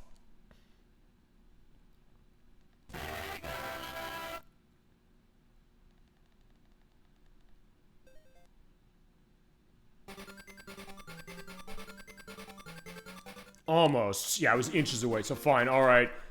I can't do it. I'll feasibly see if I can find a video or something showing it being done. But alright. So, before we go off to, that idea, as far as the Rocket Knight Adventures Resparked stuff. Okay, so let's get the set.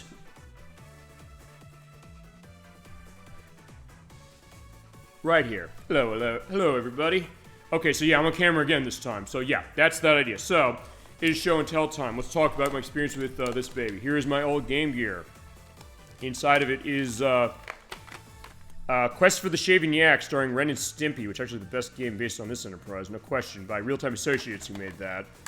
That's the game that's in the console. When you turn it on, and I don't think no, fine, there's no batteries in this thing, because fine, here you go, let's show you this. 6 AA batteries, that should put in the back of this thing. Yeah, this is the one I've been using since 1993, but unfortunately, when you turn it on, you can barely see stuff on the screen, so it's not a case where you actually play it.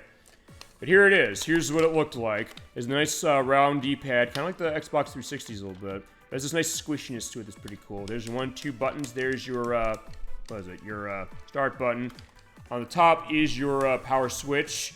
There's also a AC adapter port right here, headphone jack, and also your volume control is on the dial. I'm moving right over there. And you can get this thing up really, really loud on a Game Boy, where it's like, hey, you know, that's a little light. This one not particularly. Also, I think you can on the side, yeah, right on the side here, there's a brightness option. So if you spin that dial, that means that you can basically get the screen's brightness going as much as you want. Headphone jack's over there. And also this is the extension port. Alright, here we go. Right here is where the link to, or the gear-to-gear link cable. So, how did you play Sonic Drift 2 over here, 1 and 2, and Mean Bean Machine? Well, you use that cable and connect it to 2 Game Gears that have the copy of the game in each of them. But yeah, that is the experience as far as that. And then, of course, the accessories. Here's the AC adapter. Plug this baby in the wall. I remember that. Oh, you do, Dolly Finn, so feel free to go into your memories of that. Yeah, this thing was a godsend. You basically just plug this baby right into, may as well show it, the top right here. plug this baby into a wall, and you have the Game Gear going. In fact, you know what? Can I plug this into my power strip? Just to show you this thing's not working. In fact, I'll do that.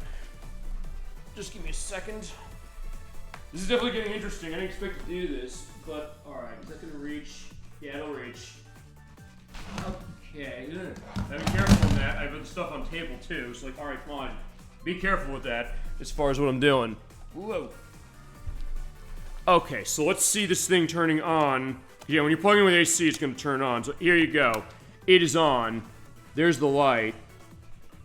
Actually, it is. Whoa. You know what? You know what? Actually, it's showing like it's working on this video there, weirdly enough. But the way the screen is... Okay, no, that's what it is. Because, yeah, if you tilt the screen just right, it's visible with what the game is, like that. But my audio's not going on it anymore. I can feasibly play it, I think. Is it actually going? Yeah, I guess technically that is the intro of sorts, if you can see this, of Quest of the Shaven Yak, I think. Going into the Blacker Than Black Forest, as it's called. Okay. Yeah, unfortunately, I can't really use this thing effectively. So unfortunately, there you go. That is what's going on, and the reason of it is because the Game Gear's capacitors in them, these things go back, or they go bad after a while, so... I'll use it to open this baby up in order to get it going. Yes, it looks bright. Oh, you could see, oh, so you're able to see it. Yeah, because I think that's the thing. I tried to, I can kind of angle this thing. If I angle this right, I can see it, but the idea is usually supposed to be, yeah, you hold it straight center like that, and you can see it that way, and that brightness dial makes it really easy to see. But I think the way the capacitor is going on this, I think what's going on is it's affecting the audio output. That's number one. And number two, I think it's affecting the way the screen output is. So there's something wrong with the way that display is going, so it doesn't look right. Can it be fixed? Yeah, I think it can. Just open this baby and feasibly putting a new capacitor, or you can also feasibly find places to do like a replacement case of something like that. I think so.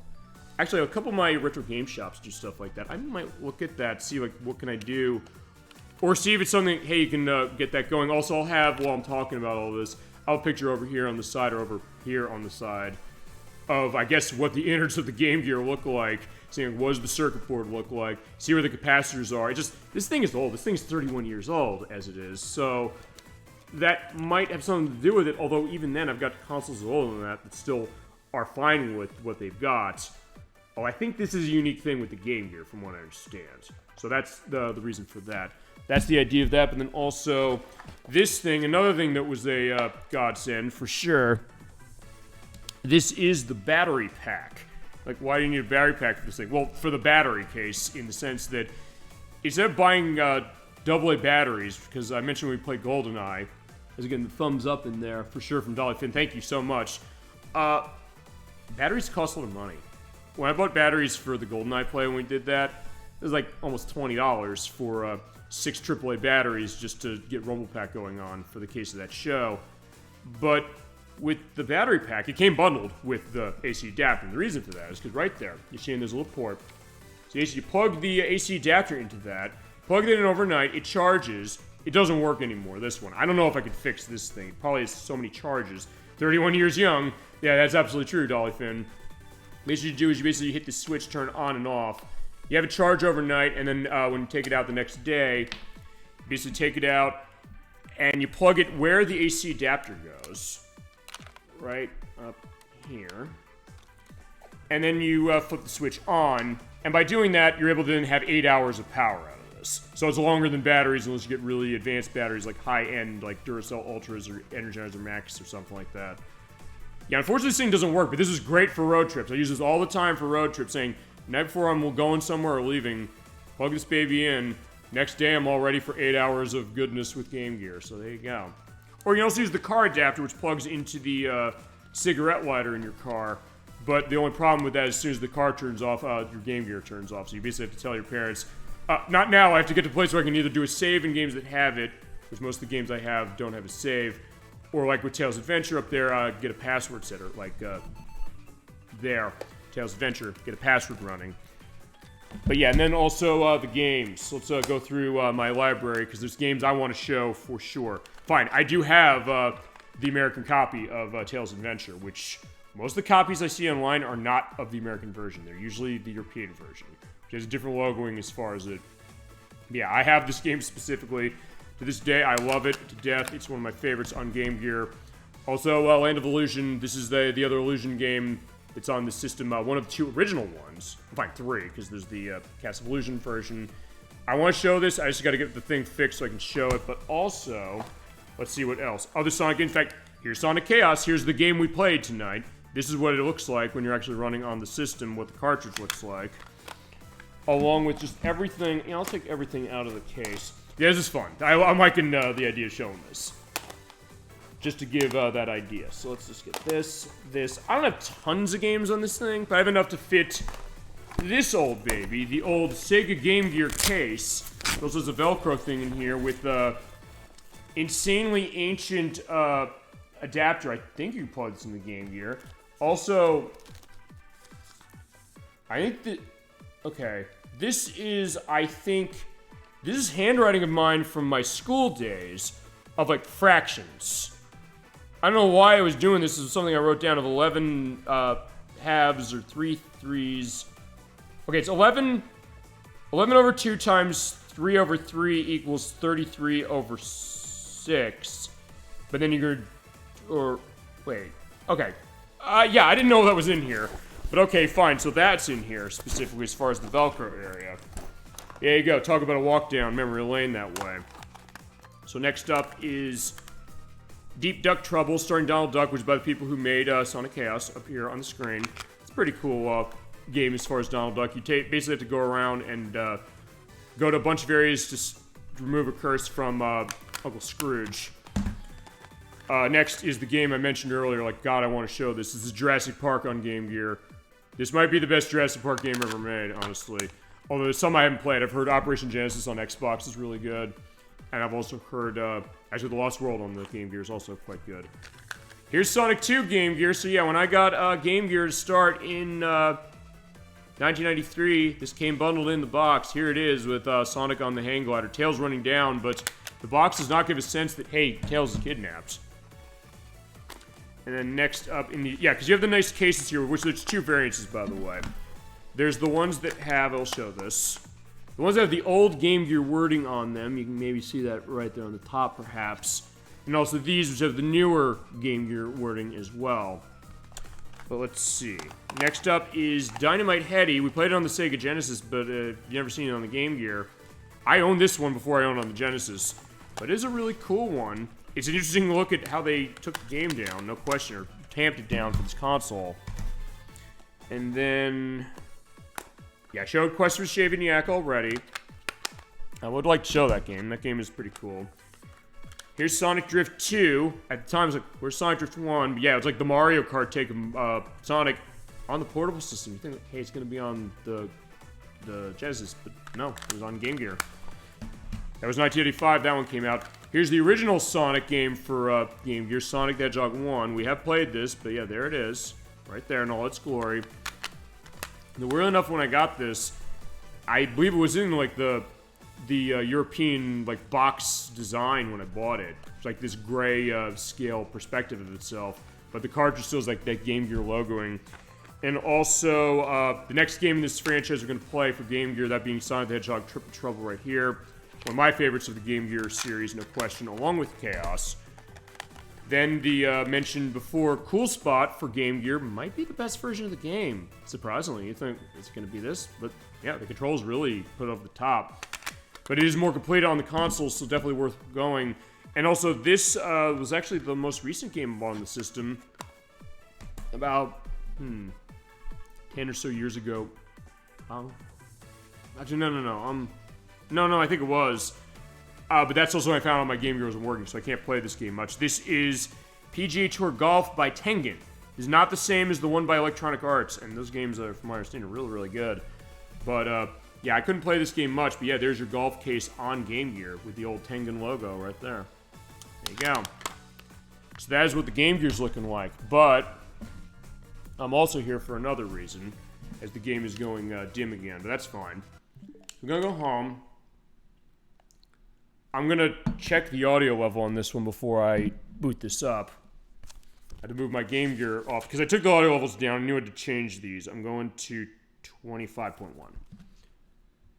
because otherwise I'm gonna blare you. Because I'm balanced this between being able to give you the idea of what the audio is sounding like, but not blare you completely. 25.4, that'll work. Because here's the other attraction of this, and I'm also going to move my... No, that's right. I had that specifically that way. So let me get started. As I'm selecting Penny Kroger from the WarioWare games right there. All right, so yeah, I got this in the mail the other day from Limited Run Games. I pre-ordered this a couple months ago. Nice, thank you, Dolphin, of course, and thank you everybody out there. But it finally came in. There is a flashlight warning in this game. They did not tone them down. They're not lying here. I'll also put in warnings when I edit this for the purpose of it. But this is the other thing I got. Brought to you by Limited Run and Konami. This is the Rocket Knight Adventures Resparked Collection. It is on Switch. It's on PlayStation 5. I think it's on PlayStation 4. And it's on the PC. Sorry, Xbox owners, you're not getting this. But, as you're seeing right here, here's Sparkster. I don't know if you remember this from Konami. And it's a case of kind of going after Sonic, so this is the other reason why I pulled it out. Not least of which also because of, I realized, the Konami code nod in Sonic Chaos. So talk about replaying the show, I swear to God. Yeah, here's Sparkster. Okay, that's weird. No, my TV's telling me to check my Samsung stuff. No, sorry. We'll do that later. I got a job to do. I got to show everybody Rocket Knight Adventures Resparked. This came out last month on June 11th for the consoles I mentioned, but the physical version was by Limited Run, who also was involved with doing it with their Carbon engine. This is the release of the game. It also came with an instruction manual. Remember these kitties? We used to have these back in games when you bought them. And sometimes you get special stuff that come with them, including information about the game. The game's because there's 3 of them in here. And also a comic as well, talking about the adventures of Sparkster. Chad, I don't know what's your experience on the Rocket Knight games, or Rocket Knight Adventures specifically, as well as Rocket Knight Adventures 2, Sparkster, and Sparkster, which is on Super Nintendo. And also Rocket Knight from Xbox 360 and PlayStation 3. But this collection is collecting 3 games from 1993. Fine, 1 from 1993 and 2 from 1994. It's Sonic-like running. Yeah, and I think that was maybe the idea where Konami was going with this one, but this is not a Sonic case, in the sense that, hey, it's not playing the same. It's also one of those cases where Sonic was a huge hit back in the day, as was Mario, but especially like that attitude Sonic. There are a lot of cases where companies were looking at that game, and Sonic Chaos, and a lot of the games we've shown tonight, and they said, we want a piece of that pie. We want to get our own character for something like that. Stuff like Bubsy the Bobcat, stuff like Awesome Possum kicks Dr. Machino's butt. Or Era the Acrobat, which Era the Acrobat, by the way, is getting re-released in a few weeks. As far as a downloadable release, but they did do a physical version, or not physical version, they did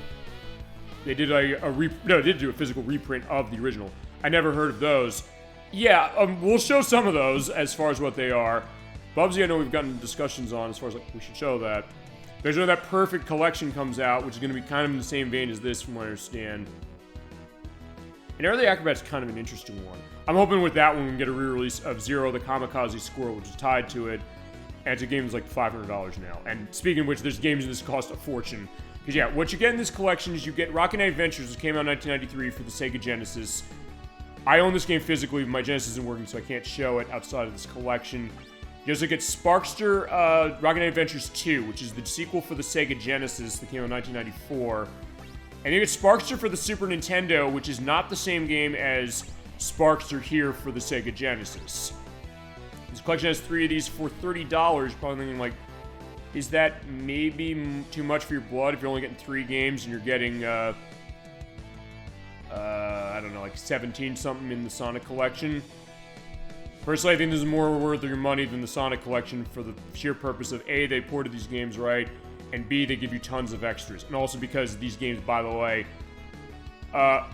this game is almost $500 on Sega Genesis as it is. This game costs a fortune, and it's by Konami, so it's something that people want those Konami games on Genesis, no question.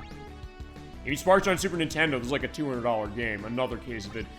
And as you get museum music play, I'll show this off. Rocket Knight Adventures here, this game has gone up a lot since I bought it.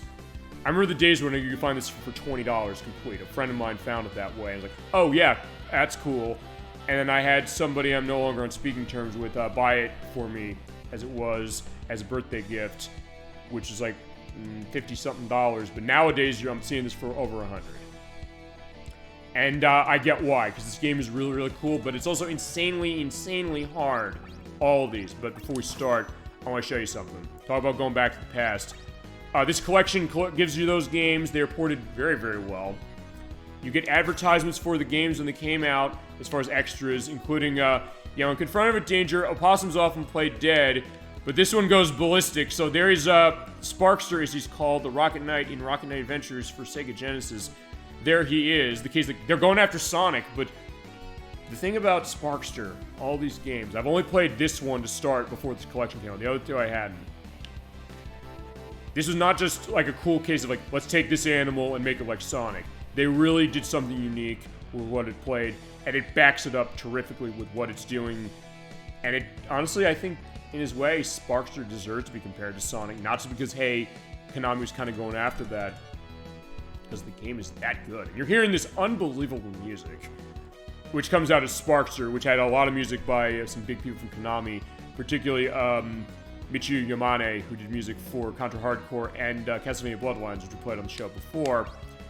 And you got other stuff as far as like the European press saying how amazing this game was, including Mega Action Magazine, Mean Machines, Games Master, and Megatech in the 1990s saying, yeah, you gotta get this game is really cool. And he looks really cute, but he's also kind of badass in the same way Sonic is. And there it was as far as, I believe, the German advertisements for this, which is by Konami. There's their old Konami logo. And then Sparkster, which was the Sega Genesis game and the Super Nintendo game. But also you get this. Let me show you this. How about these box arts? Here you go. This is what Rocket Knight Adventures looked like on Sega Genesis for one certified Rocket Knight. There you go. And of course, the 90s as hell marketing on this one is saying, like, hey, never seen anything like Unreal Mirrored Lava Pools where things reflect badly on you, and there's Georgie playing the Nintendo 64 Switch app. Tricks, traps, and challenges never end, but the world as you know it might if you don't grind those pigs into sausage. So yeah, you gotta take care of evil pigs around. There's the Mega Drive box for when it was out in Europe. There's Sparkster for Japan for Mega Drive. And here we go. This game is $500, by the way, if you're going for this one, particularly complete. Even loose, this game is like 300 something. Yeah, we got your Rocket right here. He's back. He's one pumped up opossum. Talk about 90s marketing, too. Sparks is jetpacking into action as the toughest Rocket Knight ever to swing a sword. Ground controls of Blast, highlighted. Through 8 wild stages, your quest is rid the world of the evil King Godol and his allies. Pack of lizards are tougher than the suitcase. Oh yeah, and before you get too comfortable, Axel Gear is here. We'll see Axel Gear feasibly in the intro when I show these. This Rocket Knight gun bag is a Scorso Sparks. Our hero will need his revved up new rocket pack and powerful new attack moves to kick Axel's tail back to the dark side of the planet. Come on, don't waste time on games that were designed for somebody's little brother. Take Sparkster for a spin and feel what real adventure is. You'll sizzle through the secret rooms, the ancient ruins, and stomp Blizzard button in mid-air battle. Search for power-ups and avoid opossum squelching traps and see some of those amazing boss characters ever put into a video game. Feel the power of the opossum. There you go. That is Sparkster for Super... Oh, no, fine. It is on Super Nintendo. That's it on Genesis and Mega Drive. Yeah, here it is on Super Famicom, and here it is on Super Nintendo. There you go. That is what it looked like for the box. And the description as far as the game itself is the same, but the game is totally different. We're going to show that off a little bit. The other stuff as far as this internal design documents of things where it's like, hey, what does Sparkster look like? That's some ideas. Like, he does look really cute, but it's also the case that, yeah, look at him with the goggles over his eyes. When he's going flying, he has the sword. Yeah, he's ready for action, no question. Another aspect as far as the storyboards, that intro we saw specifically saying he has the moves like Sonic. The idea of what they were doing for that intro and also stuff with the character models, what they did. Definitely a lot better looking than how the look of him was in Rocket Knight, which is on Xbox 360 and PlayStation 3, which is a new game in the franchise, the last game in the franchise in 2010, I believe it was. Sparkster just looked weird in that. I'll picture what he looked like. I have that game. It's a fun game, but it's a lot slower than these. It's seen Not in as high regard as these three, probably for a reason, but I think it's a pretty fun game. I think people are also mad, like, hey, we haven't seen a new game in this franchise forever. Here's hoping this collection sells well enough, either physically like I got it, or just digitally, because you can download this for $30, to make it so that maybe we come back to this, maybe we see another one. And then when it comes to collections of Konami, I also have another one on the way. I have the Felix the Cat collection is coming out in September, and then Konami, I'm begging you from the bottom of my heart, and Kazan22 I know is on my side on this one. He's the one who wants it even more than I do. The Suikoden 1 and 2 HD collection, you announced it almost 2 years ago in September. We're going to get a new release date of that, yes. We're waiting to buy it. We're waiting for you to announce the release date so we can buy 20 copies apiece. Because he loves his Suikoden. I want to play it. He said he wants to be on the show for Suikoden. I said, which one do you want to do? He said, I want to do the new one. But he said, they keep not releasing the new one. They delayed it last year. Yeah, it was supposed to come out last year. They delayed it. They haven't come with a new date. You wait in Chronicle 100 Hero, which is by the people who made Suikoden before the spiritual successor came out. It's a good game, unless you got on the Switch. But it's a really good game. But yeah, they said Suikoden is coming back. Please bring it back. I mean, it's the kind of thing I almost just want to buy it on PS3, going down to my PlayStation 3, buy all the Suikoden games to show Konami that, yeah, there are people who want to buy these. You can put the new one out, because, yeah, we're doing Suikoden for the show, and he's going to be involved, no question. But he said, I want to wait for that version, because they might do quality of life stuff. Maybe if I mention it now, Suikoden, for Suikoden, or mention it, Konami will give a date on that. And they did this one right, or find a limited run did it right, for sure, for Rocket Knight Adventures here. And yeah, you also get the manuals. So you have the Japanese manual, you have the US manual right here. So there you go, you can see that perspective of what that's looking like for your aspect of story. Before playing the game, there is your Sega Genesis. Weirdly enough, one thing about this is kind of a strange thing. For Sparkster, they have the Super Nintendo manual. Here's the idea as far as how it looks, and it's all fully in color with some nice pictures for sure. But they only have the Sparkster Genesis manuals for Europe and Japan. Don't know why that is. And Europe's case is still in English, but you have to look on the side of the left side here. It's like, yeah, epilepsy warning, make sure you read this before your children use it. They're not wrong on this one as specific. Those are fine. Sparkster Europe doesn't have a manual either for Super Nintendo. And videos as far as the animation stuff for that. And you listen to all the great music, because the music in this game, for all three of these games, is awesome. That's going to be our intro as far as showing this game off. But first, let's get to this. So, you also can change this in region. I'm going to show regions both ways. I'll keep myself camera this way, too. Let's take a look also my audio setting was. Because I know this is something different. I want this 17.7 for this one. So let's bump this up. It's going to be a little loud for a sec, and then it'll get quiet again.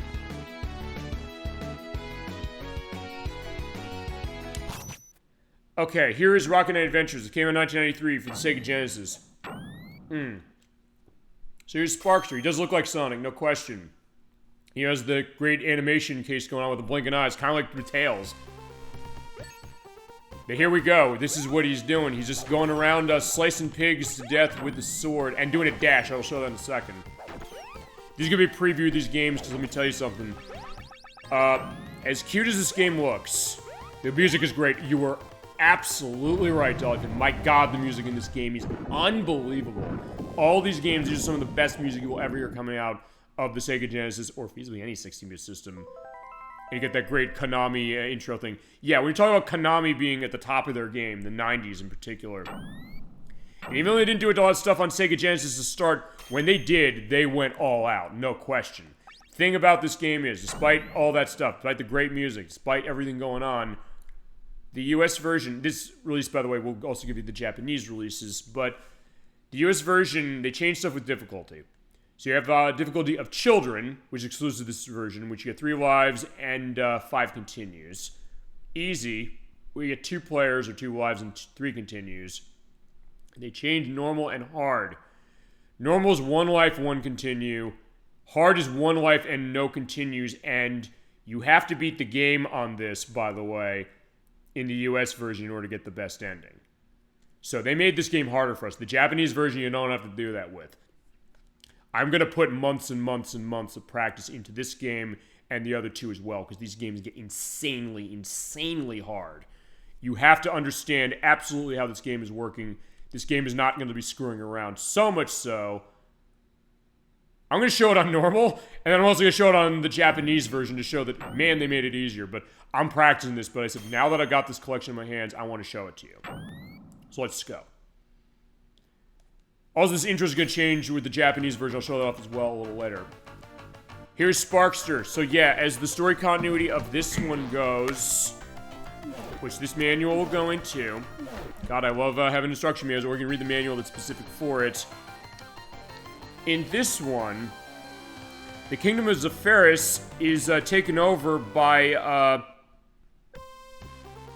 Emperor Devilgus. Yeah, Emperor Devilgus. Or Devligus.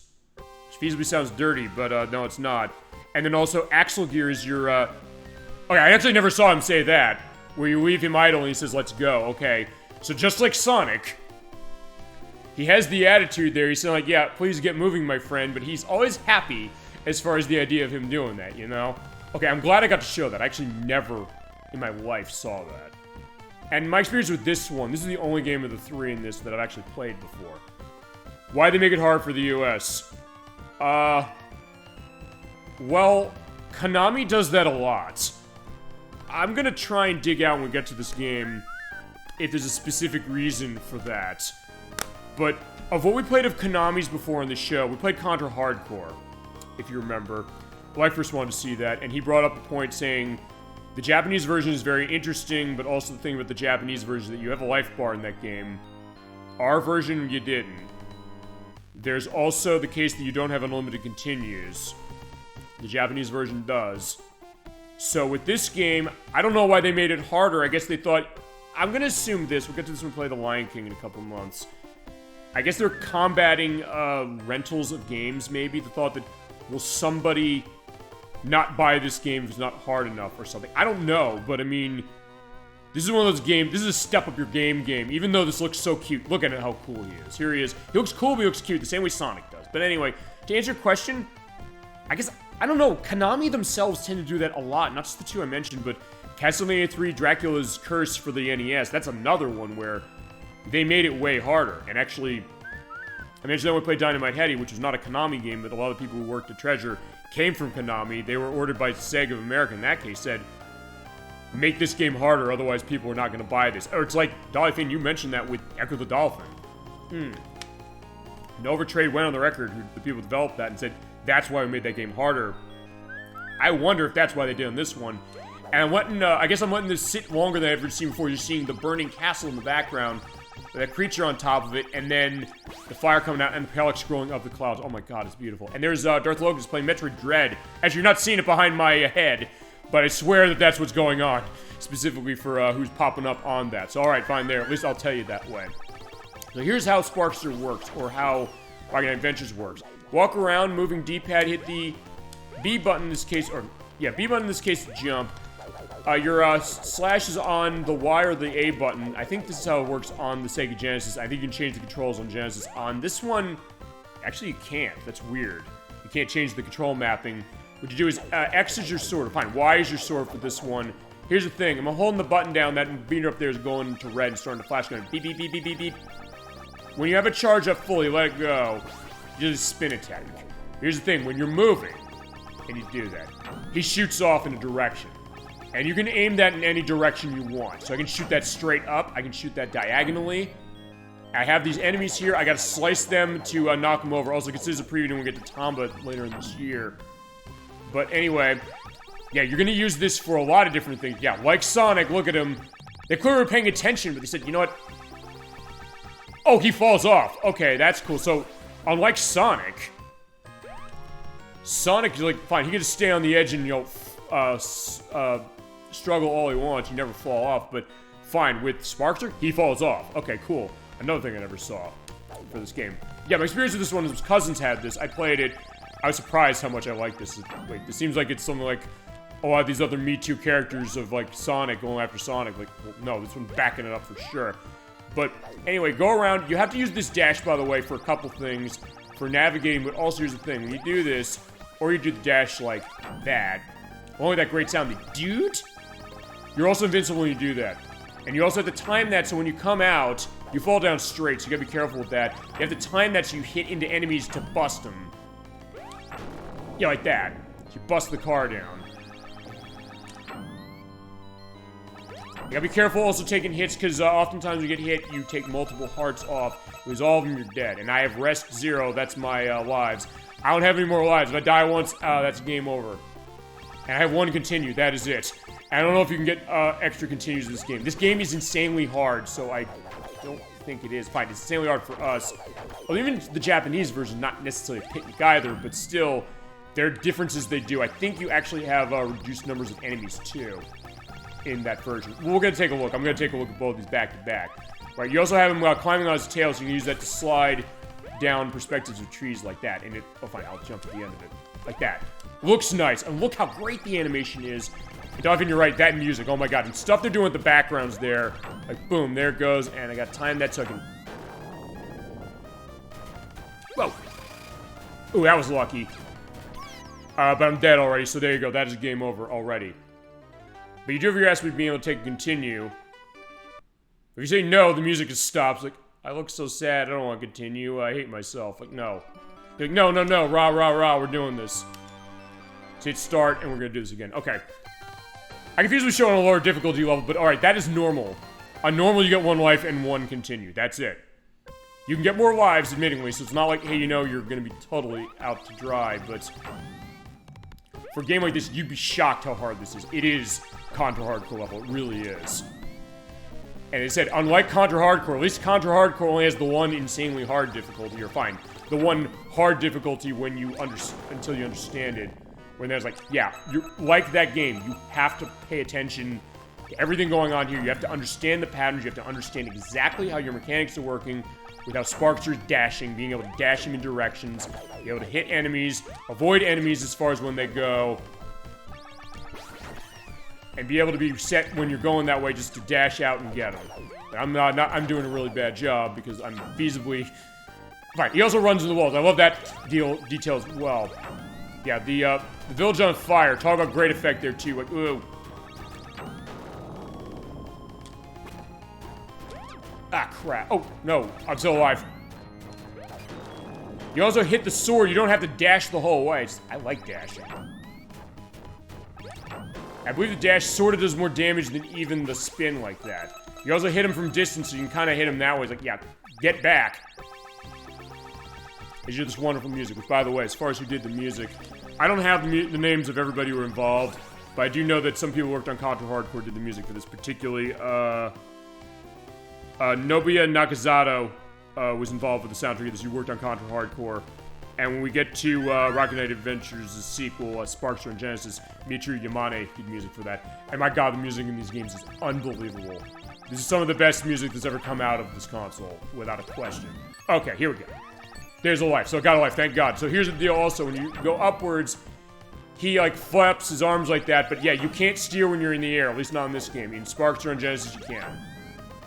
You have to use that sometimes to get upwards or go downwards and diagonally. So, like, you know, you can use that to bounce off walls, and that changes aspects of what you have to do in some levels, including one we saw in the demo.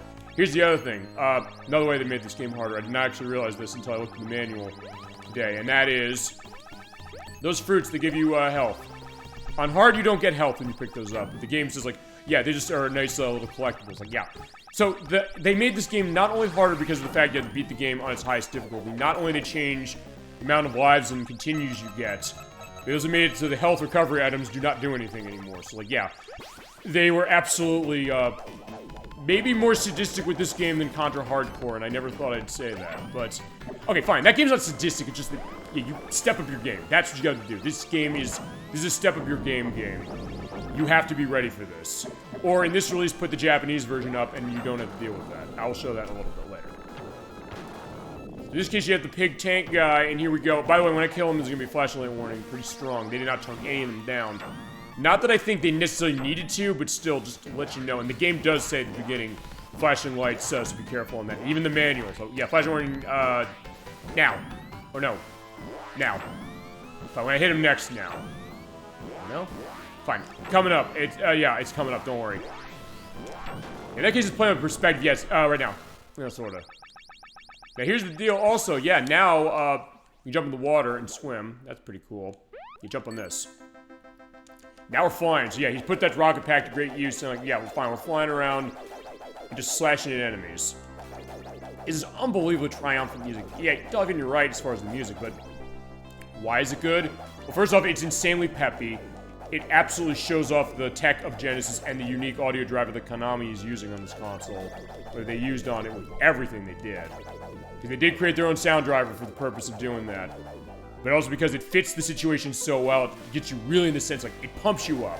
It gets you like, and even when it's in the boss, you're like, oh, you're kind of nervous, including this thing. Look at those rotation things it's doing as you hit into that big snake coming out of the water, or the serpent. And what you gotta do here is you have to kind of stay at the side of the screen in order to avoid getting hit. You also take hits when he's doing that swerving thing, or you can say, like, fine, I'm gonna be safe hitting this way. And that sword, by the way, will go across the screen. It's not like Legend of Zelda, where when Link gets hit, you lose that ability when you get that in the game that happens, like Zelda 1, for example. And you don't have time limits, you don't have to worry about that. It's like Contra Hardcore that way, so yeah, you just have to be set. I will show off, by the way, for all these games, I'm going to show off the first world of every one of them. Or try to, anyway. Because as I said, I'm going to have to practice these games before I do them. In fact, I'll also put this anecdote as well. I put Nocturne in front of this game, not this release. The Sega Genesis original. Oh, okay, good. I thought I was going to die there.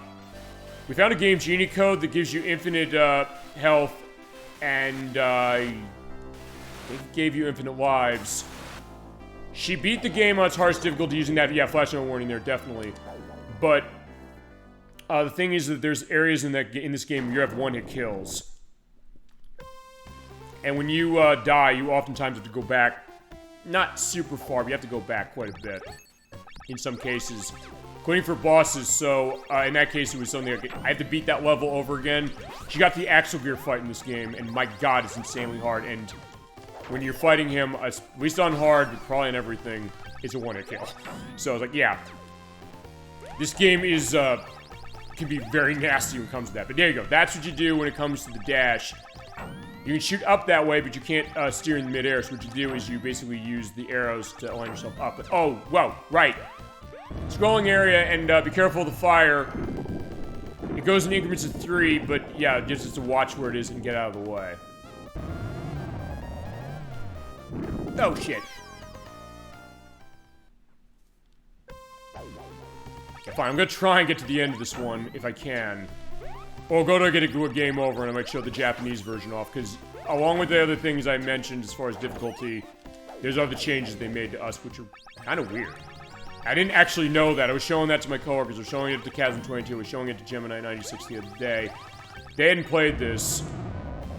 And given the fact that this is its first re-release ever, I'm not surprised, honestly. I mean, even I didn't play most of the games in this until years later. Those are, yeah, don't get crushed, by the way, back there, otherwise you're gonna die, so you gotta be careful there, too. But they also give you just enough time to get through that. There it goes, we're going in the door. Alright. There's gems which give you, yeah, they give you points. I think you can get lives off of points. I don't know if that's right or not. I'll either correct myself now when I edit, or I will be in a case I'll go to that when we play this game. We'll play these games, I promise, but it's also something that I'm gonna need multiple months. It's gonna be like Contra Hardcore. I'm gonna be practicing that game every day for quite a while to do it. Compared to next week's game, where I'm gonna practice more. I mean, I have to practice it as it's been, but I'll practice even a little more. I don't need that level of this, but I mean, I'm gonna definitely still do enough. And there's another life. Okay, so I do want that.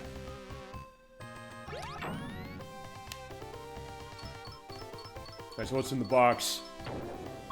You get that wah sound. I do love that sound of his, like, what the hell is this? When there's an enemy in the box. And I was looking in the background, there's something potentially threatening. Yeah, it's not just potentially threatening, it is threatening, because, okay, okay, you do get, I think it's 20,000 points to a life. Yeah, this is the boss here. Whoa. So yeah, when he sticks his head down, you have to hit him, but here's the deal. He shoots out these spike spider things, You have to jump in between them.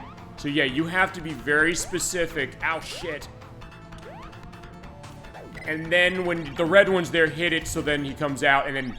Yeah, look at that. Holy shit. My god. Look at the tech on this. It's unbelievable what this game was doing. Whoa! Talk about this music. Do do do do do do. Like, uh-oh. Yeah, I'm feeling the tension right now. I'm just doing this as a showcase. Oh, shit. Uh-oh.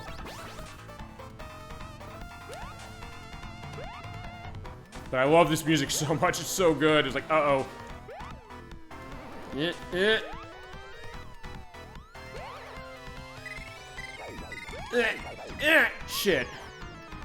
Alright, I'm dead. But I do have another life, and fine, it does, fine, here's what takes me back. It does, I believe, take me back to the area where the life is. Oh, actually, no. Actually, no, it doesn't. The previous room, oh, wait, does it? Fine, we'll see. Feasibly, no, it does. Okay, good, it does. Right there, so fine. Feasibly, as long as I get here, I feasibly have unlimited lives in this sense. If I have the extra life I got when I was running points. I will at least beat this boss, and then we'll show off the Japanese version, and then we'll show off the other two games. I also has a bit of an extra, too. Actually, wait, yeah, one thing I didn't do, you know what, fine. Sit there, I want to try something. Because people stop by, gave me shit for this. I wanna try something here. Yeah, keep whistling, my friend. I want to check something here.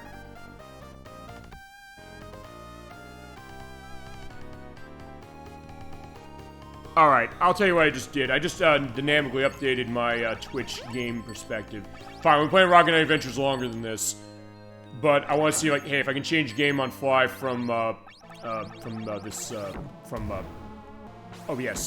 yeah, gotta remember what the hell I'm recording with. What you do want to do here is basically wait until he does that. You use the spin thing, because you are a little invincible when you do that. So, yeah, don't use it here, even though, like, yeah, I'm holding the button down here. That beep, beep, beep, beep, beep, beep, beep, beep. Yeah, the other games in the series don't have that beeping. Not that it's bad, it's low enough, but still. Uh-oh.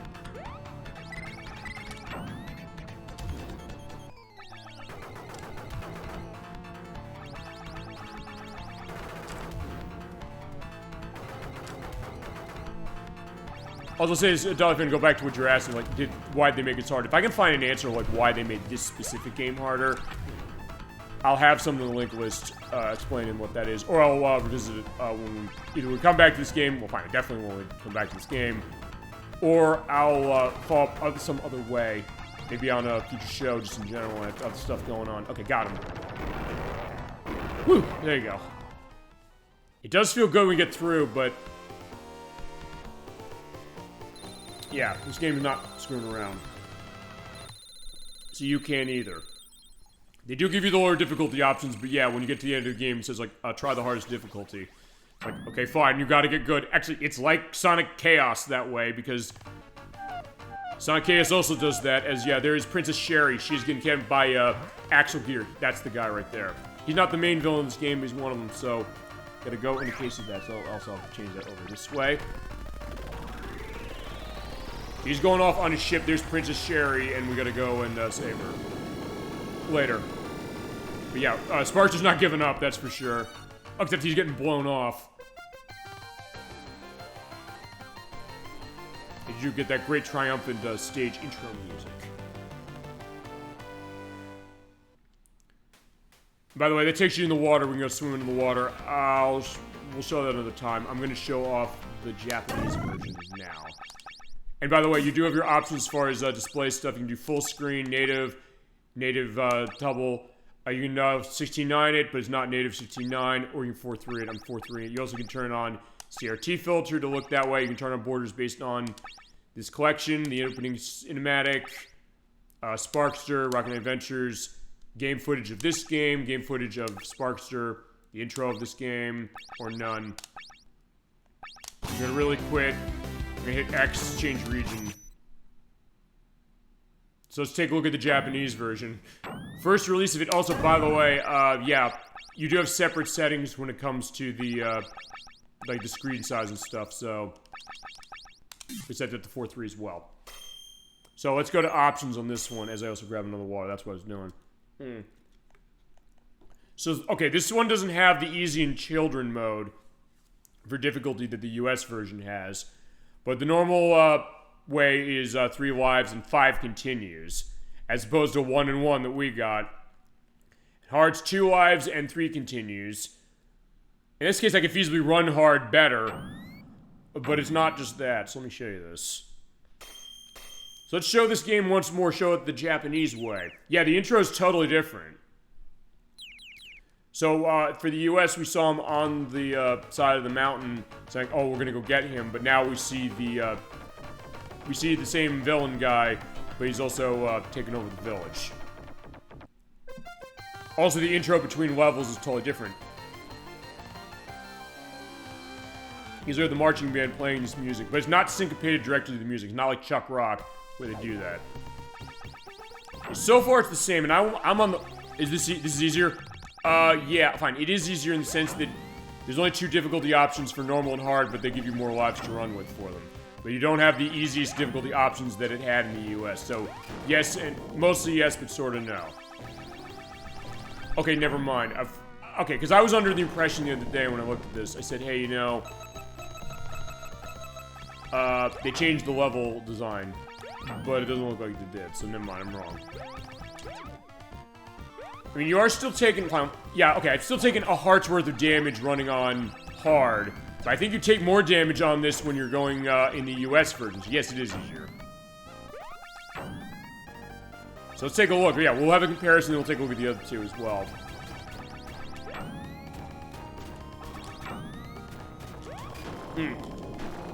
Yeah, Dollyfin, like, for anybody in chat, feel free to go into what you're thinking about what you're seeing here.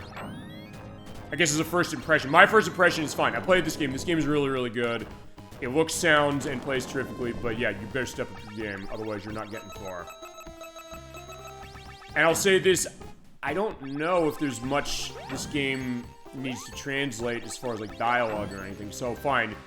I could say we'll just do the Japanese version and be done with it, but, like, I don't know. I think I want to get to a case like Contra Hardcore, where I feasibly can do this. And one thing also worth pointing out, hit the ZL button, you have a rewind. It only rewinds for a little bit of time, though, so in that case, you're not going to be able to abuse it. And also, you can put save states down anywhere you want. So if you're at somewhere that's insanely hard, put that save state down. You can only put 1 down, though, unfortunately. It's not like you can put multiples. So, keep that in mind. But it does... Oh, wait, no. Oh, right, because I rewound. I was like, wait, why is the life back? Like, that's why. Never mind. Also, fine. That's the other thing. You saw me picking up the health, right? This is definitely easier because, yeah, I can pick up the health on hard and get health, as opposed to the US version where you cannot on hard. Yeah, it definitely is a bit easier that way, but yeah, you do still have to bring to it. Oh, yeah, because I'm taking, like, half... Okay. Yeah, okay, it definitely is easier, because fine, I'm taking, like, 1 heart and half heart for certain hits, whereas, like, I'm taking, like, 3 heart damage on bosses when it comes to the US version.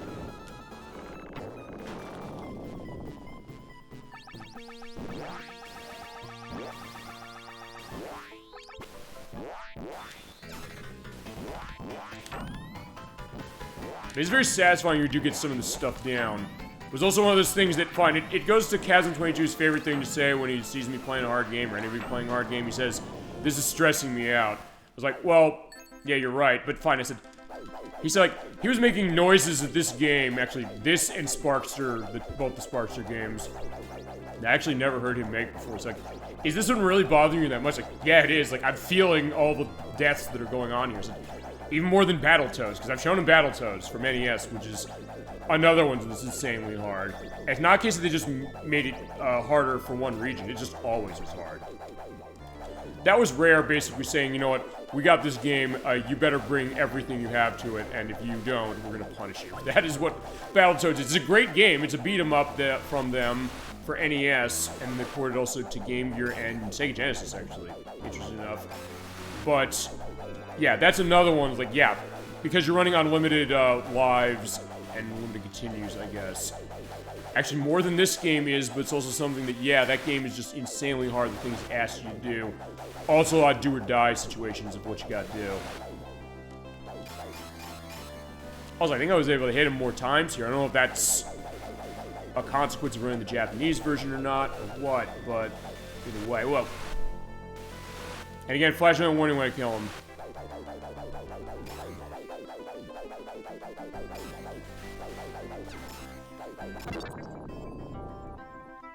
Okay, so yeah, I've also adjusted the camera because, like, fine, I want to have the camera on for this, show everything I showed, but also said, fine. I want to make it so, fine, I'm looking right there, but I'm also looking at the screen over there. Maybe it's too close as far as where this is, but fine, you know what, I'll adjust it like that. There we go. Because if I'm going to be on camera, I do want to look at everybody out there, but it's also something, fine, I'm going to be focused on the game. So it's like, well, I gotta sort of manage that a little bit, but either way. As I said, it's also something, as I mentioned, we're not going on camera for every show. I mentioned this to Nocturne. In fact, you saw in the edit, you will see in the edit. I just uploaded today for part 3 of Croc, saying when we're coming on camera for show. I said, fine. For Croc, for that, I didn't say, like, hey, you like, go on camera for this. I was like, hey, when you want to, we can do it. And also, for certain games, it makes sense to do it. For the stuff I wanted to show you tonight, I said, yeah, it absolutely makes sense to do that. Also, you saw right there, well, they didn't mention with the dash and why I guess I use it so much. You have invincibility frames when you use... Oh, except fine. I do, but I also got killed and I got crushed. But yeah, you do have invincibility frames when you use this. So when you hit... if I can... You know what, let's show this. Yeah, I bounced into that lava. I should have got myself hurt. But when you're doing that dash, you do not get hurt while you're in the state of it. It's basically when you have the sword out. When that sword goes away, you're vulnerable again, so be careful. You have to time it. Have you ever played games with dodge mechanics, stuff like Asteroid Mega Factor from Game Boy Advance, or Enter the Gungeon, or Exit the Gungeon, or, I think Elden Ring has something like that, because I asked the $1 million question when it came to, Chasm 22, because he's been playing through the DLC. He beat the DLC of, Elden Ring that came out recently. He's like, this might be one of the hardest games I've ever played in my life, as far as that DLC. It makes the original game look like nothing, comparatively. And I played Elden Ring, it's a really good game. And it is hard, like this one, it's kind of the same hard like this game is in the sense that it's very unforgiving when you make a mistake and you really need to live with your decisions. And basically prepare everything you're gonna do in it. But he said like, this maybe looks like it's harder maybe than that, but it's like, I know it's a tough comparison to make, because, fine, it's not a 2D platform. It's a Souls-like game, it's basically a 3D kind of... sort of hack and slash to a certain degree, but not completely in the sense of how it plays and the weight that goes to it. And but what they do have in common is this: you have to really kind of plan everything you do, which I guess goes to the idea of how game difficulty can be. Like a lot of cases with that, sometimes that goes with what it is. You have to kind of plan your method of attack out, and then go through specifically. Oh, the other thing for this boss worth noting is that he will always hit the holes in the side. So you can take advantage of that and do the slices. Okay, still doing that. Okay, so that's still the same. Okay, fine. I take way less damage getting hit by that. So yeah, your damage output is less in this version too. But I don't remember off the top of my head exactly. I'll look back on the video and edit this. I don't remember what the damage output on the US version was for this. Well, fine. Certain things it's massive, like that. Fine, I deserve to die from that, no question. And fine, the checkpoint's the same, so like, fine, I still have to go back here, but I can still get the life again. But fine, this is how hard it is, but fine, hard is way easier. This is like how normal is, and you get more lives either way than you did in the US version, so there you go. In fact, to that case, I'll say this. I don't know how many people are gonna buy this now that this is out. Fine, physically speaking, I don't know if people bought this. I bought it because, like, fine, the games of this go for a lot of money. I don't have 2 of them. As my way to show this and play this right now. But I don't know will people take this specifically.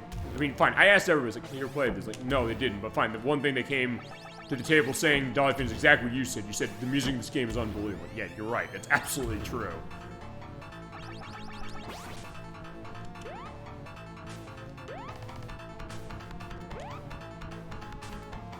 Okay, also they follow you, so ow.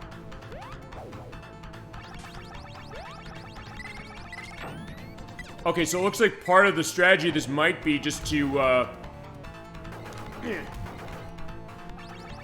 They basically move left and right. So fine, maybe I'm making a mistake by staying in the center by doing, when he does the spider toss-out thing.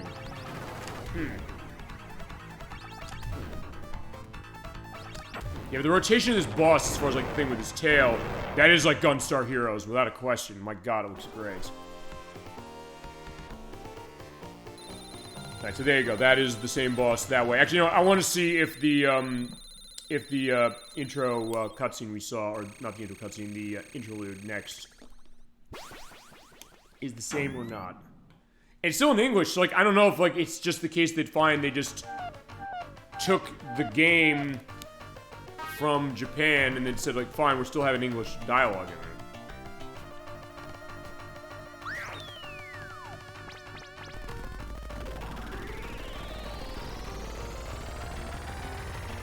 Alright, so Axle Gear is still going off. The sparks are still getting blown off. Yeah, avoid the claw! Okay, from Toy Story. Yeah, good point. Actually, yeah, we should play the game best in Toy Story. Another game actually on the Genesis was and Super Nintendo as well. They're really interesting things with their tech. They're like, yeah, these consoles can do that. Yes, they can. But for now, what we're going to do is we're going to take a look at the next case of this. This is Sparkster for Sega Genesis. I'll just move the camera over because why not? There we go. So in that case, I'm looking at the screen over there, and it's more in line with that. So this is the direct sequel to the game we just played. I'm also going to change this. Just seeing, because I think what happens when you do this, just to let you know, I believe it changes the... Oh, no, that's not... That's tag. That's not what I want.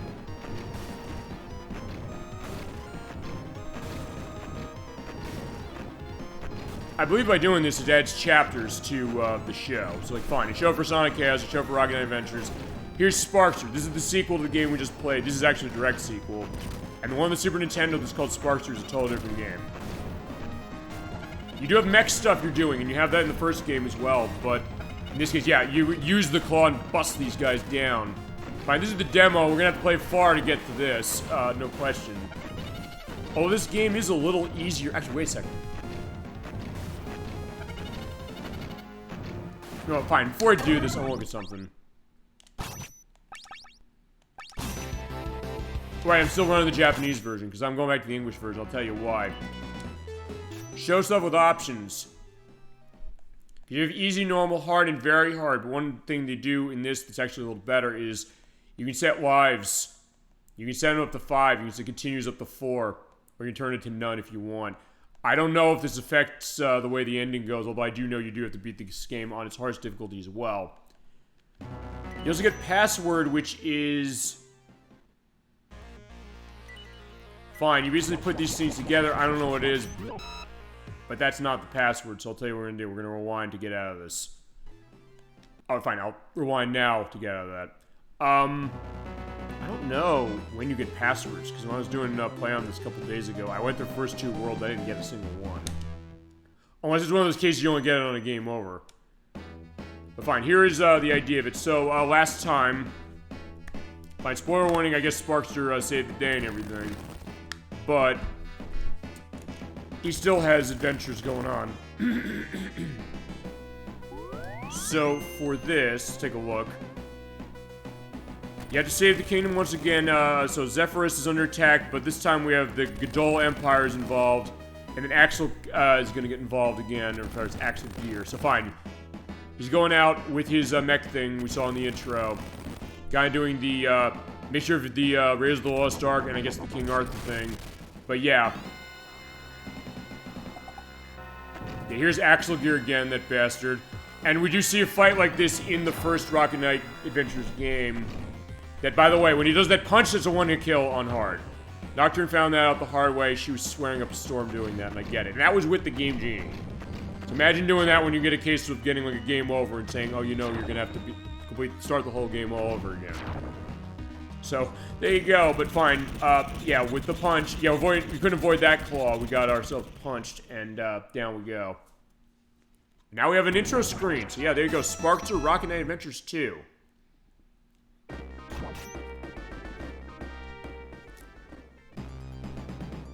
Also, one thing I'm going to do is I'm going to turn this volume down a little bit. Just a tad. Here's Axel Gear again. He took Princess Sherry away last time. This time he's taking Princess Cherry away. So Cherry and Sherry. He's like, yeah, you can get him back, right? Or get her back. Yeah, absolutely. And save the kingdom. Yeah. All it is works with Sparkster, but yeah. Gotta bring your game again on this one. But oh my god, the music in this is so good. This theme in particular. I believe it was Michiru Yamane who did this. Oh yeah, by the way, avoid the bombs. Okay, I'll explain in a second. But oh my god, this music is so good! Yeah, okay, you're seeing there I'm getting the gems. I'm getting the, it's on the upper right-hand corner of the screen. You get, BOM. It stops randomly after you get, I think, about 10 of these. You also have dash. It's a bit different in this game because you have a separate button. It's on the B button. You have 2 levels of the bar as well. You can wait till it gets up to the flashing area to have it go longer. You basically use that to dash into the car. And like with the first game, you're invincible when you do this. You also have to get a sense of understanding just how the timing of this is going to go, because you can slice your sword. You don't have to hold a button down anymore. I'm not holding anything down to get that charge up. It just charge ups on its own. Fine, not on the B buttons. The A button is the charge up. But here's the thing. I can do that, but then when it goes down 1 bar, I can do the dash that way. But if I wait a little longer, I do that, and it goes for a little bit of more time. And you have to use that for puzzles as well.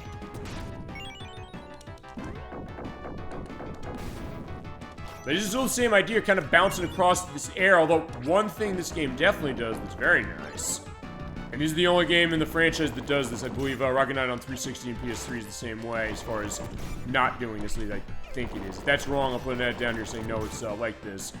When you shoot up with the drill like that, or the dash, when you're coming down, you can move. So you can move out of the way if you want to. In this case, for getting rid of these cars, you want to drill into the ground. You're probably wondering, why do I want to do that? Because you do that, but your invincibility frames don't last long enough. So what you want to do is basically drill down. That holds for a lot longer when you have that fully charged up. So drill into the ground. When you do that, that's going to be enough time to let the car pass you without getting hit. So I think that's going to be this thing, I think, when it comes to this prep for these games. Understand where the invincibility frames are and time that specifically so that you can avoid taking damage. By the way, if you get the jet items on the ground, you do a dash instantly from where you are. Ow, shit. I got a bomb. You get more bombs on very hard when you get that roulette. If you saw our play at one of the various early plays we did on the show, as you get the meat that gives you full health. We played Animaniacs on Super Nintendo, which is also by Konami. It's also a case where the Super Nintendo and the Sega Genesis versions are totally different. The Genesis version, which we haven't played yet, is a Lost Vikings style puzzle platforming game. The Super Nintendo game is a faux 3D kind of platforming 2D side-scrolling game where you have to find pages of the script to, save the studio from Pinky and the Brain. But what that game does, like this was, when you get items, you get coins in that. You have a slot machine that goes off at the top. This game does the same thing. What this game does is that when you get 10, it'll stop on something. Usually on very hard, it almost always stops on the bomb. I believe they make it intentionally more likely to stop on that. If you're hit by the bomb, you get hurt, so you have to walk out of the way. You also get gems. You can get apple and things like that for recovery. You also get a life if you're lucky. But fine, I'm getting all bombs. Yeah, Sparkster's bombing out here, no question. But here's the interesting touch. Ow, shit. I was gonna say, the interesting touch is when you're underneath the platform that usually you can walk over, you won't get hurt. And there's a life, by the way. You come in here, you get it. You have to also dash out at a very specific angle. You can't just walk out, so it's kind of weird. You can enjoy this unbelievable music and the graphics, which are unbelievable, too. Look at the parallax scrolling of the clouds going on there. They're basically moving that way as far as the cloud cover, and also the way that, like, the water in the background, and also, I guess, parts of the sky are as well. This game is a looker, absolutely. And it's such character, and I guess I want to see if it's like the other one.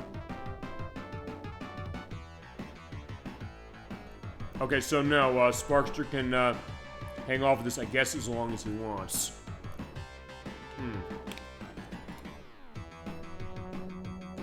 Okay, so yeah, again, I'm gonna go to the... Well, actually, this case I'm gonna do a little different, because actually...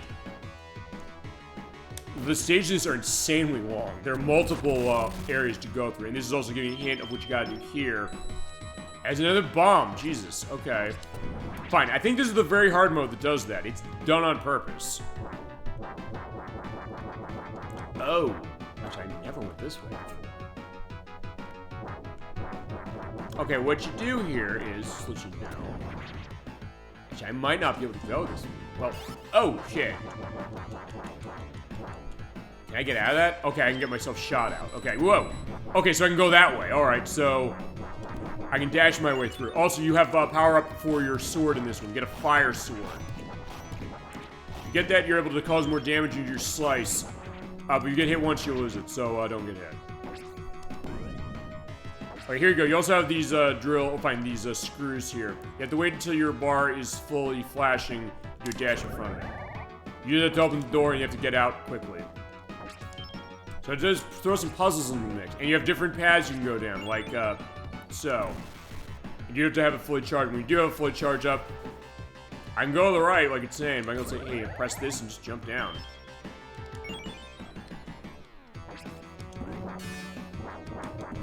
In this case, yeah, I just knock this stuff off easily to get my way out, unless... Yeah, I can't get through? No. Oh, okay. Yeah, because there's a boss that's running like this, but I think what I gotta do is, fine, first thing I'm gonna do is, yeah, go this way. Okay, so I'm stuck here. So what I gotta do is I have to wait until it flashes. It stops spinning, it'll start shooting bombs out. When I do that, drill into it, if I can.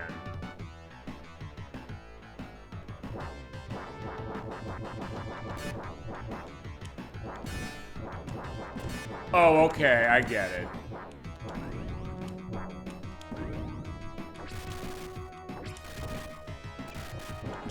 Or I do that, fine, just wait.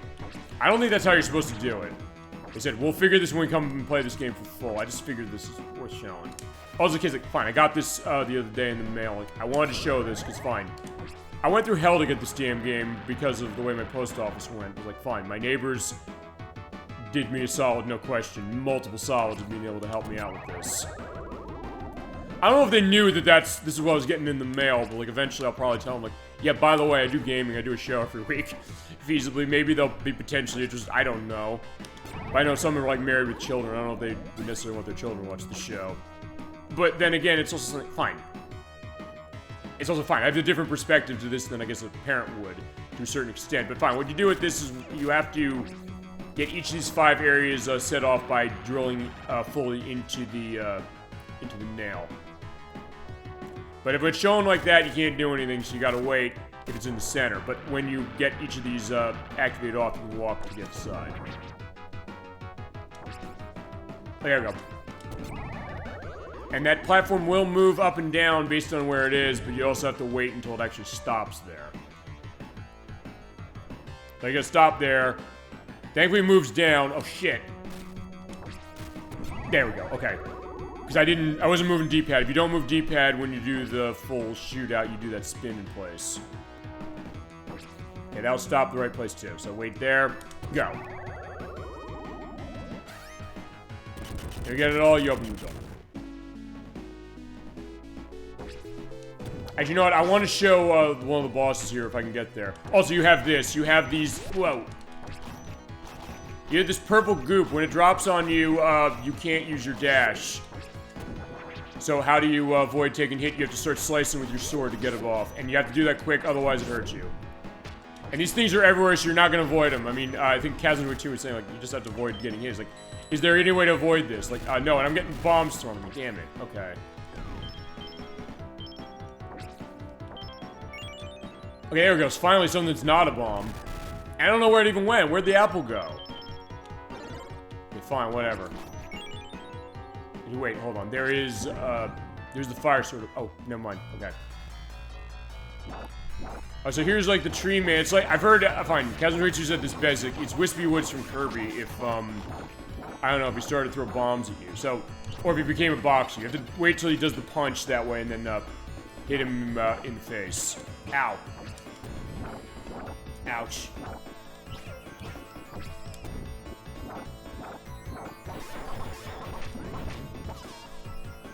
Ouch. Okay, fine. I'll tell you what I'm gonna do. We're gonna take a look at the Japanese release, and then we will get the last game. So, game region. What's the difference here? I don't know.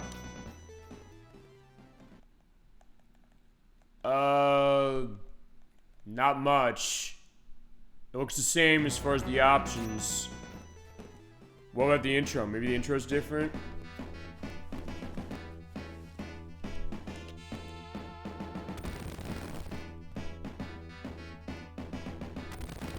I don't think so. Yeah, I don't think so. Looks like it's kind of the same. Maybe Sparkster looks a little different. Yeah, this one doesn't seem as pronounced as Rocket Knight Adventures. At least I don't think it is. And honestly, there's not a whole lot by the time I get somewhere next. I'd probably just take a look at Sparkster and Super Nintendo, and that'll be the show for tonight.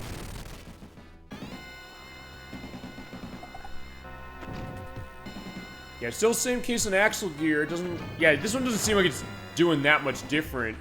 Because sometimes I've been the fascination. I showed that when we played Dynamite Heady. I said, hey, you know, Dynamite Heady changed itself quite a bit between the US and Japanese releases. This one, from what I'm seeing, not so much, but there probably are differences that I'm not privy to. Because I said, I don't have experience with this. I bought this collection specifically because they said, A, they're doing a collection of this, and B, because they said it has Sparkster for Super Nintendo and Genesis on it. As it, these games cost a fortune. I'm not leaving this on the table.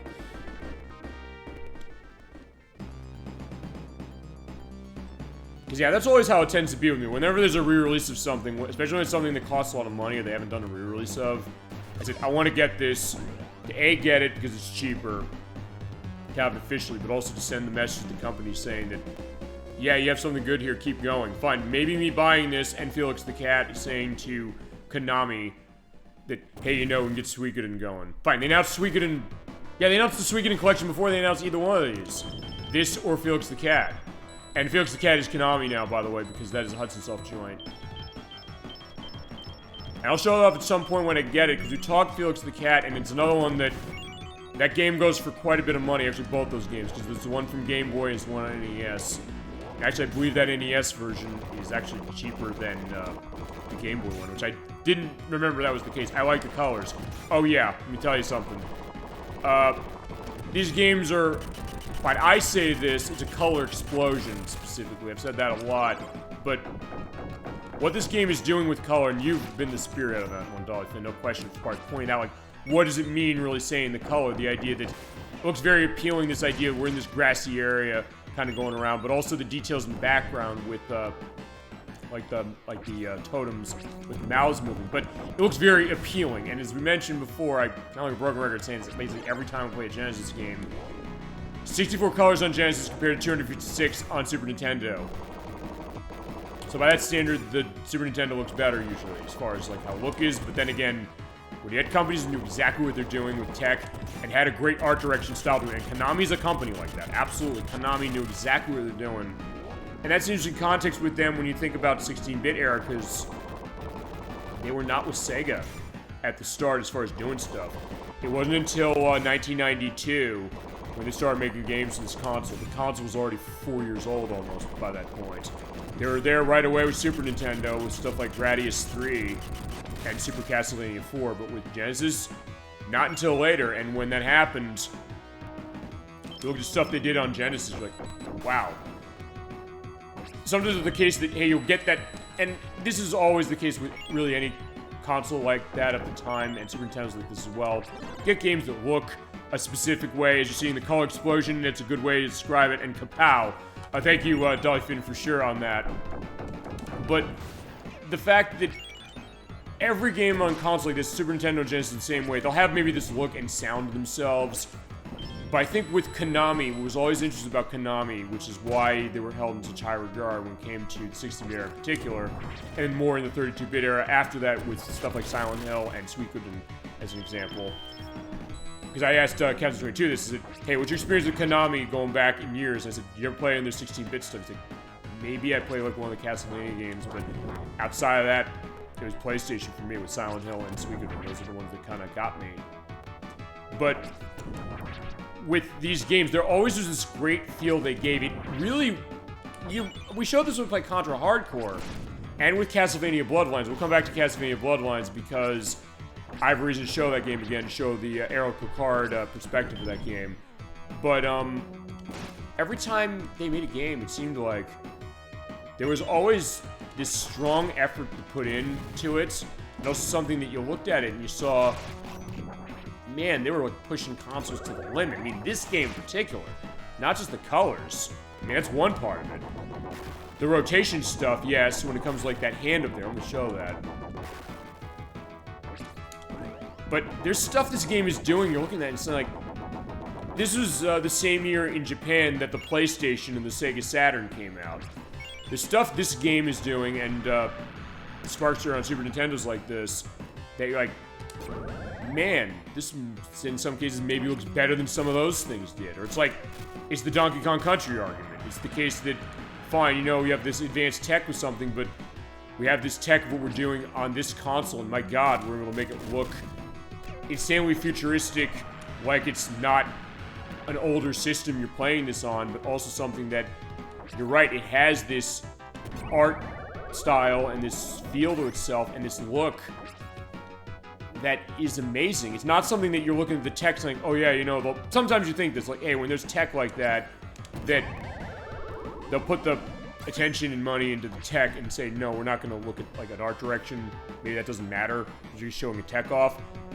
But I think Konami always understood that showing their tech off was important, but also the idea of kind of creating something that's pleasing to look at, regardless of the kind of style it went in. It's fine. Contra Hardcore, what we played, is a lot darker a looking game than this is. But it looked incredible and fit really well with the theme of what it was going for, and same with Castlevania Bloodlines. And we'll have one game of theirs we haven't shown yet, which actually is on Switch as well, and I have the collection that has it. That is Teenage Mutant Ninja Turtles: The Hyperstone Heist, which is, yeah, their take of that. It also looked kind of appropriately grungy for, like, the city areas you were going in that game. But yeah, the art direction of the Konami stuff always was really impressive in getting myself hit. Alright, but yeah, fine. That's the idea of what Sparkster looked like that way. Actually, wait, didn't I change that back to Sparkster? Hold on. Did it change back to that for no reason? Alright, let me try this again. Okay, that's weird. This is just a test, honestly, about the Twitch stuff. Like, can I change it on the fly for what it is? Okay, so let's take a look at Sparkster on the Super Nintendo. You're like, wait a second, we just saw Sparkster on the Genesis. Aren't these the same game? They had the same box art. They have same character. But no, they don't. Actually, I don't even think the story's the same. In fact, the story of this one, so it says, is apparently it's an alternate universe take on this. Which is, you live in the land of, Genesis, I think. Generalissimo Linus and the Wolf Army are invading, and then Axel Gear, of course, is back. So now we have to go and fight him. So here is Sparkster Super Nintendo. I don't have as much experience with this one either. Actually, the Crusader 64 has some experience, because actually, I did put some stuff onto his Super Nintendo Classic Edition. He was like, hey, fill me up with stuff that I'd be interested in, or stuff that I want that I own already. I gave him this. I said, play this. I've heard this game is really good. And I liked Rocket Knight Adventures. Like, maybe you'll like this. And he plays like, yeah, you're right, this game is pretty good. Fine, you're also seeing this. Fine, we'll also show... In fact, I'll show the actual perspective of the game if you look at the demo. But yeah, this plays more like Rocket Knight Adventures, the first one, in its way, because it actually has some of the same aspects. But my god, this game is fast. Or maybe it's too fast to a certain degree. You're like, wait a second. And you're letting that great attention to detail to something that Rocket Knight Adventures itself does at a later level, which is reflecting everything on the screen from the water. Look at that. And a little more of a, I guess, sort of militaristic remix of the theme we heard in the first level of Sparkster Genesis. Yeah, so it's not the same game. There is reason to play this one too. This might actually be the easiest of the three. maybe, but it's also something that I have to play it more. It's still not a picnic, no question. Yeah, if you're liking that Super Nintendo style, there you go. You got it here. And yeah, the only appearance of Sparkster on a Nintendo console that's not this collection. And Rocket Knight was not on the Wii, as it was. It never got ported that way. But fine, let's take a look at this, and then I think we'll be in case of that. So setup. You have normal, hard, easy, digest. I don't know why they call it that. Look at hard. Again, you have to beat... I think this one you do have to beat on its hardest difficulty, too, in order to get its best ending, because they all do. It's tradition at this point, basically. But here we go. Also, it chips you right in the action. It's usually not as much a story, it's in the intro, but you're also seeing the same stuff in the background, like, hey, you know, that chip's being taken over. But one other thing also to go into is that, yeah, just sliding on the trees and all that. It goes back to the way Rocket Knight Adventures went, where you have to hold down the Y button to charge up the beam for that. You do the spin and all that. But also the dash. Shoot up, you can't move in midair like you could in Sparkster Genesis, so yeah, keep that in mind. Plays more like Rocket Knight Adventures specifically, the first one. Yeah, that great detail. Look at the fact that the rocks are transforming into the wolves. It's unbelievable. Yeah, it's still very colorful the way that the Genesis game was. It's running more colors than the Genesis game because it was 256 colors for Super Nintendo here. But it's also something that, yeah, they're doing some interesting stuff with this one too, saying like, it looks maybe a little more natural with some of its colors in terms of what we're seeing here by the lake. That guy's coming over and slicing you, like, yeah, screw you, you're going away. But also, it's kind of more cloudy in terms of what it is, because, actually, I'll go back and show this. This explains kind of what's going on, because... yeah, this miasma is covering the area. Right there. It's like, yeah, look at that. Whoa. I'm gonna die if I'm not careful. Oh, yeah, fine. The wolves are much more relentless in this one, I'm realizing. See, they keep coming. Ouch. Okay, so fine. I guess there's... actually, wait, fine. Yeah, because there's, like, more stuff going on with the lighting. So, actually, there is... some stuff. Although, Sparkster Genesis also has some stuff like that. Yeah, as you go along, there's the clouds getting a bit darker, so yeah, I gotta get moving. Seems like the other ones, you get the apples and fruits and things, get yourself covered with health. But alright, we got up the hill, and we're going to the first boss. Also pointing out the first world is actually way shorter in this one than either Rocket Knight Adventures or Sparkster Genesis was. But still, it is Donkey Kong-like ape creature. It also looks like something out of Contra, honestly, as far as like the robot thing. But you dash him enough, you go the way. We're gonna go up on the ship. Here's also I'm saying, hey, maybe he's going too fast, because here's the thing. Also, you have another move. You hit L and R, you do this air dash across, but if you do it too much, he starts tripping on himself, and you lose control of yourself, so you gotta be careful.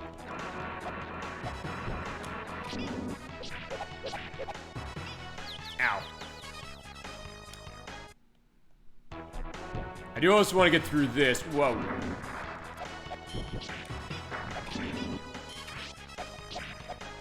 Fine, fine, I'll just hit him from afar with the sword. Yeah, you can do that too. Look at that stuff with the explosions. To talk about, fine, we had color explosion, and we have that still, but also the litter explosion going on in this game. Whoa. Ow. And by the way, you can't pass until you kill that thing, so you gotta take him down. Yeah, this is also in case it's like, hey, going really, really fast. You almost can easily outrun the screen in some cases. See, kind of like Sonic that way. Whoa. Whoa. Also, bust these boxes, you have to kind of stand still and do the slice. I also like the robotic, or looks like robotic Pinocchio as far as some of the enemies. Oh yeah, no question. Ow. Yeah, that also goes to like the other thing, was like, the art direction. Also, yeah, Captain Story 2 said, like, yeah, what happens when you go through this? Like, yeah, there's nothing there, sorry. Yeah, but what does the art direction and the graphics really mean? Like, what's the design of everything? Is that last enemy you saw? No, absolutely, no question. But the idea that, hey, it looks very creative and fitting to that, because, yeah, the thought of, you know, you can look at it like this and almost looks like an animated film. Perhaps with how many frames of animation Sparkster has and how fast he is, even on Super Nintendo here, The stereotype on Super Nintendo is because of the slower clock speed, it couldn't handle a game going this fast. But the answer is, oh, yes, it can. Absolutely can.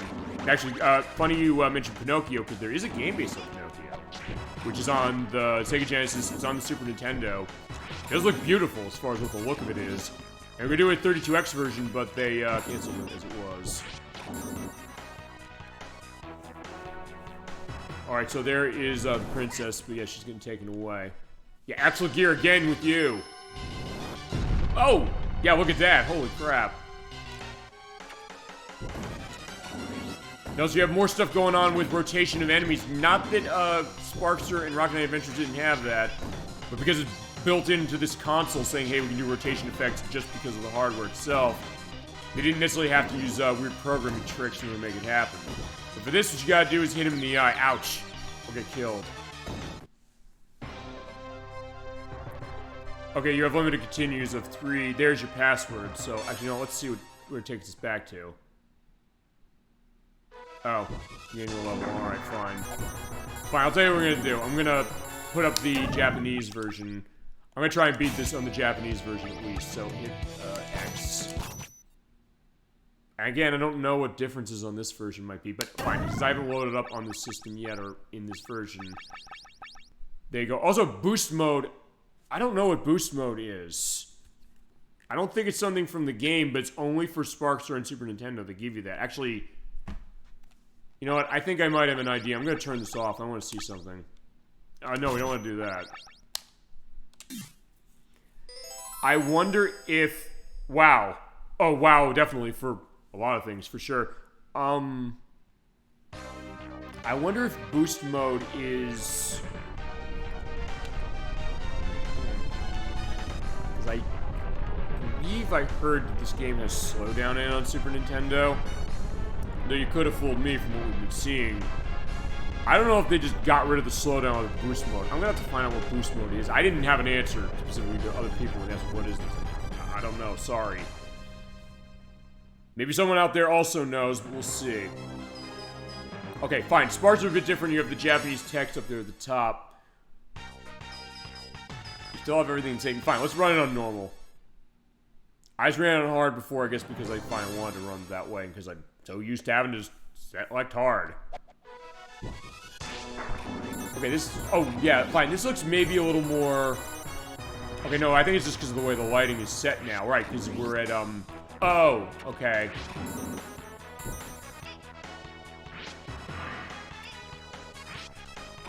Okay, I see. I think I see what it is. I'm right as far as this. Let me see.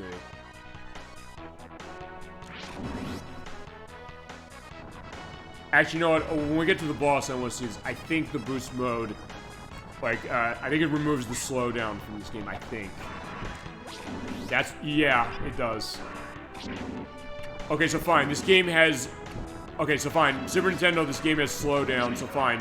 You want to play it the authentic way, here you go. Here's your slowdown, but... Turning that boost mode on... They actually went in and reprogrammed the games to remove its slowdown. Okay, so there you go. This is, well, most of it anyway. So fine, this is feasibly then the definitive version of Sparkster for Super Nintendo for that very reason alone. But if you want to play it the original way without its slowdown, there you go. Although, weirdly enough, it's not like there isn't slowdown in the other two games on Genesis. Not much, but when it's there, you do notice it. But there's not boost mode on that game, so I think that they just did it, I guess, because there's a lot of it in this game, I guess? Fine, that's what I was thinking. Wait a second, hold on. What is that boost mode? And fine, even though I have a manual, I don't think the manual actually says, hey, that's what that does. Because I don't think it does. Well.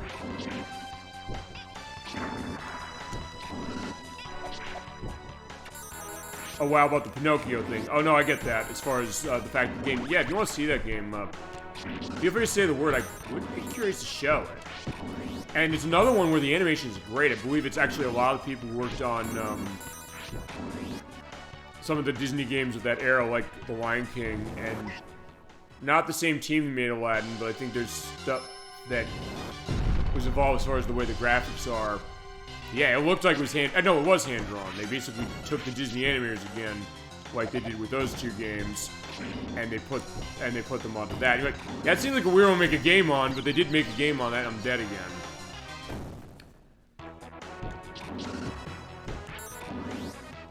Okay, fine. I have more of a mid-level checkpoint than I do on Rocket Adventures or Sparkster on Genesis. But yeah, I hear it's pretty interesting. Actually, I've never played it as far as Pinocchio is concerned, so I would feasibly be curious to take a look at that.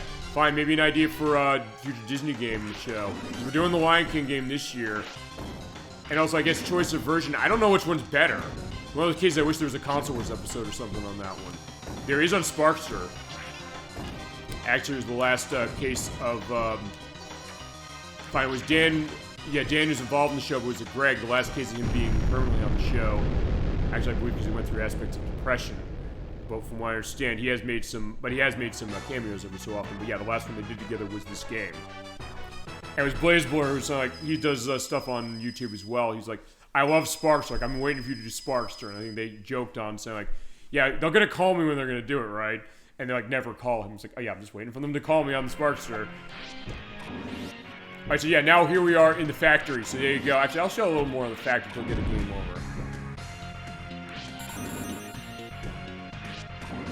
With this music that almost sounds like, something out of Mega Man X a little bit. Actually, yeah, it sounds a little bit like, fine, one of the Mega Man X games we have not played for the show yet, Mega Man X3. I'm getting this, sound of Tunnel Rhino stage, the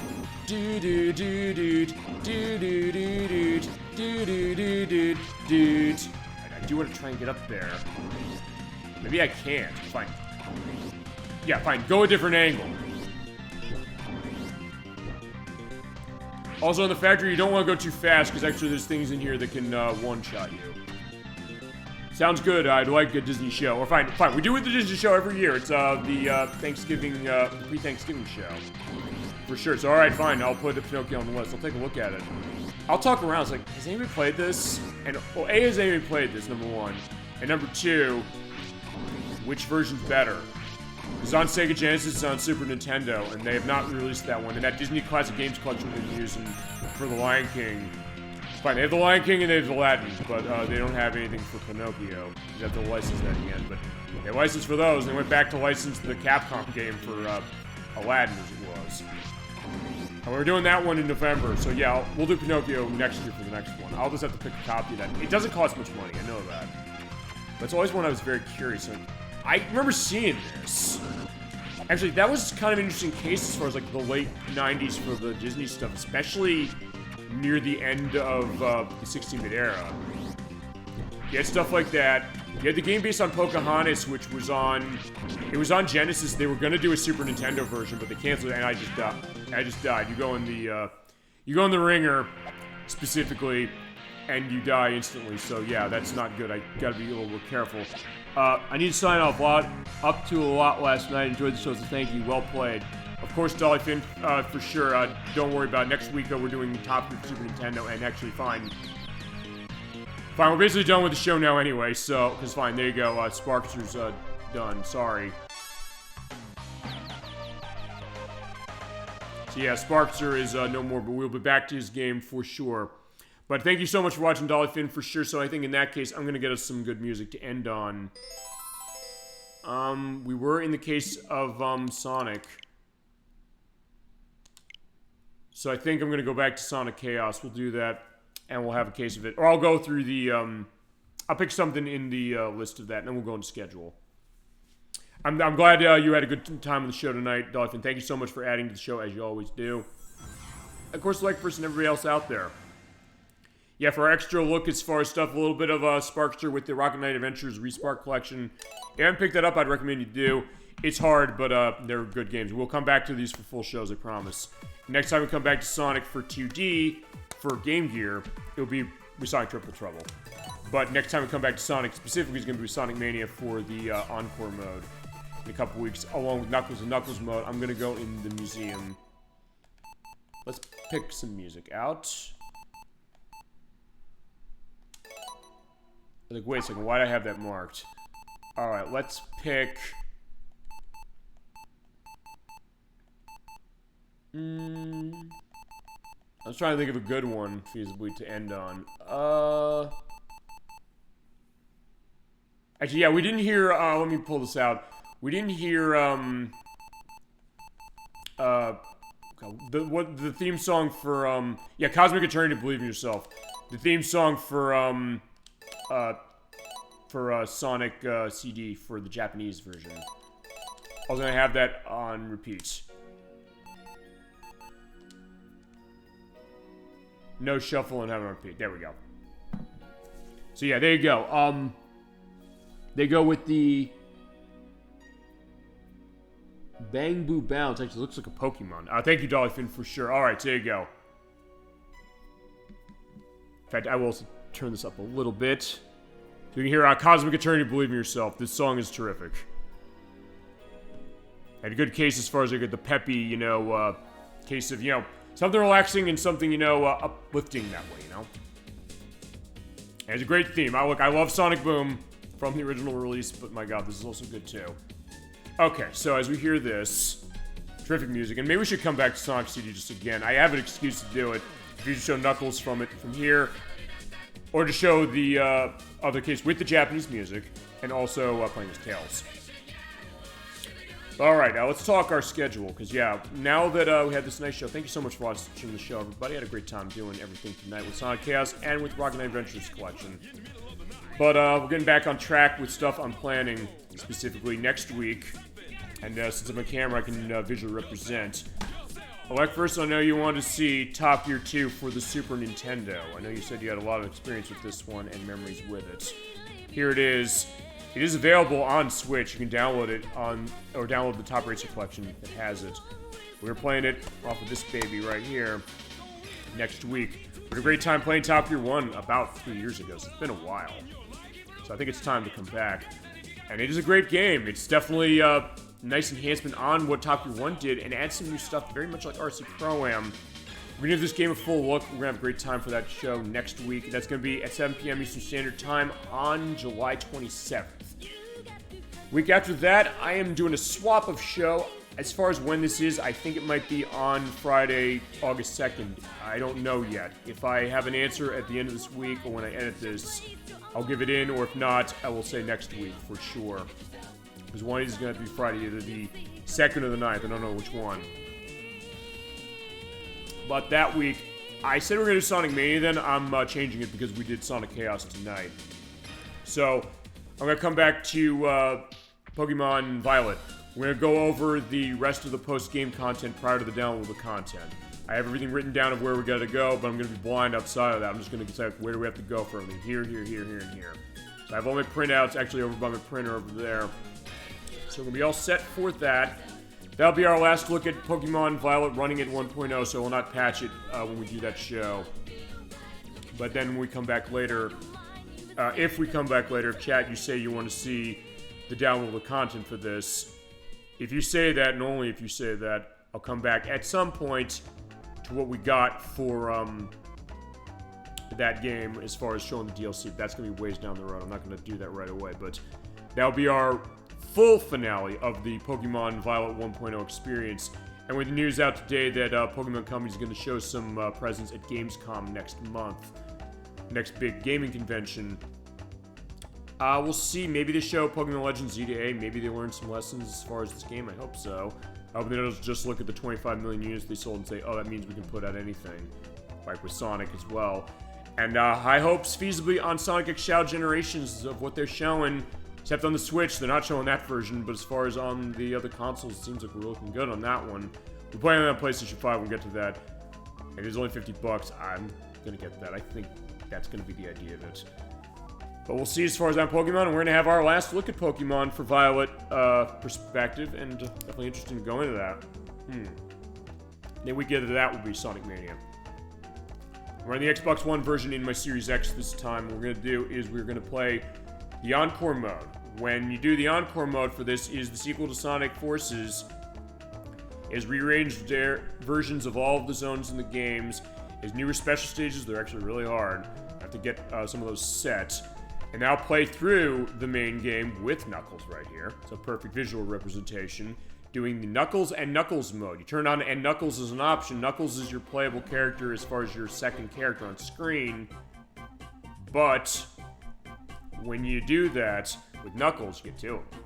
You beat the game that way, you get a nice Easter egg that I'm going to show you. And also show you what's unique about the Knuckles playthrough, because it is different than the Sonic Tales playthrough that Nocturne and I did a couple years ago when we first looked at the game. It's going to be me solo on this one, though, specifically. That'll be the week after. That'll be either on August 9th or August 10th, 7 p.m. Eastern Standard Time. That might be Friday if it needs to be. It's going to be one of those, but I'll know soon enough. I'll talk with Edwack. He's going to be actually the one who I need to talk with for that. He'll have an answer for what that's going on. Then, the 16th. Wait, is it the 16th or is it the 17th? No, it's 17th. Okay, you know, fine. I'm going to actually look at my calendar to make sure that I'm not talking my ass on that one. No, it is the 17th. Okay, so August 17th, I will be mentally prepared, I believe, and gameplay-wise prepared, too, for returning to Game Dev Tycoon, which I do have on Switch. We're going to play it. I have to go back to the video that Protorova and I did as far as the first part of it. Not that I don't remember where we got to, because I was practicing it recently, as far as getting a sense of what that was, but I also realized I can't do it. I had to mentally prepare for reasons I explained, but at that point I will come back to it. At most, you're going to need 2 parts. I'll see how that's going to go. If I need more than 1, or it'll be 2 feasibly, but if I only need 1, I guess we'll see that, and I'll have an opening, I guess, for September. Then, week after that, Nocturne's coming back for part 4 of Croc, which are the Gobos, running on Sega Saturn, which the part is finally up on the YouTube site. I got it up before I did this show tonight.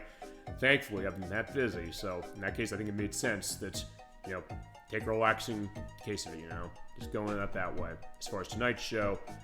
But yeah, she'll be back. She'll be at that game for the next part of her blind run, feasibly the end of the blind part of it, because we're at the last world, and once we complete the main game, the secret worlds, there are 2 more. She has practice duty to go on those, and I am going to expect practice out of her. She's promised that to me, specifically.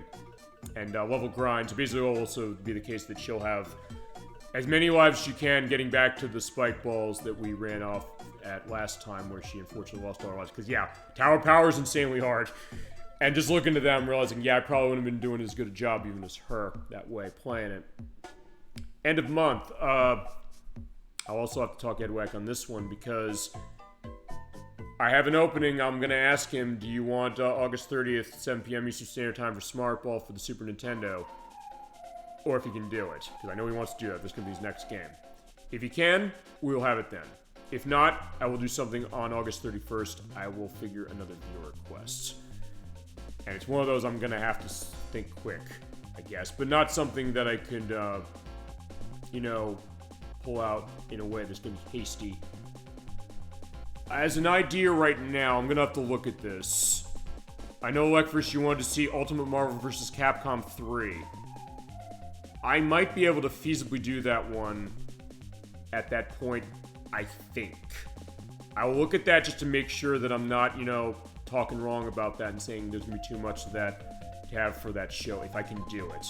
If I can, I'll do it. If not, I will look for something else. I know there's other stuff that people wanted that I'm not going to necessarily... As I said, I don't rush the viewer requests, but I'm going to do one a month for you.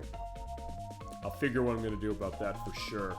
I at least want to give that way, but as I said, I'm not going to rush something you want to see, just for the case of that. But I have over a month, so that's not exactly a rush case. Then we get to September. On September 7th, there will not be a show. That entire weekend, there will not be a show, because I'm going to be out of town. So, you're going to go Super Bowl Game Saturday list for a week, which, depending on who you are, you might think that's a good thing. But point is that no show then. But then we come back the week after that with the new show. Up in the air on dates on these. But one of them is going to be feasibly the finale of Game Dev Tycoon if we need it. If not, it'll be something else I'll pull out. Your request for September is going to be Super Hang-On for not for Super Nintendo. That'd be a thought. Sega Genesis. No, not Sega Genesis either. We're on the arcade version. I could show the Genesis version, but I was like, no. I'm showing the arcade version in Yakuza 0. I'm actually probably have to play up to the point in Yakuza 0 to get it. Just so I have that set, because that's the one I own. The other one's on Game Pass. I could use it for Yakuza 6, but, you know, I gotta play that. It also gets my aspect of playing through Yakuza 6 more specifically, but another one Electrus wanted to see, so we'll have that set. And then the next part of Croc, which is going to be sometime September. Maybe the finale, but I don't know. If it is finale, that'll be good, but if not, we'll have another part in November. October's our Halloween block, where we have on tap Splatterhouse for TurboGrafx 16, Twisted Metal for PlayStation, Scooby-Doo Mystery for Super Nintendo, and feasibly the Dark Pictures Anthology New Hope with the Crusader 64. I'll talk with him just to confirm that, yeah, that's what he wants to do, and then we'll be able to figure that and coordinate it. November, we've got, I guess, finale of Croc, I would think, maybe, as far as that. We'll have the Disney Game Show, which is the weekend before Thanksgiving. That's going to be on November 24th for The Lion King. I'll feasibly show all 3 versions using the Disney Classic Games collection that's on this console, that I have on this console anyway. Yeah, respective next year here first. Pinocchio for either Sega Genesis or Super Nintendo. I will see as far as what I can do on which one of those, and if there's a preference on maybe which one is better. Or Chad, if you're saying, fine, or Dolly Finn, you can say this, what version you want to see, you can do it. But we'll figure that for sure. We're also going to have the start of Tomba for PlayStation. We had the killing of the pig enemies in Rocket Knight Adventures tonight. That's the case with Tomba. It's special edition versions coming out in a few weeks as far as the digital release.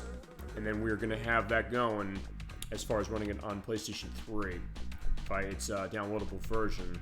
It's on the request of One True Well. And then we also have one other thing, and I have more visual representation to give. I got other things that were in the mail, 2 things and other things there. These, fine, I'll show you each of them. Donkey Kong Country for the Game Boy Color, Donkey Kong Country 2 for the Game Boy Advance, Donkey Kong Country 3 for the Game Boy Advance, and Donkey Kong Country 1 on the Game Boy Advance. To celebrate 30 years of the Donkey Kong Country franchise, we're taking a look at all 4 of these things. So as we're pointing out, given the differences that are in them, which is quite a bit, especially the 3 on the Game Boy Advance, I'll show off the differences for sure. We're going to have a nice celebration of Donkey Kong Country for 30 years of the game. Another one that means a lot to me, going back, going tied to my grandparents, of course, as I mentioned earlier in the show. We feasibly could justify these for actual full shows. Honestly, particularly those 3 on Game Boy Advance. The Game Boy Color one, definitely a different case, but yeah, that's definitely some interesting stuff. That's how we're going to celebrate that. This is Xbox Live Showcases at the end of the month for November. And actually, for now, you only have 9 days until the shut-off of the Xbox 360 store permanently. So I got some other buying to do for the purpose of stuff that I want to get for myself personally, stuff for shows going down the road. One more game that I'm going to have that I'm going to buy from that... Actually no, 2. I'll give you suspense on some of those. But other stuff for future shows, other stuff for DLC, including actually the DLC for Sonic 06. I already bought all of it because I said we're doing that game for a show eventually. I damn well better have all the downloadable content for it. So I do have that and other stuff. But yeah, we're going to have a bunch of great games as far as stuff that's lost to time, feasibly, but other stuff that maybe got re-released, you know? And that's always the hope. I was like, hey, we'd love to see a re-release of some of this stuff. That's why, to hold on to it. Which with Marvel vs. Capcom, as far as that getting that collection going on, that's definitely a good case of that. And in December, we have Tomba continuing on. We're going to have feasibly another part of Croc if we need it. If we don't, we're going to have you're going to have this as the specific show as opposed to squeezing this in probably the week I do with the next part of Tomba. The final look at Super Mario Sunshine as far as our show, or one of the final looks, where we're going to be showing off everything with the practice I did for 4 months. Yeah, we beat the game a couple weeks ago, but I want to show that off. I want to be on camera like this, showing it playing with every single control I have. Obviously, you can play with this thing, no question. But fine, I guess you can't really play it effectively with the Sega Genesis controller, because yeah, it's analog stick only on that one. You probably press buttons and be set to that. But outside of that, yeah, not really too much of an idea to it. So that's going to be a little bit of a question, I guess. I guess we're going through the Sonic CD soundtrack, as it is Japanese, and then now to the US, as far as what we've got. But then the last 2 shows of the year are going to be, actually, have another thing I was able to get a copy of that, yeah, 2 things were, fine, a couple things were lost in the mail that I thankfully got, which were Rocket Knight Adventures Resparked, Donkey Kong Country 2 for Game Boy Advance. Donkey Kong Country 3 wasn't, or fine, Donkey Kong Country 1 wasn't. I've had 3 for years. In fact, I have 3 in box, complete. But that's that idea. But also, something I know Dolly Finn wanted to see, and she's going to be in on this one. Tetris and Dr. Mario for the Super Nintendo. Yeah, I know we've talked about this. Like, first wanted to see it. Dolly Finn wanted to be in on it, and see it as well. That's going to be our second to last show that's going to be on. In fact, for those ones, I know dates. So I'll say those specifically. Those are going to be on December 21st for Tetris and Dr. Mario, and then on December 28th. We're starting Shenmue for the Dreamcast. Dolphin's going to be on that one as well. Cannot wait to get our start going on that game. Another great Sega game, that's for sure. And then we have the last video of the year, going to be YouTube site exclusive. That's going to be a smash cut of every single death that I had in Super Mario Sunshine. So yeah, we have the compilation videos that go there as our final video of the year. So last year's the great gaming feats. This year's the greatest gaming, I guess, follies when it came to me with Super Mario Sunshine. And I'm going to include all those ones from the practice that I had, because I don't know if I'll have quite enough to fill a full video if I don't do it. So basically, I'll start cutting out stuff for that, for the play we did, but then also when we do that preview video, or that overall, look as far as the controllers and all that stuff, and what the practice looked like, I'll have stuff cut out from that. And then 2025 is coming, and for that, we'll still have Tomba and, maybe Tomba, and we'll definitely have Shenmue still going, starting in the year. And then other stuff I'm definitely going to figure out. Comes to things that you wanted to see. Some big stuff I know we've been meaning to get to. Stuff like Kingdom Hearts Rechain of Memories. I know we're going to go back to Kingdom Hearts. It's been too long. But I know I got to prep for that one for sure for a lot of things. Because we've been playing that game twice. We did Blaze Blue Calamity Trigger for PlayStation 3. I'm using that version. I know I first wanted to see that. I got to also get a sense of what that is. We'll also talk in future shows about how do we want to show that. How do you want to see it specifically? Along with some other stuff that I got going. We're going to figure as far as what's going on with, what is this? Shadow Hearts Covenant, when the Crochet Nerd 64 and Kazoo 22 are going to come in for that. And other stuff as well. I also will say we will do Mega Man 7 for Super Nintendo next year. I know I first wanted to see that again as part of our Super Bowl Game Saturday Second Chance. Got some other ideas as far as stuff to show off for that as a return to something we may have played before in a different context. Or with better tech or something. And next November, so that's going to be November 2025, we'll look at Pinocchio for Super Nintendo or Genesis 1 and 2. Yeah, and more going on as far as next year as well. So we're going full steam ahead and having a great time. Okay, so with that, thank you so much for watching Super Bowl Game Saturday, everybody. Thank you for joining us for the show tonight. I had a great time, as I always do. Hope you did as well. And thank you so much for adding everything you do for the show. That's why our show is definitely one of the great highlights as far as what you can see around for your classic game, because we're definitely a different kind of show. And it's not just because of me. It's definitely not just because of me. It's because we have a wonderful chat. We have the best chat on Twitch. I mean that from the bottom of my heart, because, yeah, how many people is like, hey, y'all stop by a show like this, but then they have their own ideas and things they want to go into. We do.